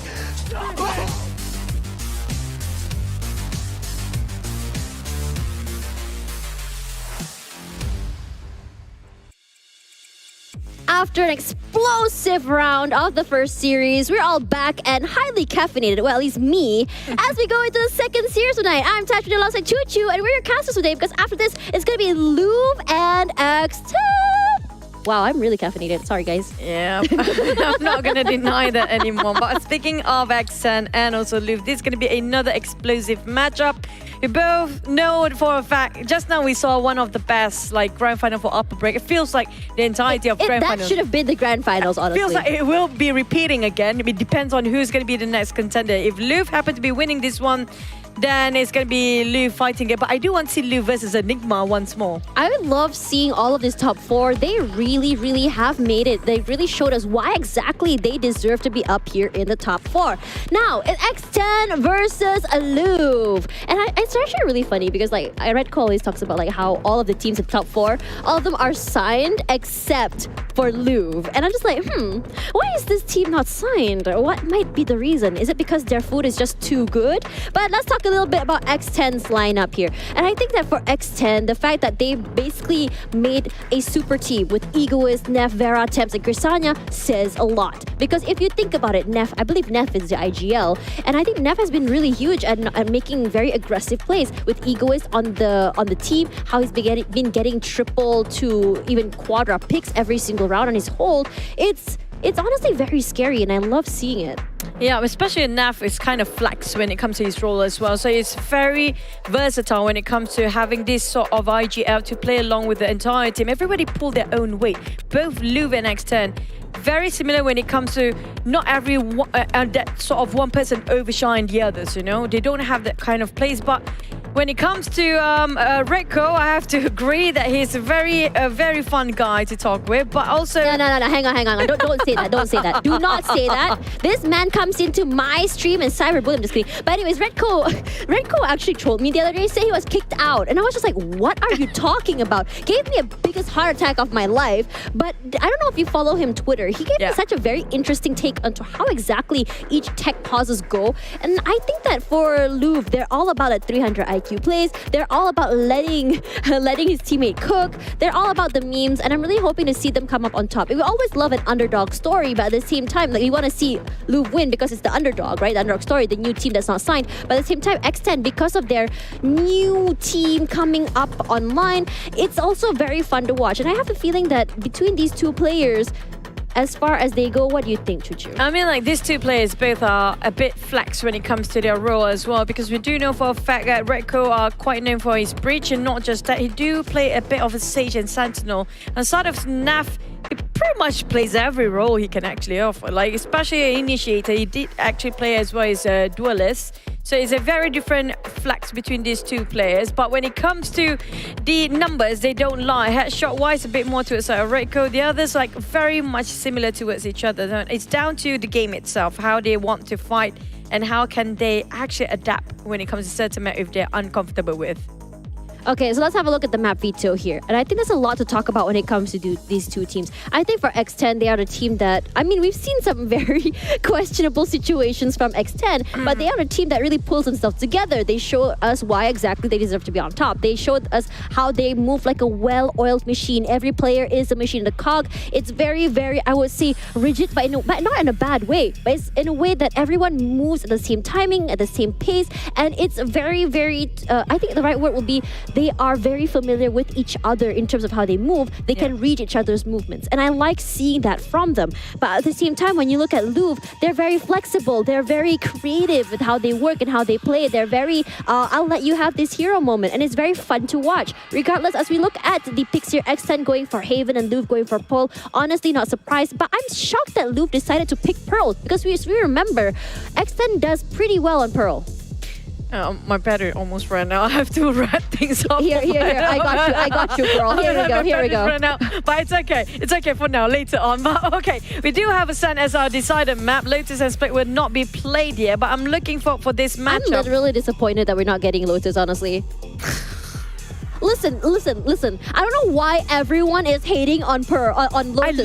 I love Lotus. Lotus. It's such a fun map to play, but I understand though, it's just so unpredictable right now because not everyone really understands how to go. But let's have a look at what X10 can offer us in terms of their, I would say, performance throughout this event. So X10 Pearl has been one of their best maps with an 83% win rate. And I remember that X10 and Bleed came pretty close when it comes to this map in particular. Ascent, they do pretty well as well. Alongside Fracture, I think every single map they do well. And in this situation, the only map they've lost is Split. Not Lotus, Split. Isn't that shocking? I mean, like, Split has been gone for quite a bit due to the rework of it, so maybe didn't invest as much time to actually really study out the new Split. No. We're just going to give that excuse for them, okay? We're just going to give them a bit of a leeway there, just in case.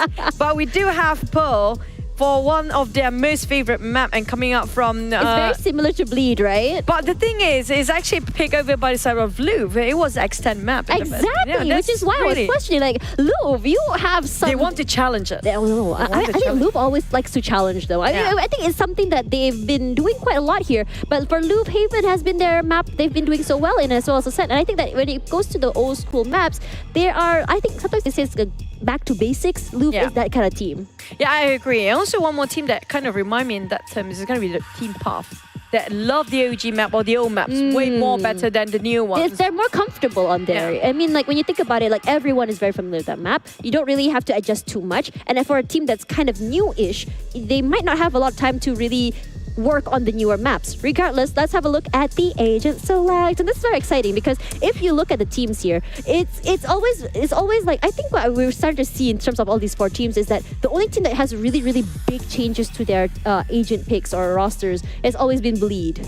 Oh, well, it's Bleed. What do you expect? Yeah. But I'm looking for Louvre because of why? Louvre is one of the things that I agree with you, that they take their own time and step back, but in case things didn't work out on their side. So they are the teams that are not recklessly getting into sites or getting into forcing the fights too much. And they know how to read things out. They take their own time to study their opponents. Where are their weaknesses? But when it comes to the agent select, we only have one difference here between the Sentinels, which are going to be Decipher and also the Killjoy. Not much of a mirror, but when it comes to Haven, it's a huge map. Decipher will play such a big part, but I think the Killjoy will actually do the same thing as how the spy camps will work things out. I think I'm really more excited to see who is the better breach, because I always talk about Neff being the breach guard. Neff and Lexia, of course. But then you see, Redco as well doing very well, right? We did have the head-to-head between them. Yeah. So this is the real head-to-head between these two breaches. Just get it better. There's a lot to prove here, because I am a big cyberbully breach fan. And you are out here trying to get my approval. I'm just kidding. No. Please don't cancel me, guys. I'm too young to be cancelled. But anyways, coming back into that, guys, this is the second series of the night. Louvre and X10. Let's see who goes to the upper bracket and who is going to slide down and meet with Enigma. We know for a fact the Breach and also the Initiator will be very closely followed behind towards their duelists. So want to see how will they work things out between the both duelists when they're trying to actually defend and attack. On the side of a C, feels like Louvre will actually try to heavily invest towards this. But look at how the side of Vera stands. He stands next to the entry in the first place. So they will try to pick over. If Vera couldn't stop them, they definitely just easily get into the side as fast as they could for Louvre. Now, look at how the Nebula Smokes just blocks everybody. Well, Vera just crossed path there. Oh man, Vera with the shotgun, huge. Finds Red Coach's cable trade out, but X10, they're ready. 2 more picks to their name. And suddenly, the other members of Louvre are just falling apart. 2 versus 4, still very winnable. But Ego is still manages to spec check 1 offline. Finds Reverie, has just wait.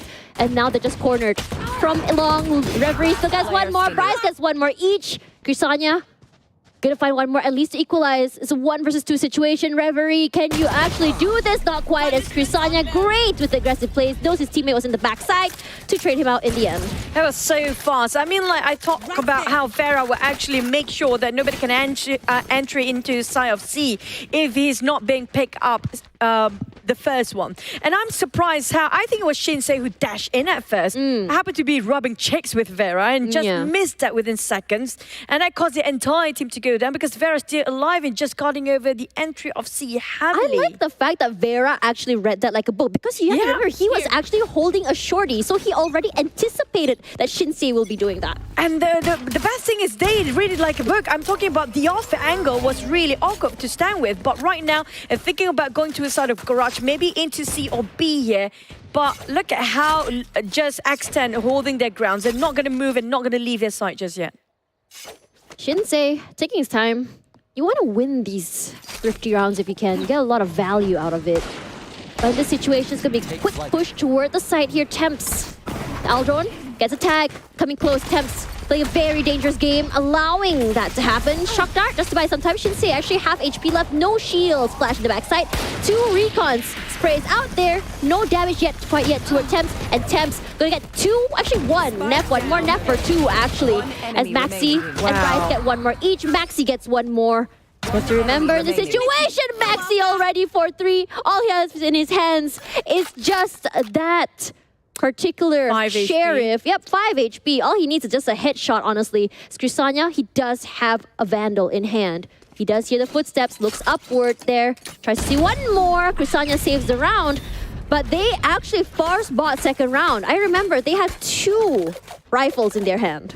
And just now, I have to give it credit to a sort of Nav. He hold the ground so much, even though they don't have all men in there, with Chrysania coming in very late, but that was well worth it because he was full HP fighting at 5 HP of another player with also only pistols. But that was well worth for Louvre as well, because they didn't buy as much, but they still invested some of it. And it's going to hurt them quite a bit and force them to actually save the 3rd round as well. But on the side of X10, it's going to be just slightly breaking the banks here, but giving a bit of a trading a warning shot to a side of a window.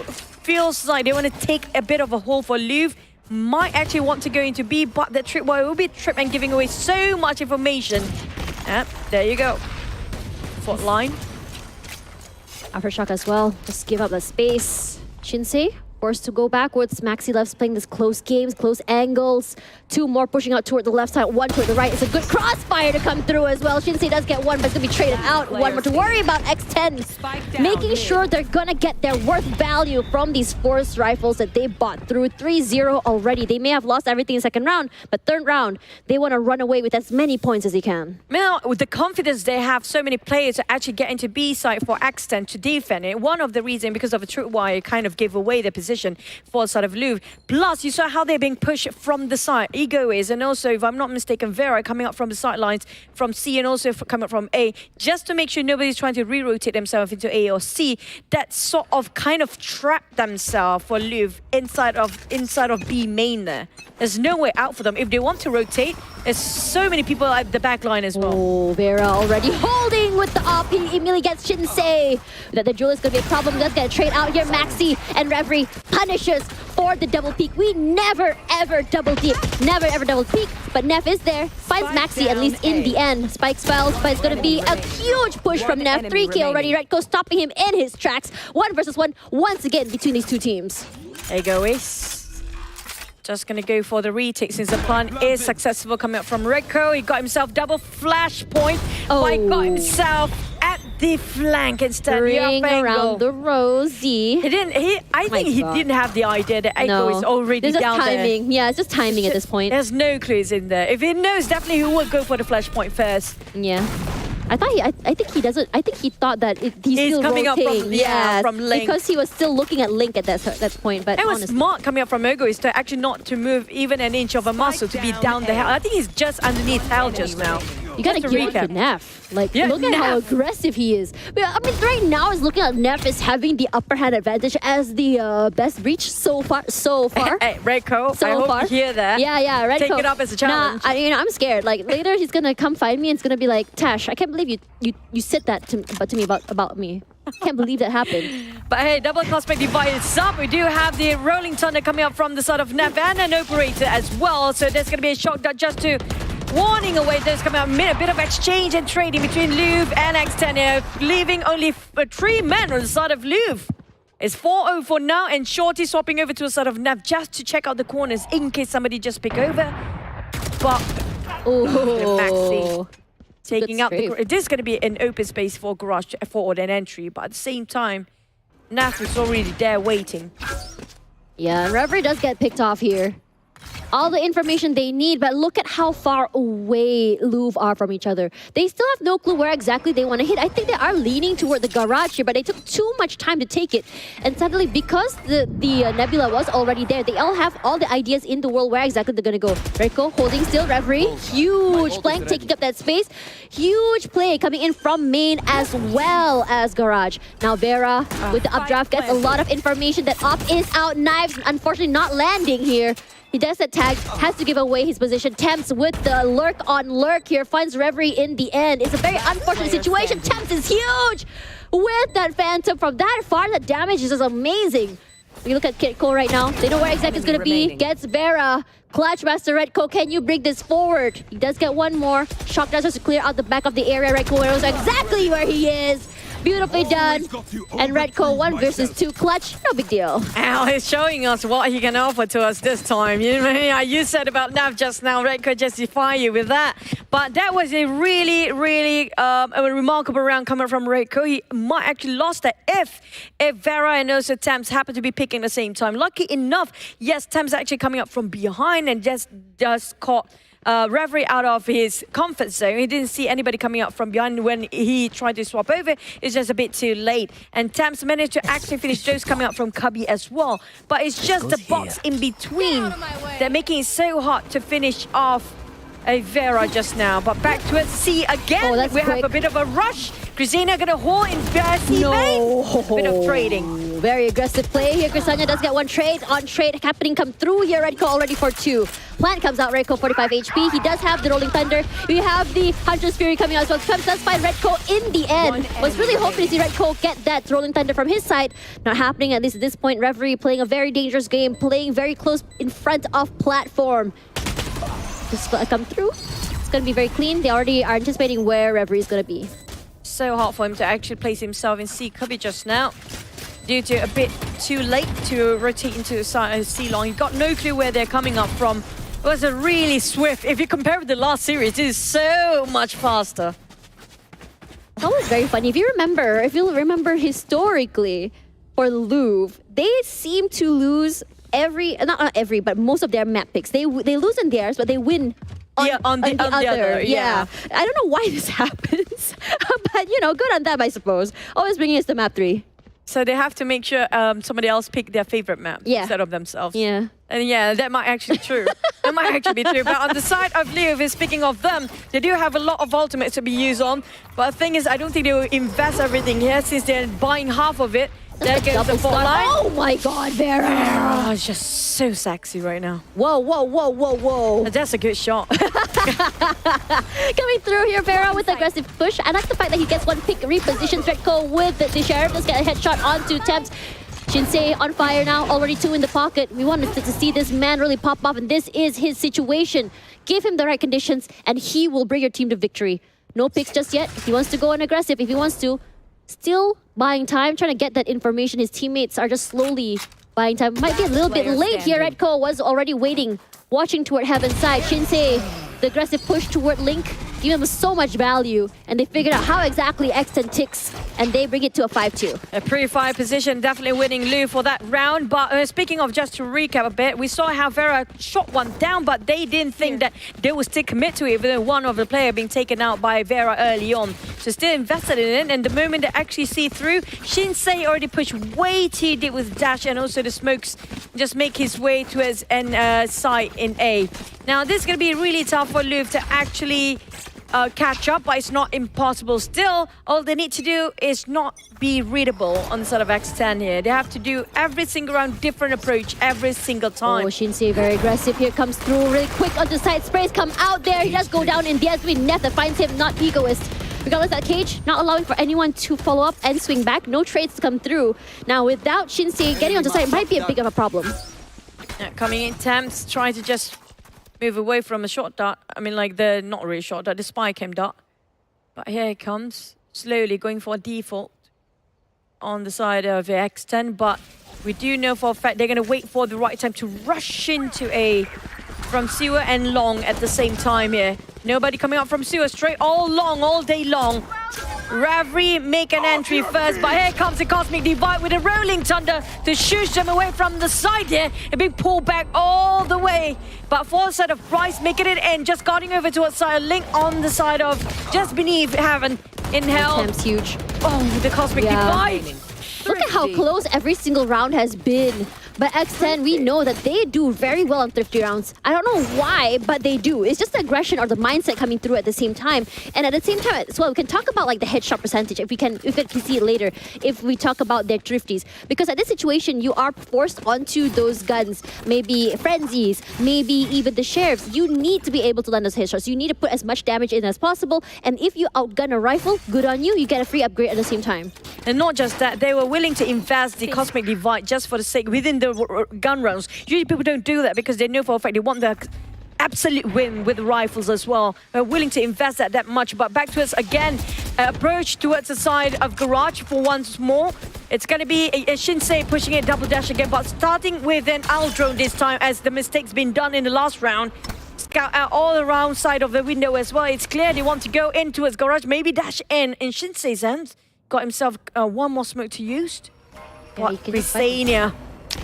No recon. Coming through immediately. Crisania, huge coming through. Gets repositioned because of that aftershock. He is not moving at all. Just moving forward there. Flash comes out. Does not tag him, thankfully. And Vera, thankfully, does not go down to the Killjoy lurking in the back. Bryce so very low right now. It's just Redco and Bryce at the same time. We have seen Bryce do the situations where he's able to get a 1v4.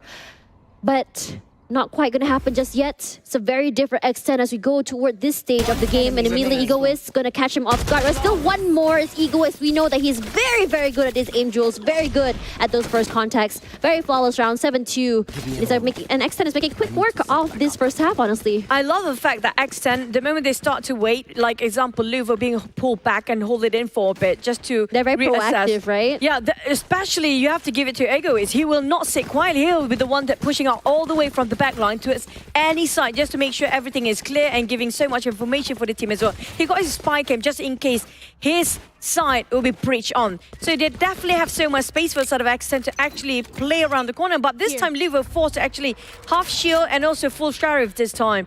I'm not sure how this will fare, but they do have a couple of ultimates to play around, which has been there for quite some time. How many rounds in a row have they given already toward X10, and still Louvre has not figured out how exactly to stop this defense. It's just very, very strong from X10. It's very quick with the reposition. In terms of that, you also have one player flanking at the same time. Their timing is just too good. They managed to read Louvre like a book. Regardless, Egoist pushing through that smoke. He is not afraid at all. You can see the Killjoy drop that lockdown at the same time, just buying some time. Gonna clear out the corner using the... Oh my god, Egoist taking so much damage from that gun, but oh my god, he still gets 2! Nanoswarm or not, this man is unstoppable! Oh, he buys so much time. He bought just a humongous amount of time for the entire team here. But now pre-fire is coming up from Shinsei with the Sheriff. It's more than Crisania waiting there for the longest time. Ravri, on the other hand, trying to scout if there's anybody coming up from the long side, but they will try to push in from Garage. And B Link coming up, it's gonna be none other than Naf. Try to outplay this time. It's too late. Oh, it's very aggressive right now. Shinsei going to go aggressive, but it's not going to be able to because Temps still finds him. Temps does not care. Even if he gets darted here, he knows exactly where Redco is. Pop and swing. It doesn't really matter. Temps making work of Louvre. I can't believe he did that. No way! Oh my god. You can see how excited he was. That was almost impossible. It was a 1v3.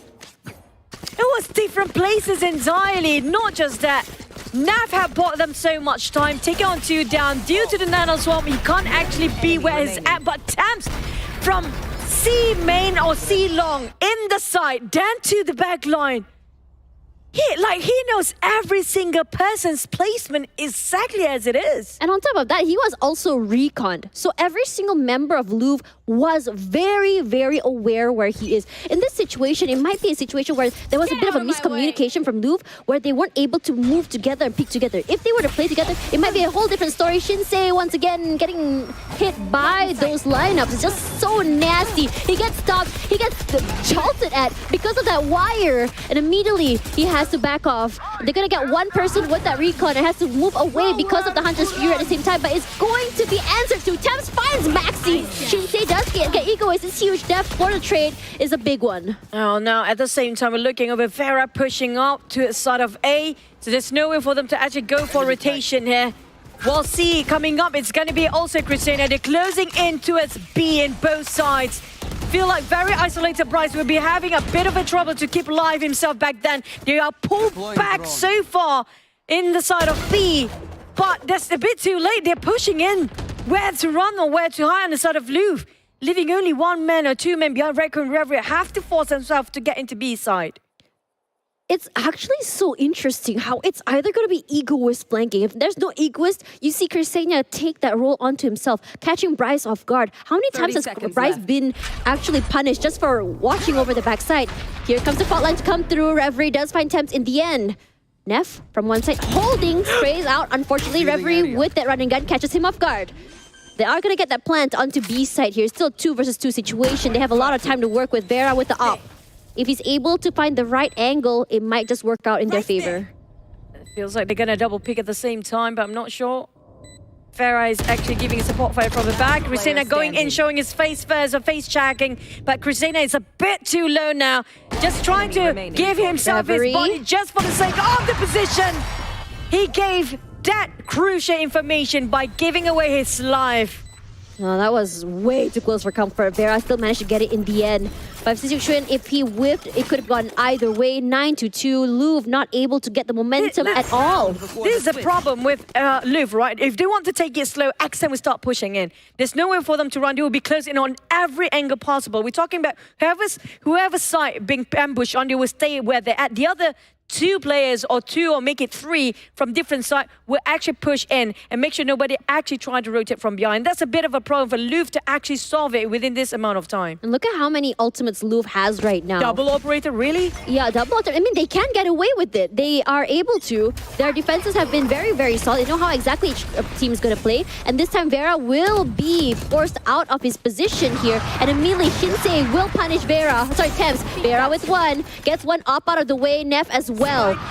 And Shinsei grabs that op back. Will punish Neff. It's a very interesting situation coming in from both teams. It feels like they're just punching each other in the face, left and right here, as Louvre cut the noise, trying to find exactly some information, where exactly are they going to go. But look at where the other members of Extend are. They have not moved a single inch. No clue where if they're going toward B, no clue if they're going toward A. And how exactly Egoist is moving here is that putting that 1 cam onto C side, just doing a little peek in terms of timing. And if no one is there, that means they're either toward B or even toward A. And here is Vera! Surprise! I'm holding the area. Right click, not going to happen. But he's so very low, does not get him again. Bryce gets him, but Egoist for the trade.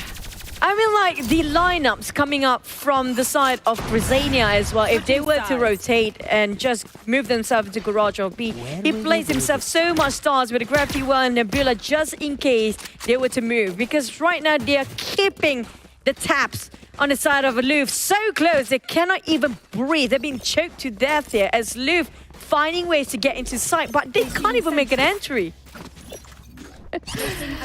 Oh man, I'm really liking the spirit coming in from Louvre. Still smiling, they don't look too tense. And they're having fun. They're having fun. Really enjoying seeing teams that are still managing to keep their spirit and their head in the game without tilting too much. Regardless, as they go into the second half, it's a good reset for them. Because in this situation, maybe Louvre might have a different idea on how exactly to play this map. It is their map pick after all. They're usually losing their map pick, like you mentioned early on. Yeah. So is this intentional? I'm not sure. But it's a bit of a gap here, 10-2. I mean, like, the comeback's always real, no matter, regardless of that. I've seen an 11-1 yeah, before. we've seen that. Yeah, it's not impossible. It's all about determination. We've seen Fnatic with 11-3 as well. Oh, so yeah. The last final and the logins, that's crazy. Yeah, it was really insane. Regardless, taking their time here, Extend this time on the attacking side. Using the Acacia to buy some space. Play a little bit game of smoke and mirrors as Reverie will go for the aggressive push towards sewers, and Shinsei with the jump peaks See absolutely nothing. And here's the explosive play, and Reverie pushes up. Did not spot anyone. Look at how confident they are when it comes to X10. They are splitting themselves into 3 different units entirely. With those coming up, but never mind. Reverie got caught on it. Egoist in the first hand.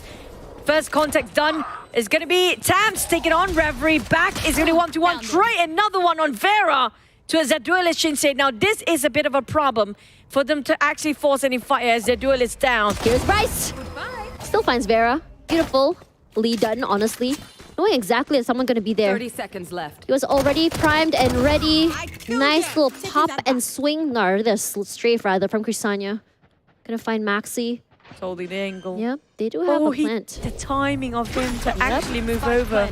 Yeah, timing's just not on the side. Redco pushing through. He's gonna try going for a wall bang. Does not move at all. But immediately there is still one more. At least Redco read that right like a book. Still have to worry with 2 more players, but it is planted for long. You have the bots at the same time broken out. Crisania coming through with only 60 HP left. Just trying to buy some time left and right. All they have to do is go for the jump picks. It's not peak too much. Redco does get Crisania as he walks through his crosshair. But going Neff with the hero story for this clutch. What a support coming out from Neff and C-Long all the way. Now, I'm loving how X10 is so different. If you look at Louvre, they have been moving as a 5 here. But X10, they're so comfortable. They're so confident. They're willing to split themselves into 2 different places, 3 different places, in fact, to actually get into giving a bit of a false information, making sure that Louvre is a bit reluctant to go where the spike at. At the same time, just holding their ground to the side and couldn't get into the rotation to defend or retake like in a short amount of time. They're that confident to confuse Louvre at this point. Oh, Shinsei. Big aggression coming in from this man. Unfortunately, none of his shots are going to be hitting.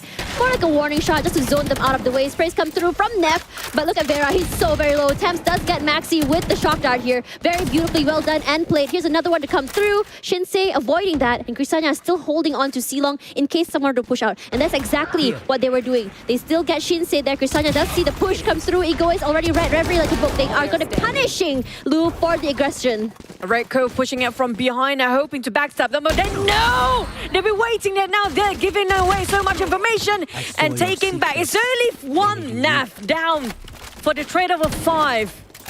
It's a big win coming up from XN. It's already a match point. Wait, what? How?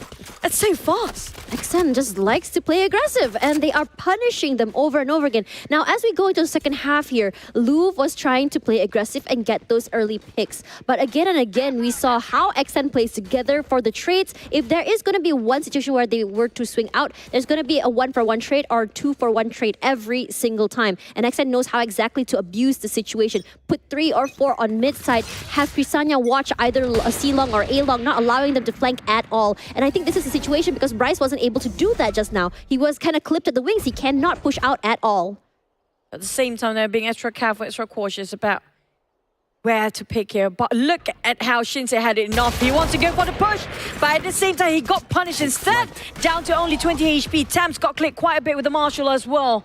But looking over, are they pulling back and going towards A, waiting for the information coming from Ego? But Shinsei managed to shut down Vera. It's going to be a big one coming up from Louvre. Yeah, and Vera has been a huge firepower for the team, a huge heavy hitter, but it's always going to be a situation that, in this situation, we've seen where X10 is able to really step up. Redco taking up the damage, Temp still managing to get someone with the shotgun. That's a 3rd or 2nd kill already of the day with those lineups. Egoist does find one more. Redco so very low, goes for aggression, will be rewarded with a kill onto Neff here. Still 3 versus 3. Egoist still gonna wait for his teammates, gonna work together to get onto the site. He has full control of sewers at least. He has some information if someone were to flank. Plant comes through here, no denial of Plant just yet. Clears out Graffiti with the aftershock. The Egoist has not moved at all. Beautifully done. Finds Maxi, finds Redco. One more in heaven. Bryce did cook, did get one more, but can he make a whole meal? Is the question. Egoist and his teammate coming in from both sides with the crossfire. The question now is, Bryce, are you gonna be saving? No, you can't save. You're out of time. If you save, you're out of this match point at least. So there's still one more. They think he's in heaven. Maybe he can go for a 1 versus 1. They know where exactly he is now. He can go for an isolate if he can. Does find Egoist, but Egoist with the 4K. Huge. Wow. I mean, like, it took us this long to finish one round in the previous matchup. But this matchup, the entire series, was too fast. I mean, Well, I felt like I was rapping. Yeah, Accent, we have to give them so much credit. They are so proactive. We're talking about they are not sitting quietly and they're so confident with the firepower. And not just that, Louvre being choked so hard. We're talking about every single time the trade is just too much. There's always 3 people down when they try to get to enter the site in the first half. And it costs them dearly. We're talking about heavy toll towards whoever left for the post plan. It's not going to be enough for the support fires. But on the side of X10, they keep on punishing towards Louvre. If you're taking too long of your time to actually get into the site, we will hunt for you. Yeah, the idea is to catch them off guard, really pincer them, not allowing them onto the site itself. Now, in a lot of situations, we see X10 always going for these multi-frags. Their spray controls and spray transfers have been immaculate. Even before they go down, it's a 1 versus 3 just now in a corner of someone that is so very low. And Ego still manages to get these frags. And now, you mentioned about he being recon early on. Yeah, he was recon. He still held on to that. And I think in a lot of situations as well, like if you look at Shinsei, it felt like Shinsei was punished for playing too aggressive here. And I think the idea is Shinsei might not be on the same page as his teammates. If you want to play aggressive, that's great, but you also need to feed your duelists that information. That's true. And also they got themselves a thrifty. I mean, like that just shows how great they are with their pre-fires angles. We're talking about in the last few rounds, right? In the last round even, how they're holding their angles so well that you can't even pick in the first place. The moment you want to pick, you just go down easily. But we have to give so much credit for Vera as well when it comes to the first round. Remember how the pistol round, they're just rubbing cheeks between... Oh, now we get to see the head-to-head between the bridge as well. This is great. Thank you, guys. Oh, man. Okay, thanks. So it's going to be Neff at the top right now. But honestly, I think both breaches did their job very, very well. You're going to take it back now? Since you're scared Redcon might actually drop into the socials. Yeah, I'm scared that Redcon's going to cancel me. I can't do this, man. I'm too young to be cancelled. Anyway, coming back onto the team here, I think that for Louvre here, it's just a matter of teamwork and communication at the same time. You see that X10 just has it a little bit more, I would say, cohesive when it comes to communication with teammates. More efficient. Yeah, more efficient at the same time compared to Louvre that sometimes feels like they were a little bit out of sync in terms of timing. Bryce wasn't able to do what Bryce does in terms of his lurks and getting those multi-frags because he gets caught out so many times by either Crisania or even Egoist. You have Temps who's with the lineups gets how many times? 3-4 times he got kills with the shock darts, and Vera with the multi first picks has been huge. I agree, but back to it. So our MVP first. Oh, we did talk about this, guys, since the start of before the series started, and we do know for a fact there's so much work. His fault line bought so much time for the team to actually enter up into the site in the first place. But actually, this guy is just so well working alongside with Vera. We have to give it a go, especially if Vera easily get into the site due to this guy's throwing over his utilities right on point. But there are some blunders sometimes that happens that we saw. But at the same time, the entire team pull out their weight. We're talking about the entire X10 did so much work, not just coming out from NAF, not just coming out from Vera. We're talking about example here, none other than Temps. No, we didn't give Temps enough. Same goes for Grisania. But I have so much to break down too, but we're going to go into the break. We have more rounds and more maps to go. See you guys after this.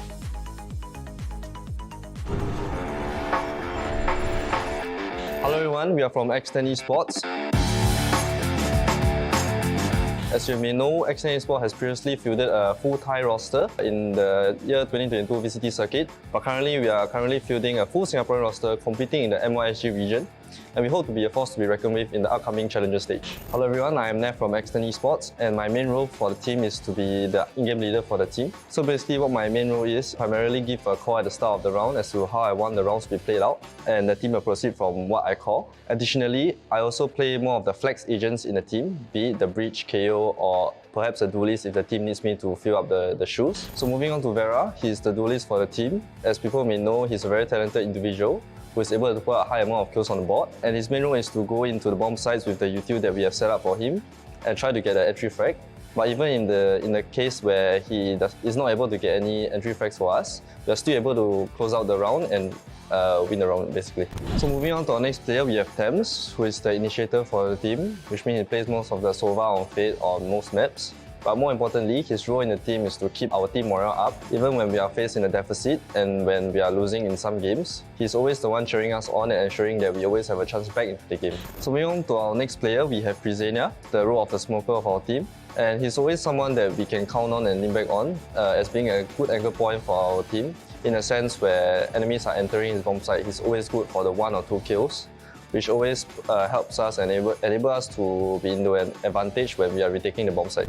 So lastly, we have Fane, who is playing the sentinel role for our team. So what Fane does is that he's mostly the lone wolf on the other side of the map, and is always catching the opponents off guard when they're rotating off the bomb sites. As for himself as a person, actually, he's a man of few words, but it's a very deadly one when he's in the zone. I think I can only perform in Singapore server, man. I think the only way we lose is if the opponent somehow manage to convince the admin to play in Hong Kong server.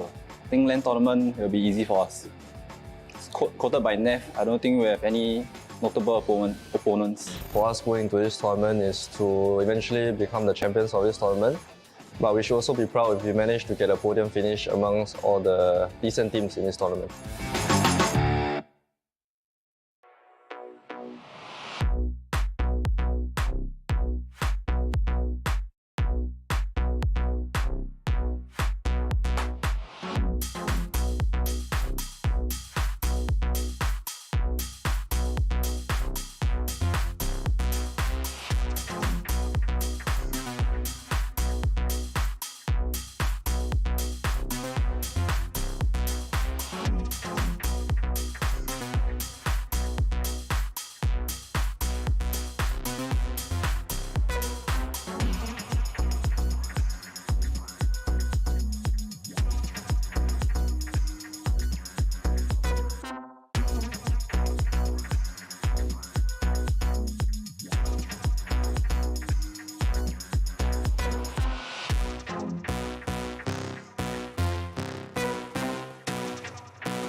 destroyed, but Devon has been seen. Hello there, but what a dodge!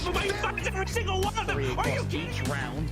Only one of them's been. Oh my God! Oh, that was really brutal. They've actually gotten it. Kind of like see that, but oh my God, not again! Behind and retaliates still, but he has a call for taken.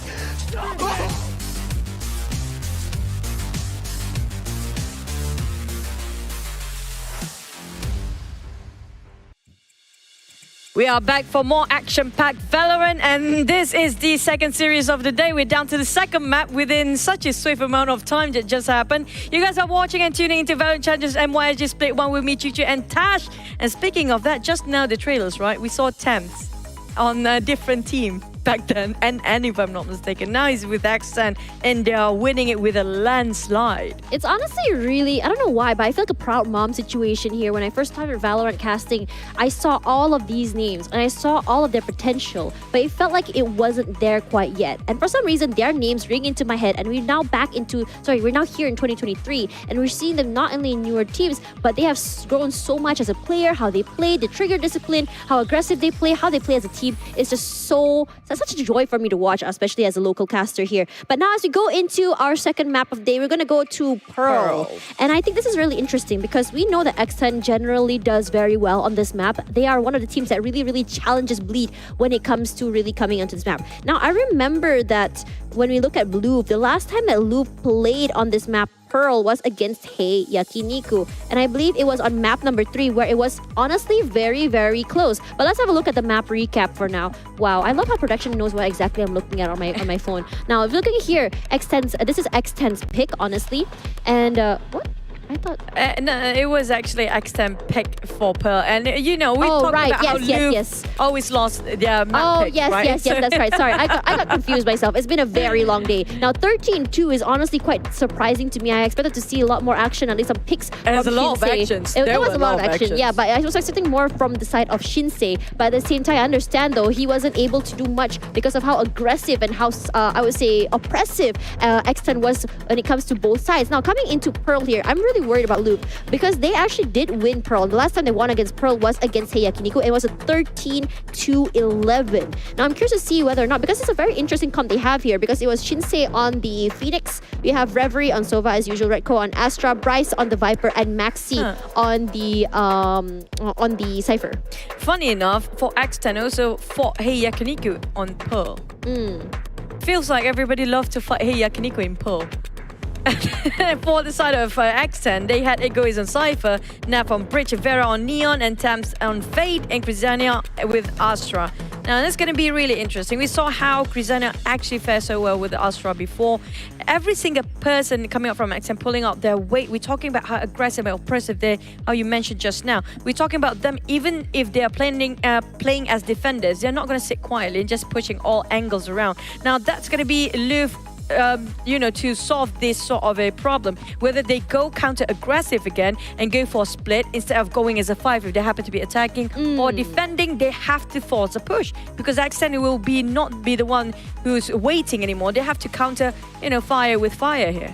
I think in a lot of situations, if we saw the way that how X10 has played this particular map on defense, they're not the type to push out, at least for this map in particular. You have one person pushing in, maybe for the lurk, but in a lot of situations, they have so much control from the site itself as well as mid control. Now, if we looked at how Bleed played against Enigma earlier, it was about that B main control. It was very reminiscent to what we saw during lock-in, where even the casters were surprised because every one of us had thought that it was going to be a lot of fight for the mid control, but everyone's fighting toward main, whether it be A main or B main. I'm not sure if this is going to be reflected for this particular match. No. With the recent lock-in strategy and plays of double controllers, I feel like it's going to be main all day. I'm not surprised we have, again, the Harbor plus the Viper combo to just open up all their walls in B once I more. mean, when you talk about control, it's always been X10. They love that game of control. It's very reminiscent to Enigma. I would say that Enigma is a little bit more control and not moving. It's about holding. And I would say X10 is about control, but at the same time, the aggressive movement when time needs it to be. So everyone has their own different ways of playing, and I'm really curious to see how exactly they kind of execute onto the site itself. And I think in this situation here, I'm just more worried for Louvre. Because at the end of the day, right, when you have okay, nothing wrong with the Phoenix, but I still prefer a duelist that can take space very, very quickly. Now with Vera on the Neon here, I think, wow, Shinsei is still gonna go for the same lineup. I don't know, they haven't locked it yet, so they might actually change it in the last minute. It's I up hope. to them. We hope, fingers crossed, but they do have the Astra change over on the side of Maxi instead of... Redco going for the Reina. Feels like they're going to go for double duelist. Wait, never mind. Okay, Louvre, let's see what you're cooking here. I'm curious. Well, this is actually not too bad, especially we're attacking to the side of Louvre, and that's a wall they're going to play such a big part to go for the plant and just secure as a post plant. Or even if they are on defending side, it's going to be really crucial for them.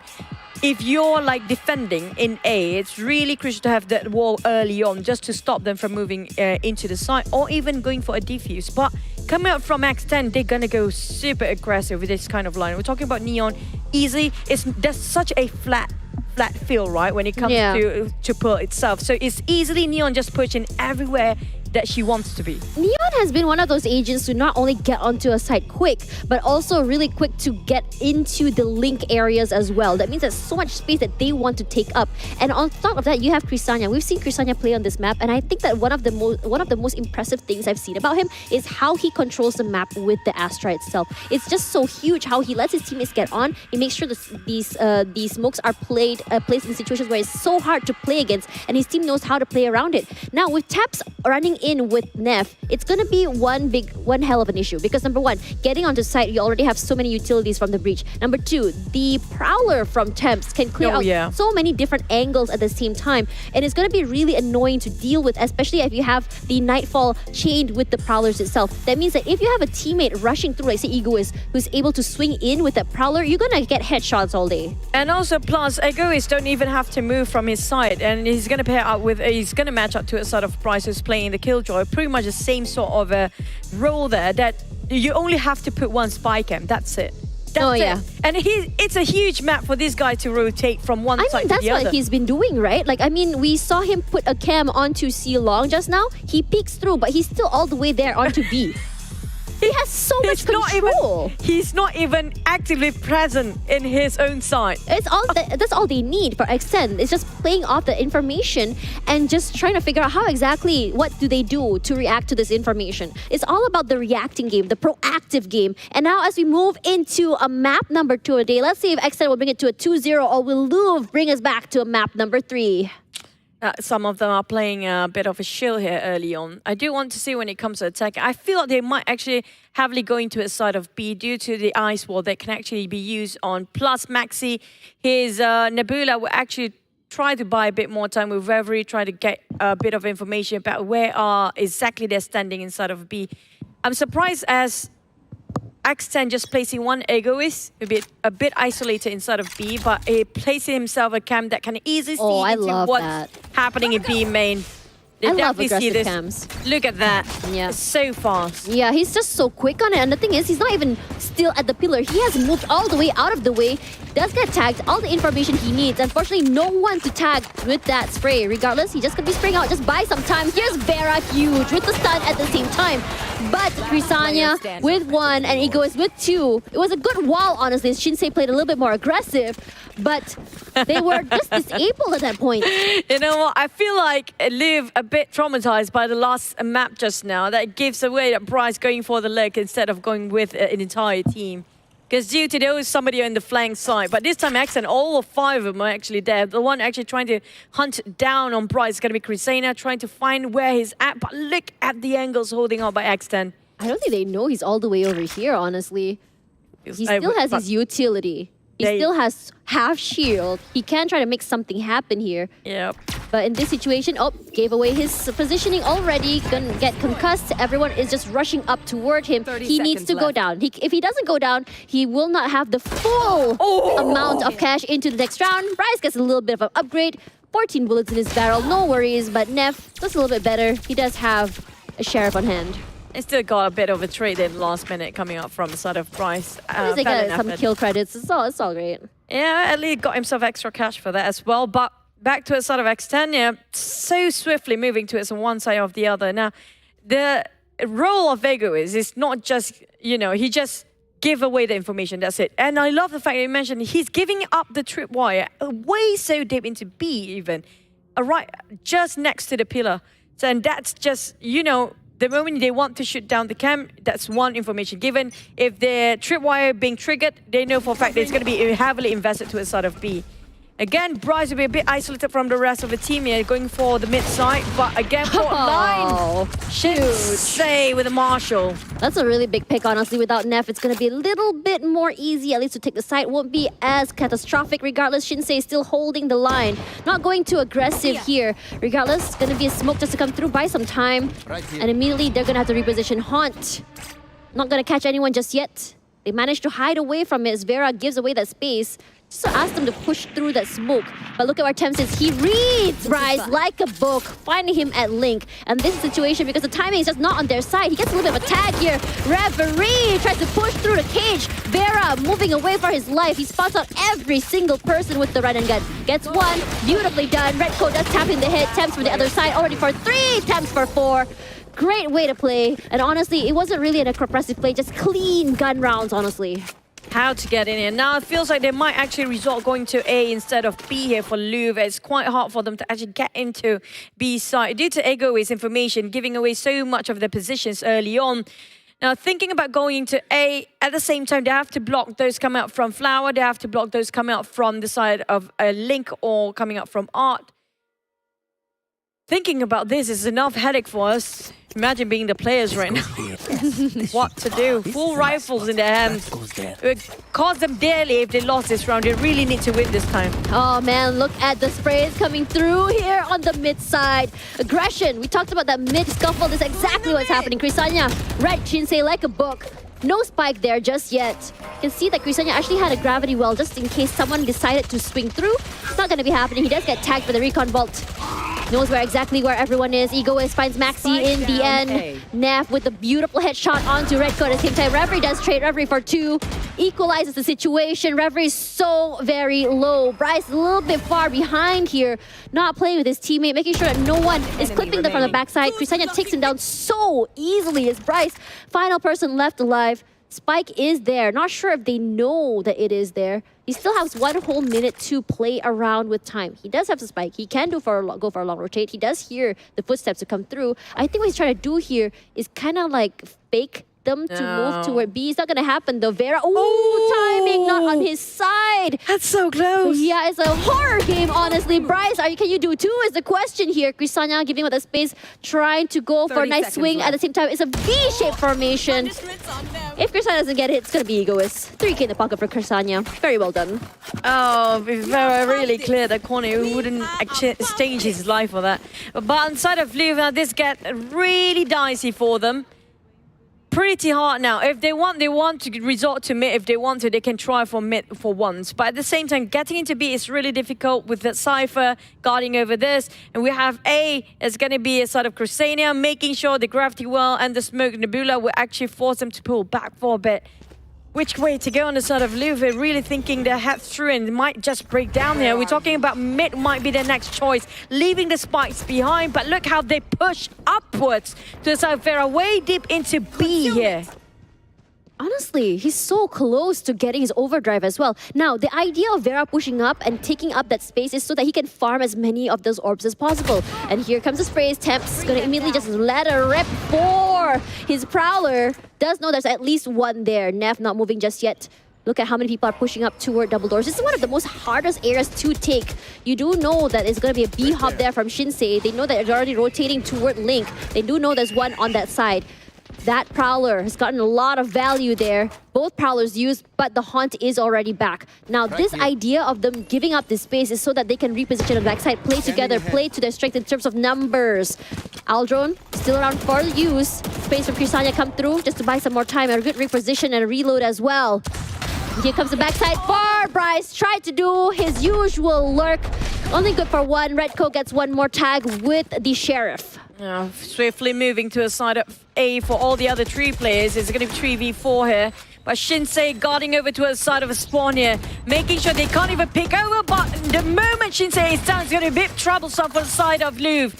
They don't have enough men for guarding over the backside. So Ravri managed to get into the sewer, coming up from back line the entire day for Redco. A bit of exchange. This is it. They might actually crack the 0 here. Naf pushing to it. They don't have enough time, and the spike will blown up. But just gonna fake it over to a side flower. Knows 1 for flower, 1 for secret, but it's all about timing. Finally get it one.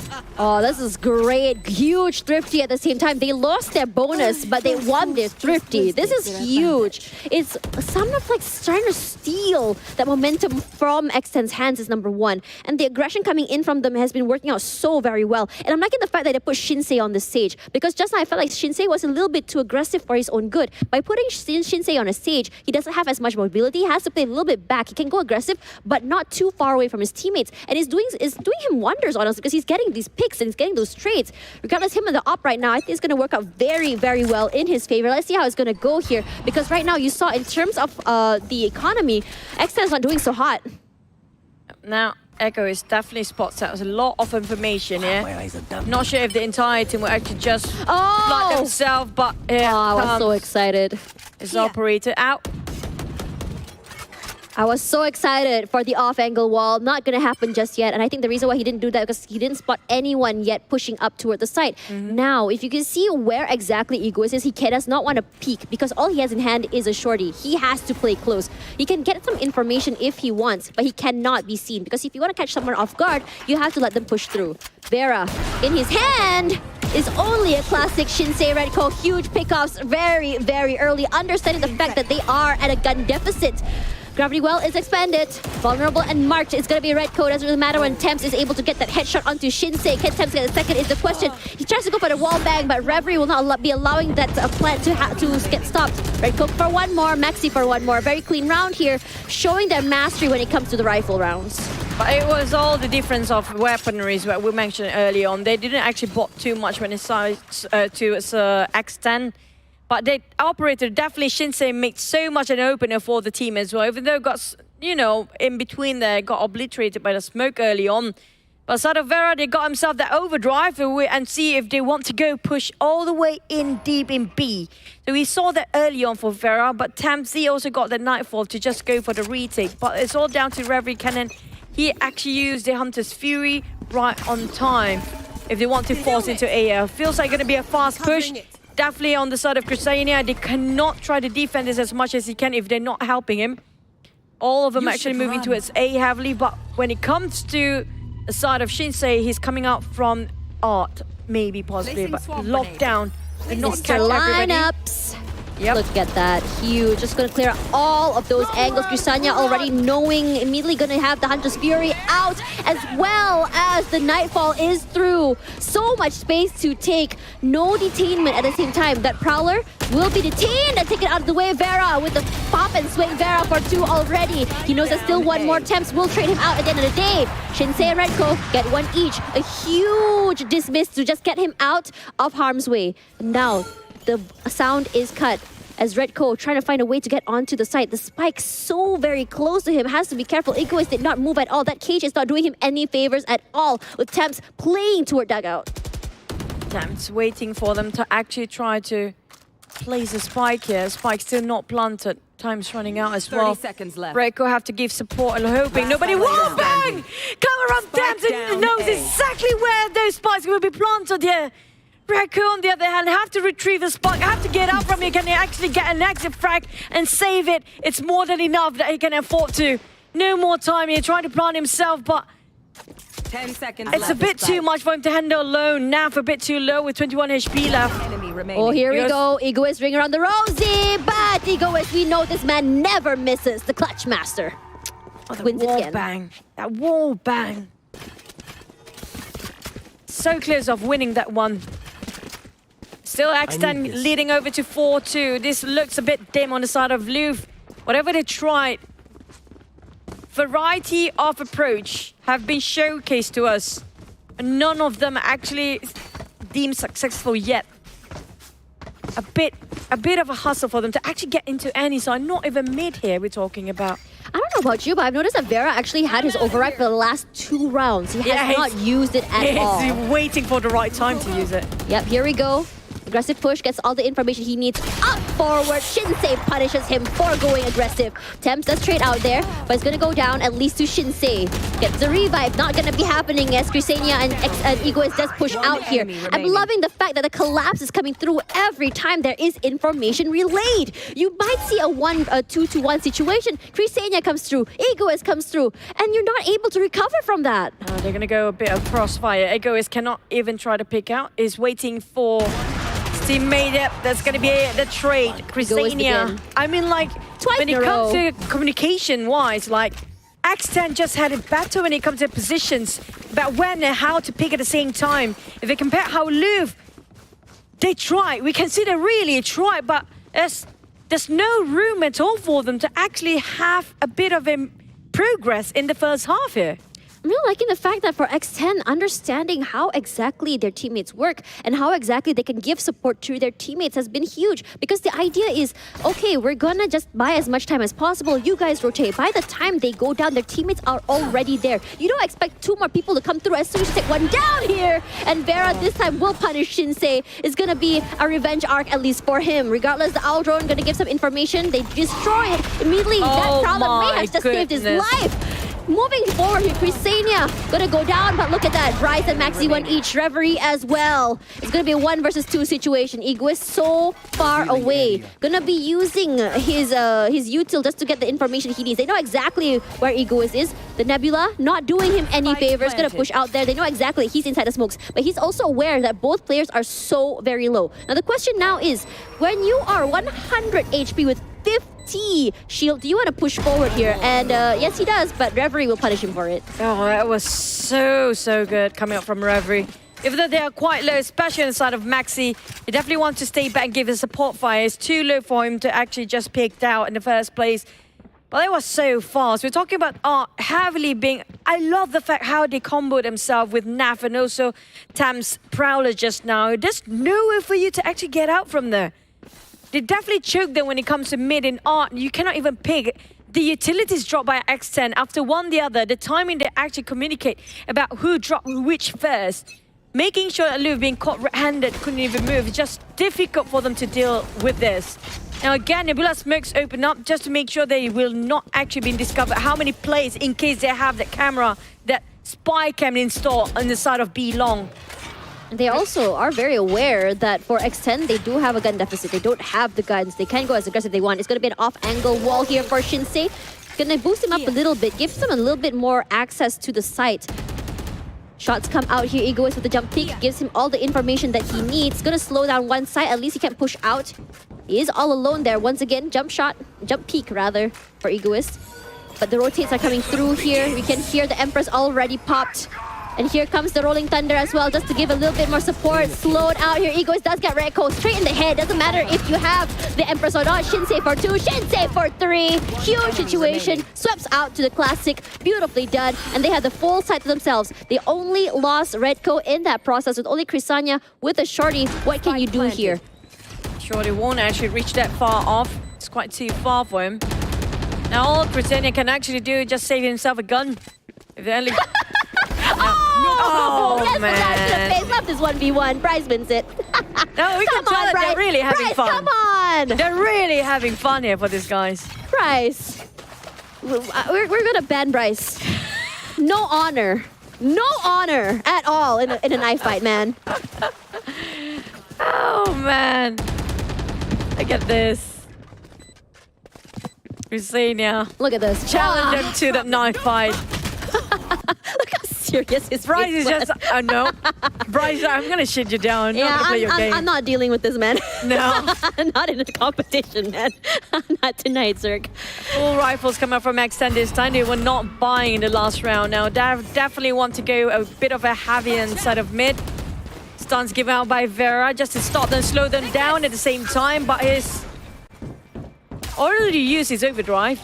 Back to the side of Shinsei, still got the resurrection.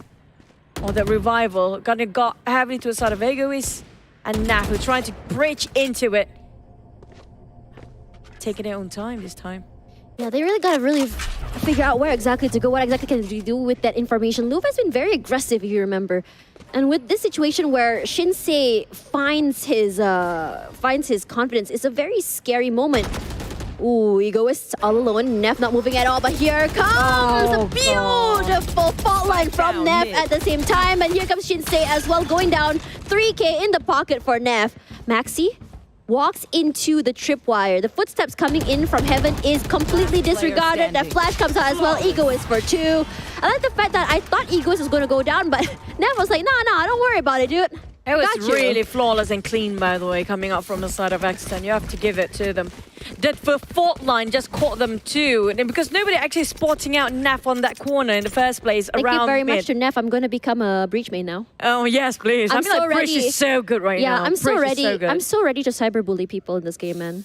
Breach is remarkable when it comes to like fracture, even almost every single map now. I'm glad that he's back in meta. That's how you survive. Because of the nerf to Fade, it opens up a lot of opportunity to a lot of different initiators at the same time.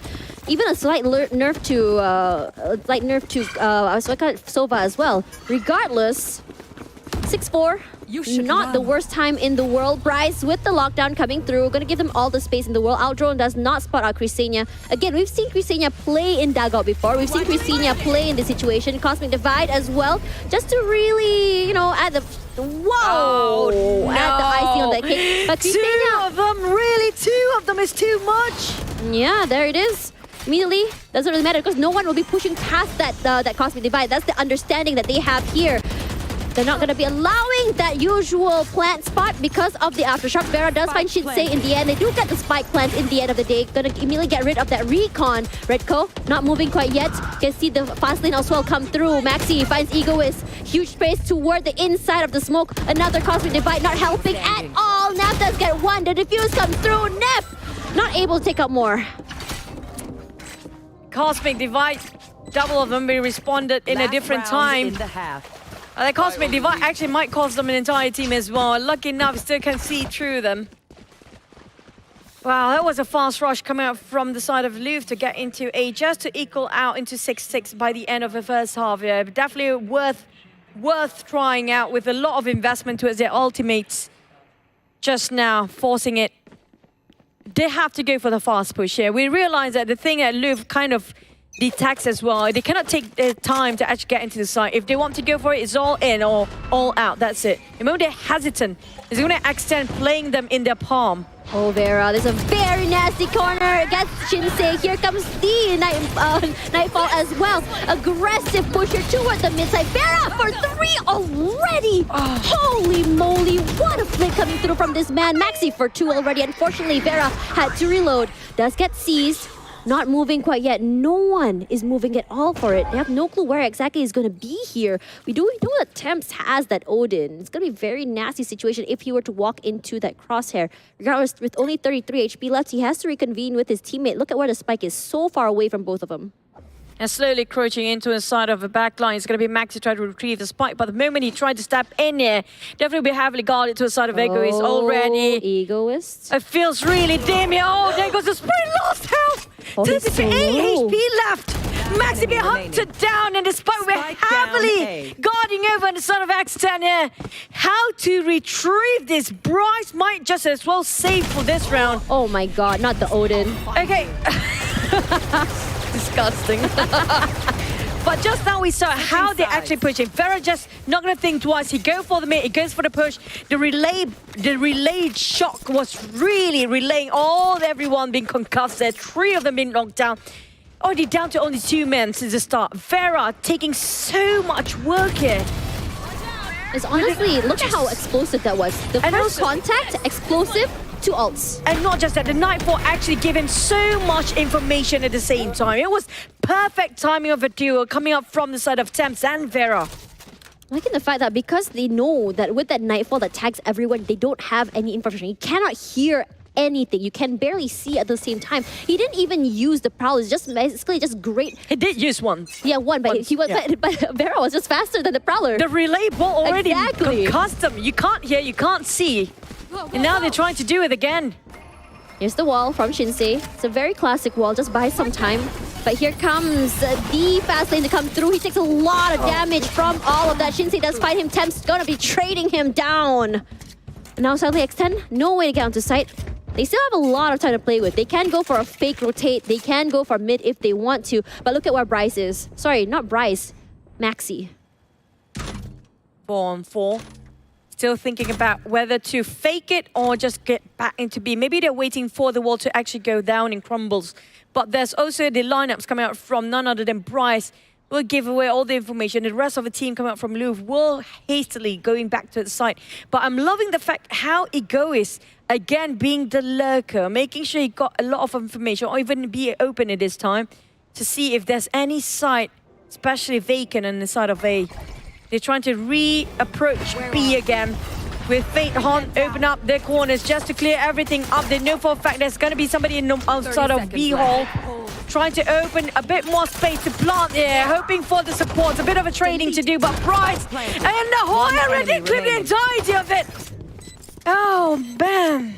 Very clean round, honestly. The fact that their push was stopped, and then suddenly you saw X10 sort of go into a question mark situation. What are we gonna do now? The wall is here. The smokes are here. What are we gonna do to compensate this? And this is something that they need to answer quickly, because Louvre is slowly just catching up to them. They had a nice, good lead just now.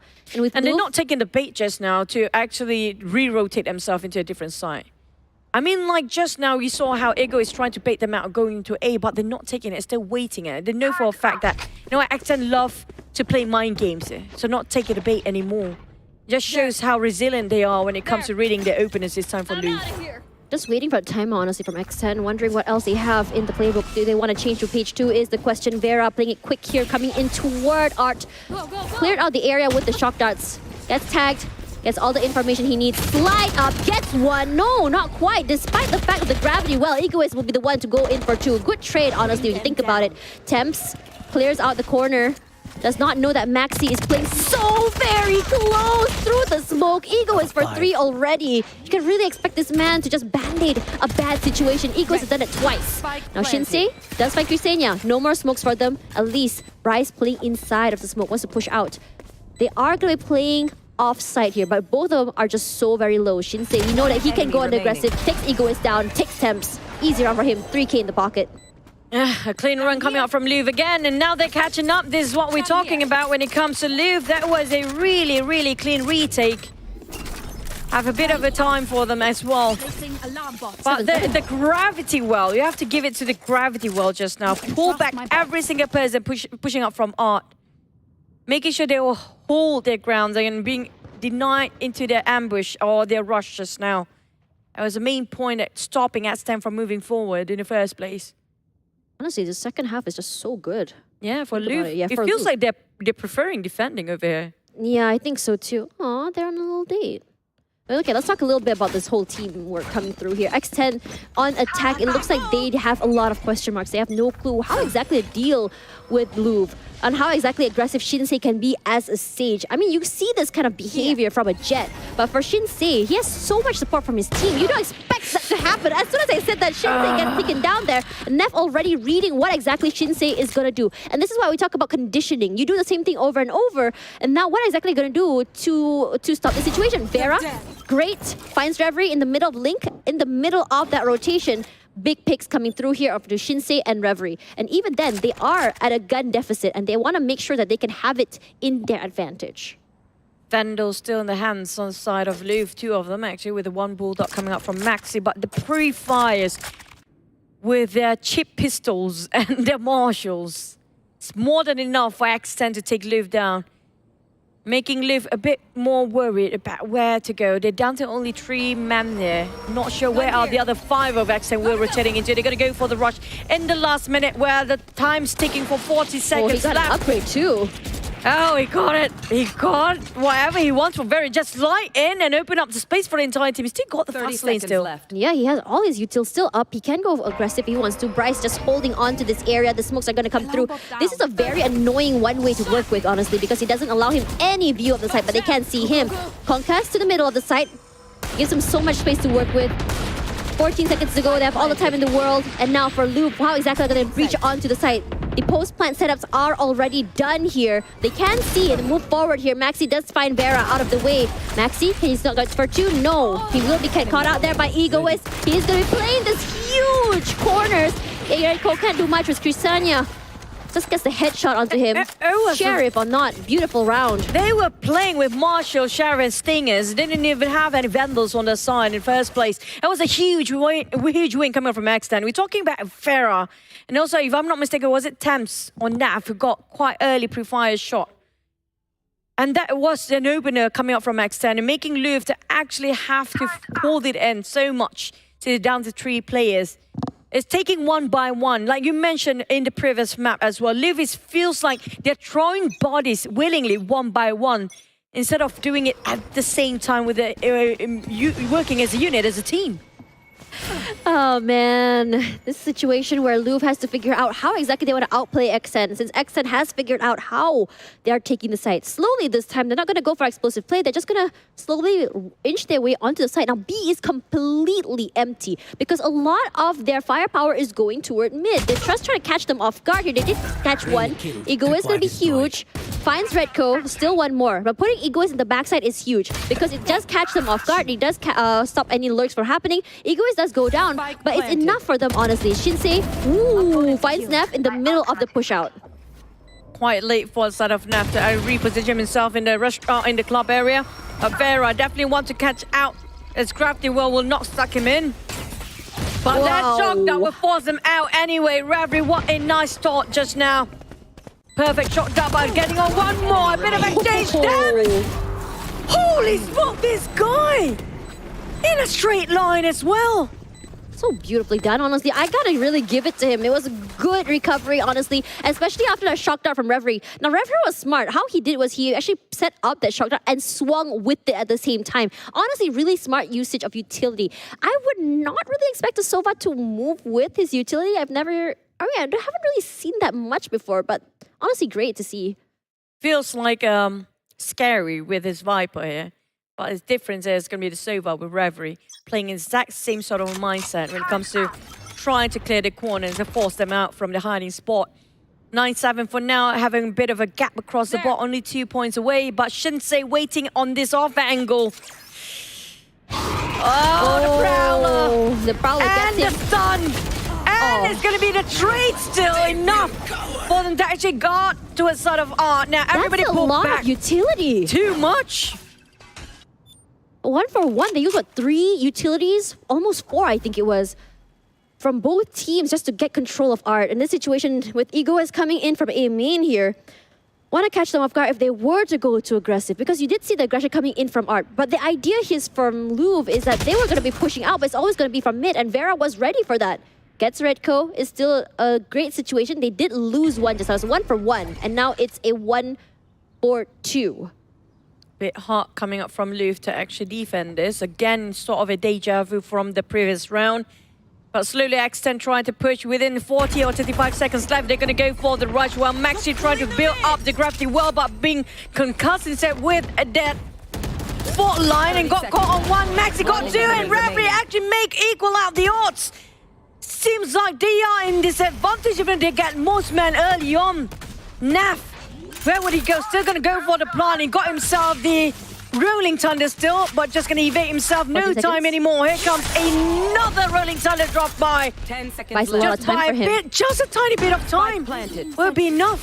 That bot just gives away at least Bryce's position. He's not moving at all. All he has to do is just hold. It's going to be the Aldrin coming up. He has to go and not get spotted out here. Immediately going to go for the sprays, but Bryce. Nice swing coming through here, and they do bring it back. 9-8. Very, very close between these two teams for this particular map.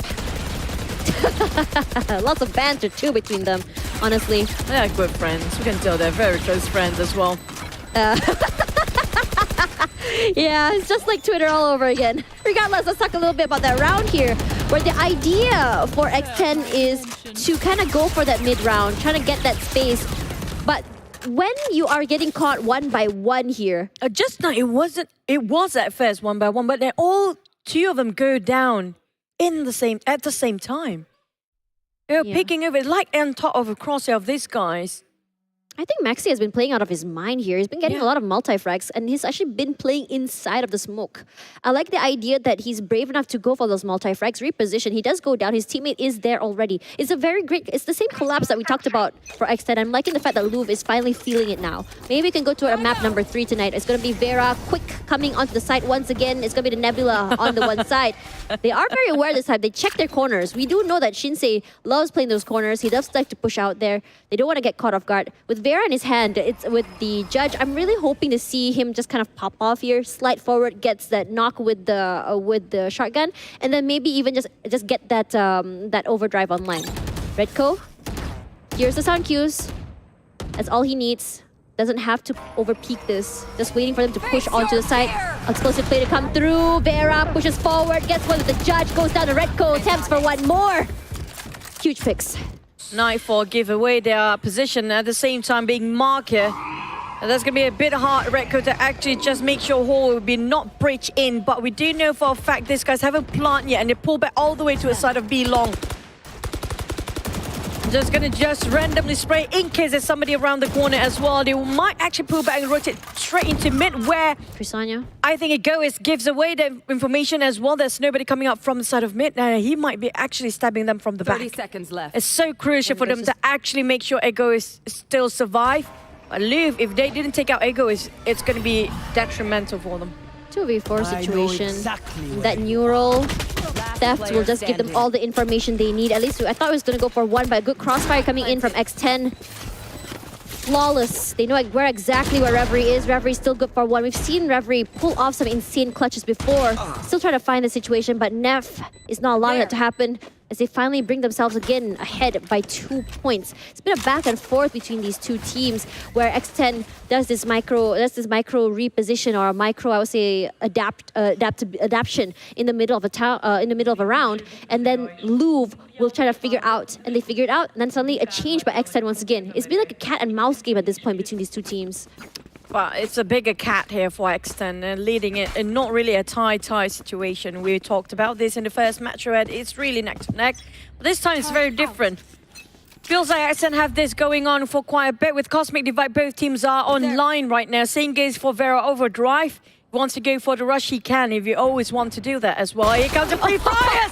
Coming out from Shinsei. It's way better, but Ego is going straight it over to his side of Shinsei. A bit of a battle of a mid here. Naf trying to push towards the side of Art, making sure everything is empty and just check the corners as well.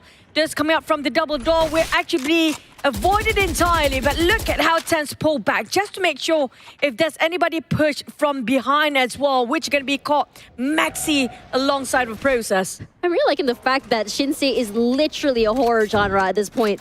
Literally walks up to his face and just shoots him in the head. The nun. Yeah, honestly, the nun at this point. A very aggressive sage, honestly.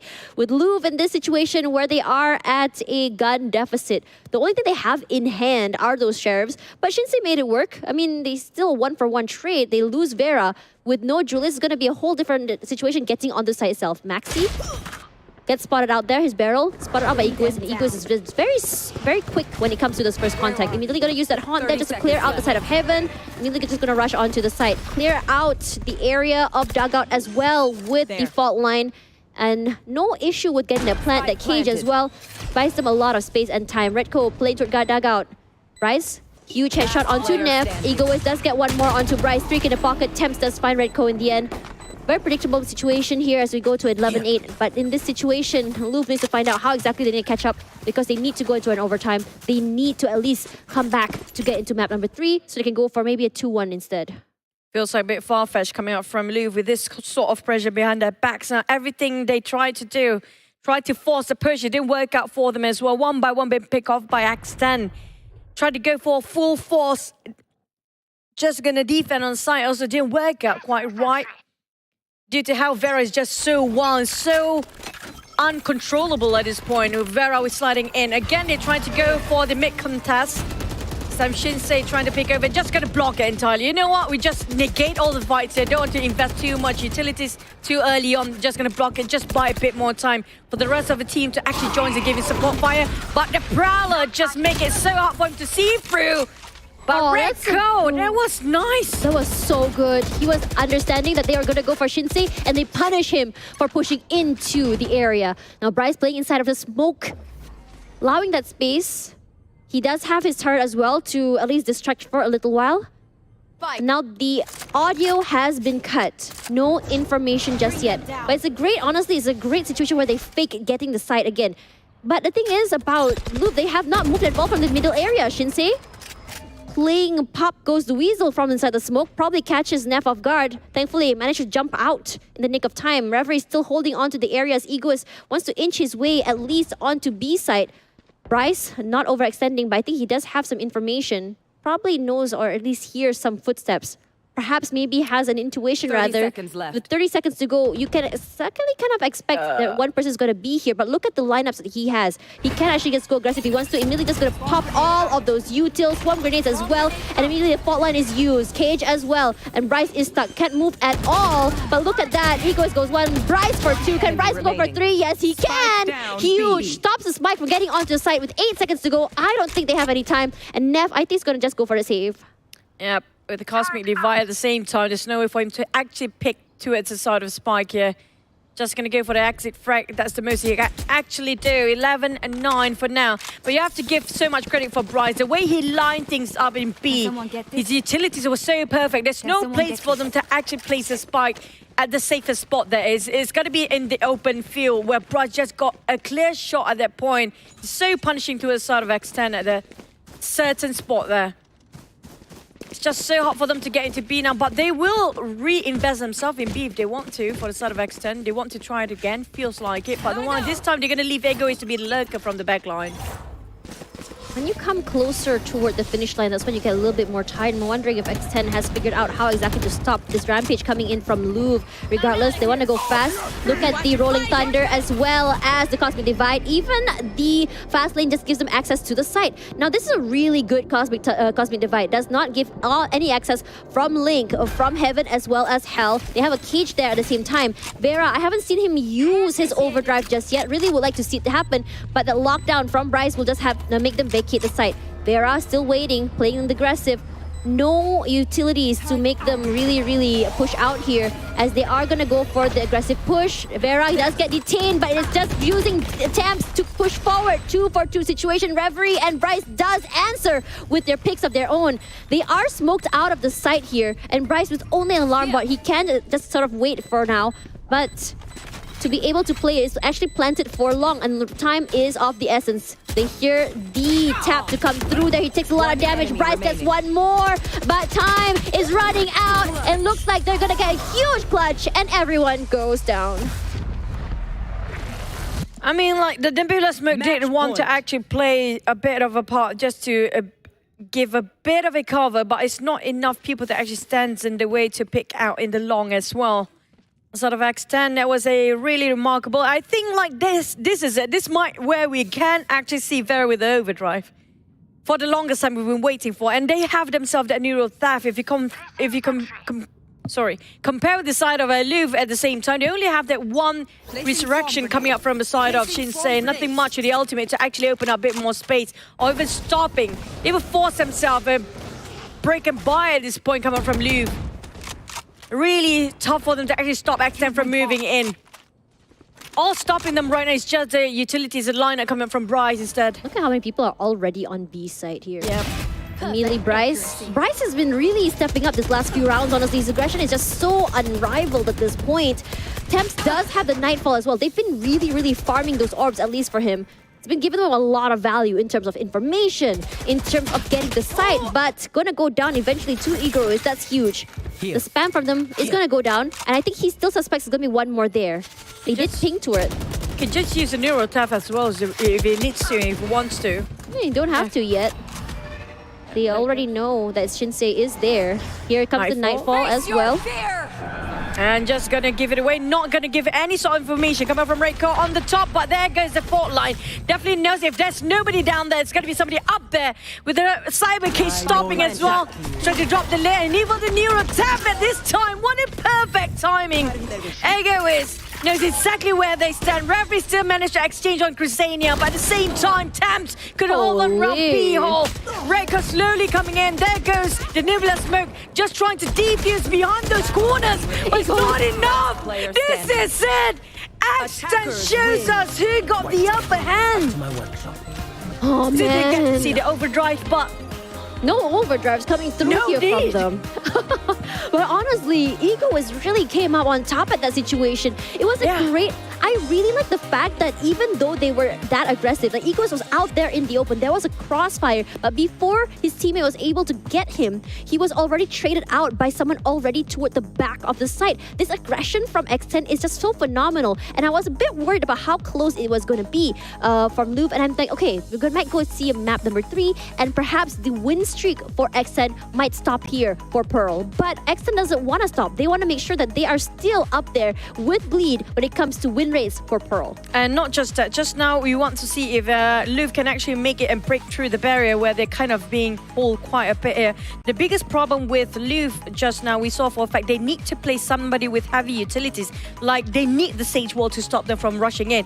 Or even put a couple of Nano Swarm or utilities of Killjoy. That costs them quite a bit if you compare with, if they happen to rush A, they need at least those things. They need the same person to actually produce in everywhere. We're talking about that Killjoy plays such a big part to stop them from moving forward. Same goes for the Sage Wall. You have to give it to Brives. He did so much work for the team as well, but it's just so tough for them to break that through. I'm really interested because at the first half, I believe, not the first, but the beginning of the second half, we saw Bryce taking the active role as the lurker. And then suddenly we saw a shift in how Louvre was playing. They actually placed Bryce on the B site and for just to hold. And I think in a lot of situations, Bryce has been able to get a lot of multi-frags. Oh, it's quite a great intro to But the thing is, right, you need Bryce on the side. They cannot afford to have Bryce to lurk around. That's exactly what happened here. They figured it out. They put Bryce on B, and then suddenly you see Bryce really popping off, getting those triple kills, getting those quadra kills, and it's been so very huge. Yes, Bryce has come to a lot of situations where Bryce can come through in terms of their lurks, Bryce can come through in terms of clutches, but when Bryce is on the side, he buys a lot of time for his team to get those rotates. That kind of where it stops a bit for the momentum of X10. You saw how they were kind of hesitant to move into the side. The moment Bryce stopped lurking around, they know for a fact they placed themselves wrongly, they might get clubbed up in the Nano Swarm in the first place. But that's just not enough. We're not talking about, and this is right, dishonor you. Bryce is shooting from afar. But back to that side is double door. There's so many mid-fights that whoever will actually win this mid-fight will actually take away this match. This is one of the most perfect execution of that Nightfall combination with none other than Feraz as well. Yeah, and I think that situation is just so good. I mean, in a lot of situations, X10, we talked about X10 and how perfect they are. And I think it's a lot of to do with timing. It's not to do with like, hey, I'm going to drop a Nightfall now, go, go, go. And because of that communication to come through, you see some chaining of abilities, some chaining of utilities as well. And not just that, you saw how the Nightfall didn't actually catch anybody on the side in B just now. So they know exactly where they stand. They just put a fault line blindly. That's just how well they are versed in this map itself. Maybe this is why they choose themselves this map in the first place. But back to its side of Thrifty, Louvre actually had a bit of a comeback, but it's just a bit too late and a bit too, too... Yeah, it feels like sometimes some teams take a while to understand how exactly the execution or even defense for a team is going to be. It felt like Louvre was still trying to figure it out, and they only figured out when they can put Bryce onto the B side itself. Regardless, Bryce up here for the MVP against Egoist. Battle of the Sentinels here, as Egoist and him are going to all get 2 of the openings. And in terms of combat score, I would say it's not that far behind. 17, 15, 25, 12. And in a lot of situations, Egoist has been great when it comes to those multi-frags, when it comes to getting onto side or clutches. But the same thing also goes to Bryce when he was placed on the B side. Yeah, I mean, like in the second half, it's got to be Bryce all day long, because we saw how Egoist actually really plays so much when it comes to the first half. They couldn't even get into any side for the side of Egoist in the second half, sorry. They couldn't actually get into any side due to his camera, only his camera. And also the Cyber Cage, make sure that they're reluctant about getting into the side, especially in A. You saw you have to check the corner, but the moment you pop that cage, right, you can't clear the corner, you can't see it through. Yeah, and if you were to push, in a lot of situations, Egoist has been very, very proactive with punishing people who push through his utils, whether it be the trip, whether it be the cage, he is going to be there for the punish. In a lot of situations as well, we saw saw that his spy camera would dart someone. Yeah. Immediately a swing out from his team, it would just clear them all away. Either that or suddenly Louvre has to leave their area, has to give up that space because they already know that they're there. Regardless, MVP for this game is going to be Egoist. Are you honestly surprised at this point? Honestly, no. I mean, like this guy, you know what? Cypher has been such a big player. We saw a different side of gameplay of the map coming up from Lotus just now. We saw a lot of controllers, but this guy, when it comes to Sentinel, he shows a different sort of Sentinel plays. Honestly, I would boldly say that Egoist is the best Sentinel here in Malaysia and Singapore. And on top of that, the fact that he just came back to VALORANT recently and was just picked up just really, really shows a different side of him. Regardless, we're going to have a quick interview. It's going to be with Vera. It's going to be really exciting, and I have a bone to pick with this man. Yo, what's up, Vera? So I'm still mad. I'm still angry at you for coming into my stream and saying that you're gonna whiff. No, you're not. You're still doing very well. So let's talk a little bit about your team dynamics here today. So what were you expecting when you were going into the match here with Louvre? No emotions actually. Like I was just really. Yeah, I just want to get to this match over with, you know. Okay, so if you could play grand finals, who do you want to go against? I think Bleed again because Wow. I think we shouldn't lose that game against Bleed. Okay. Yep. Okay, but we know for a fact that earlier today we had Enigma, right? Won this over. So I think the next contender, which is going to be Enigma, fighting against none of the next 10. What are your thoughts when it comes to your preparation with these teams? Is it just going to be we want to get it over with or something else this time? Against Enigma, I think. Yeah. I heard it's a best of 5, so it's gonna be a very long day. And I think it's just gonna be least, you know, like I don't feel like, wow, so long, like I don't. Okay, let's talk a little bit about your team stamina. Okay, in your opinion, do you think that Extend has more stamina, or do you think Enigma has more stamina when it comes to these longer best of 3s, best of 5s? Honestly, I don't know. But I think I have no idea actually. Because we rarely had best of 5 games. Actually, most of the time it's just best of 3s. Okay, so you know what? Let's do a fun. I think he's not really into the difficult questions. Let's do fun ones. Okay, who is the best operator user in your team? He's gonna say himself. I will say either myself or Neff. No, you can only choose one. You can only choose one. Other than yourself, other than you. No. He has to choose one. Either himself or Neff. I want to see him team to fight. I will say myself. Wow. Okay, Extend, you heard that first from your teammate. I hope you guys fight on Twitter today. I would love some drama from the Extend team. Thank you very much. Oh, wow. Oh, wow. Okay, so let's talk a little bit about your preparation. We already talked about the preparation. We talked about the team. Let's talk a little bit about Extend itself. Now, how exactly are you guys playing together? What's the chemistry like?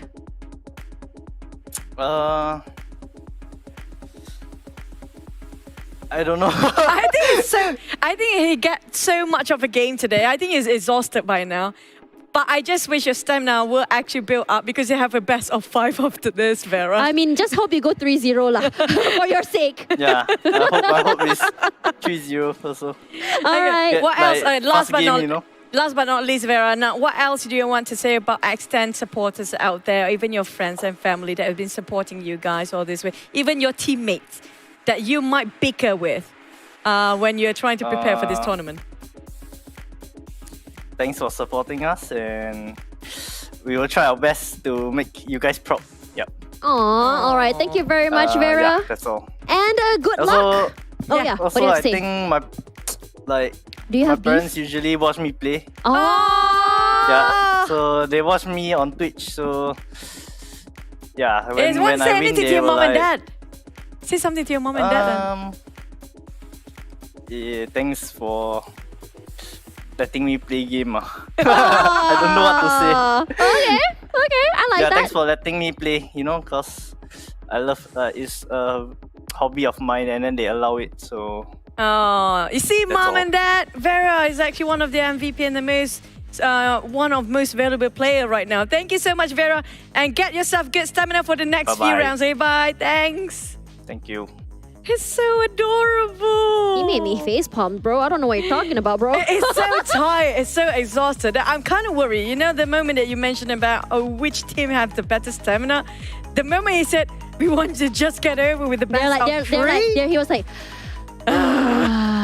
I don't know. I worry for them in the best of 5, honestly speaking. I think if it was Chrisenia that was answering the questions, it would be very different, honestly. I would think about it. Let's talk a little bit about the brackets now, where we are coming toward the end here. Now, Grand Finals Bleed has secured their slot, but we haven't yet seen who will get the second slot. So tomorrow, we'll be seeing EG versus X10.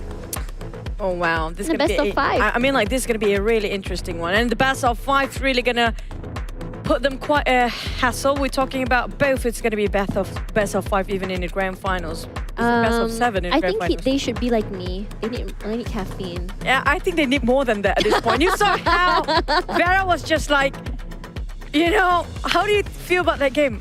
We just wanted to get this over with. I mean, like, we're done, you know? Yeah. But for me, this is going to be my last cast. I'm Chichi. Thank you so much, guys. I'm trying to be better. Oh, well, it's okay. We had fun together. She's my favorite. She's my favorite duo. But I'm trying to learn more. And thank you so much for guiding me. And thank you so much for your support and your criticism and feedback as well. But don't forget to support because we have more games to go. It's going to be best of 5 for you and your stamina as well. Not from me tomorrow. God bless. It's going to be someone else tomorrow. I'll see you guys on Sunday, though. And if anything, guys, don't forget to follow us on our social medias. And good night, everyone.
Remaining.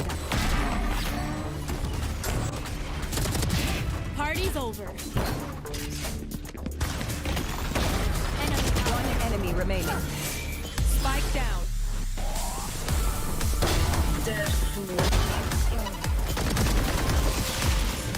One enemy remaining. Spike down. B. One enemy remaining. My ult's ready. Defenders win. Enemy remaining. Enemy remaining. Spike down A. One enemy remaining. One.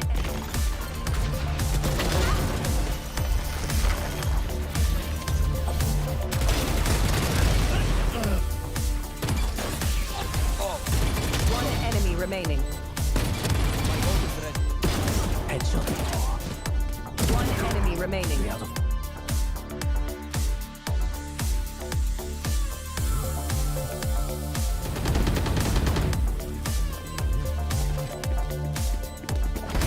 No problem.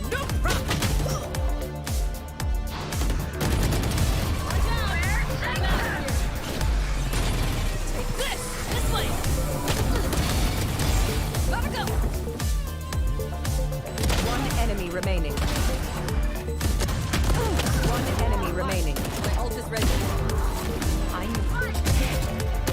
One enemy remaining. Last enemy remaining. Last player standing. But Devron has been seen. Hello there, but what a dodge! Every single one of them. 3 across each round. Only one of them's been. Oh my God!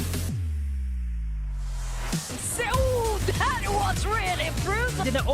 They've actually gotten it. What? Kind of like see that, but oh my God, not again! Behind and retaliate still, but he has a call.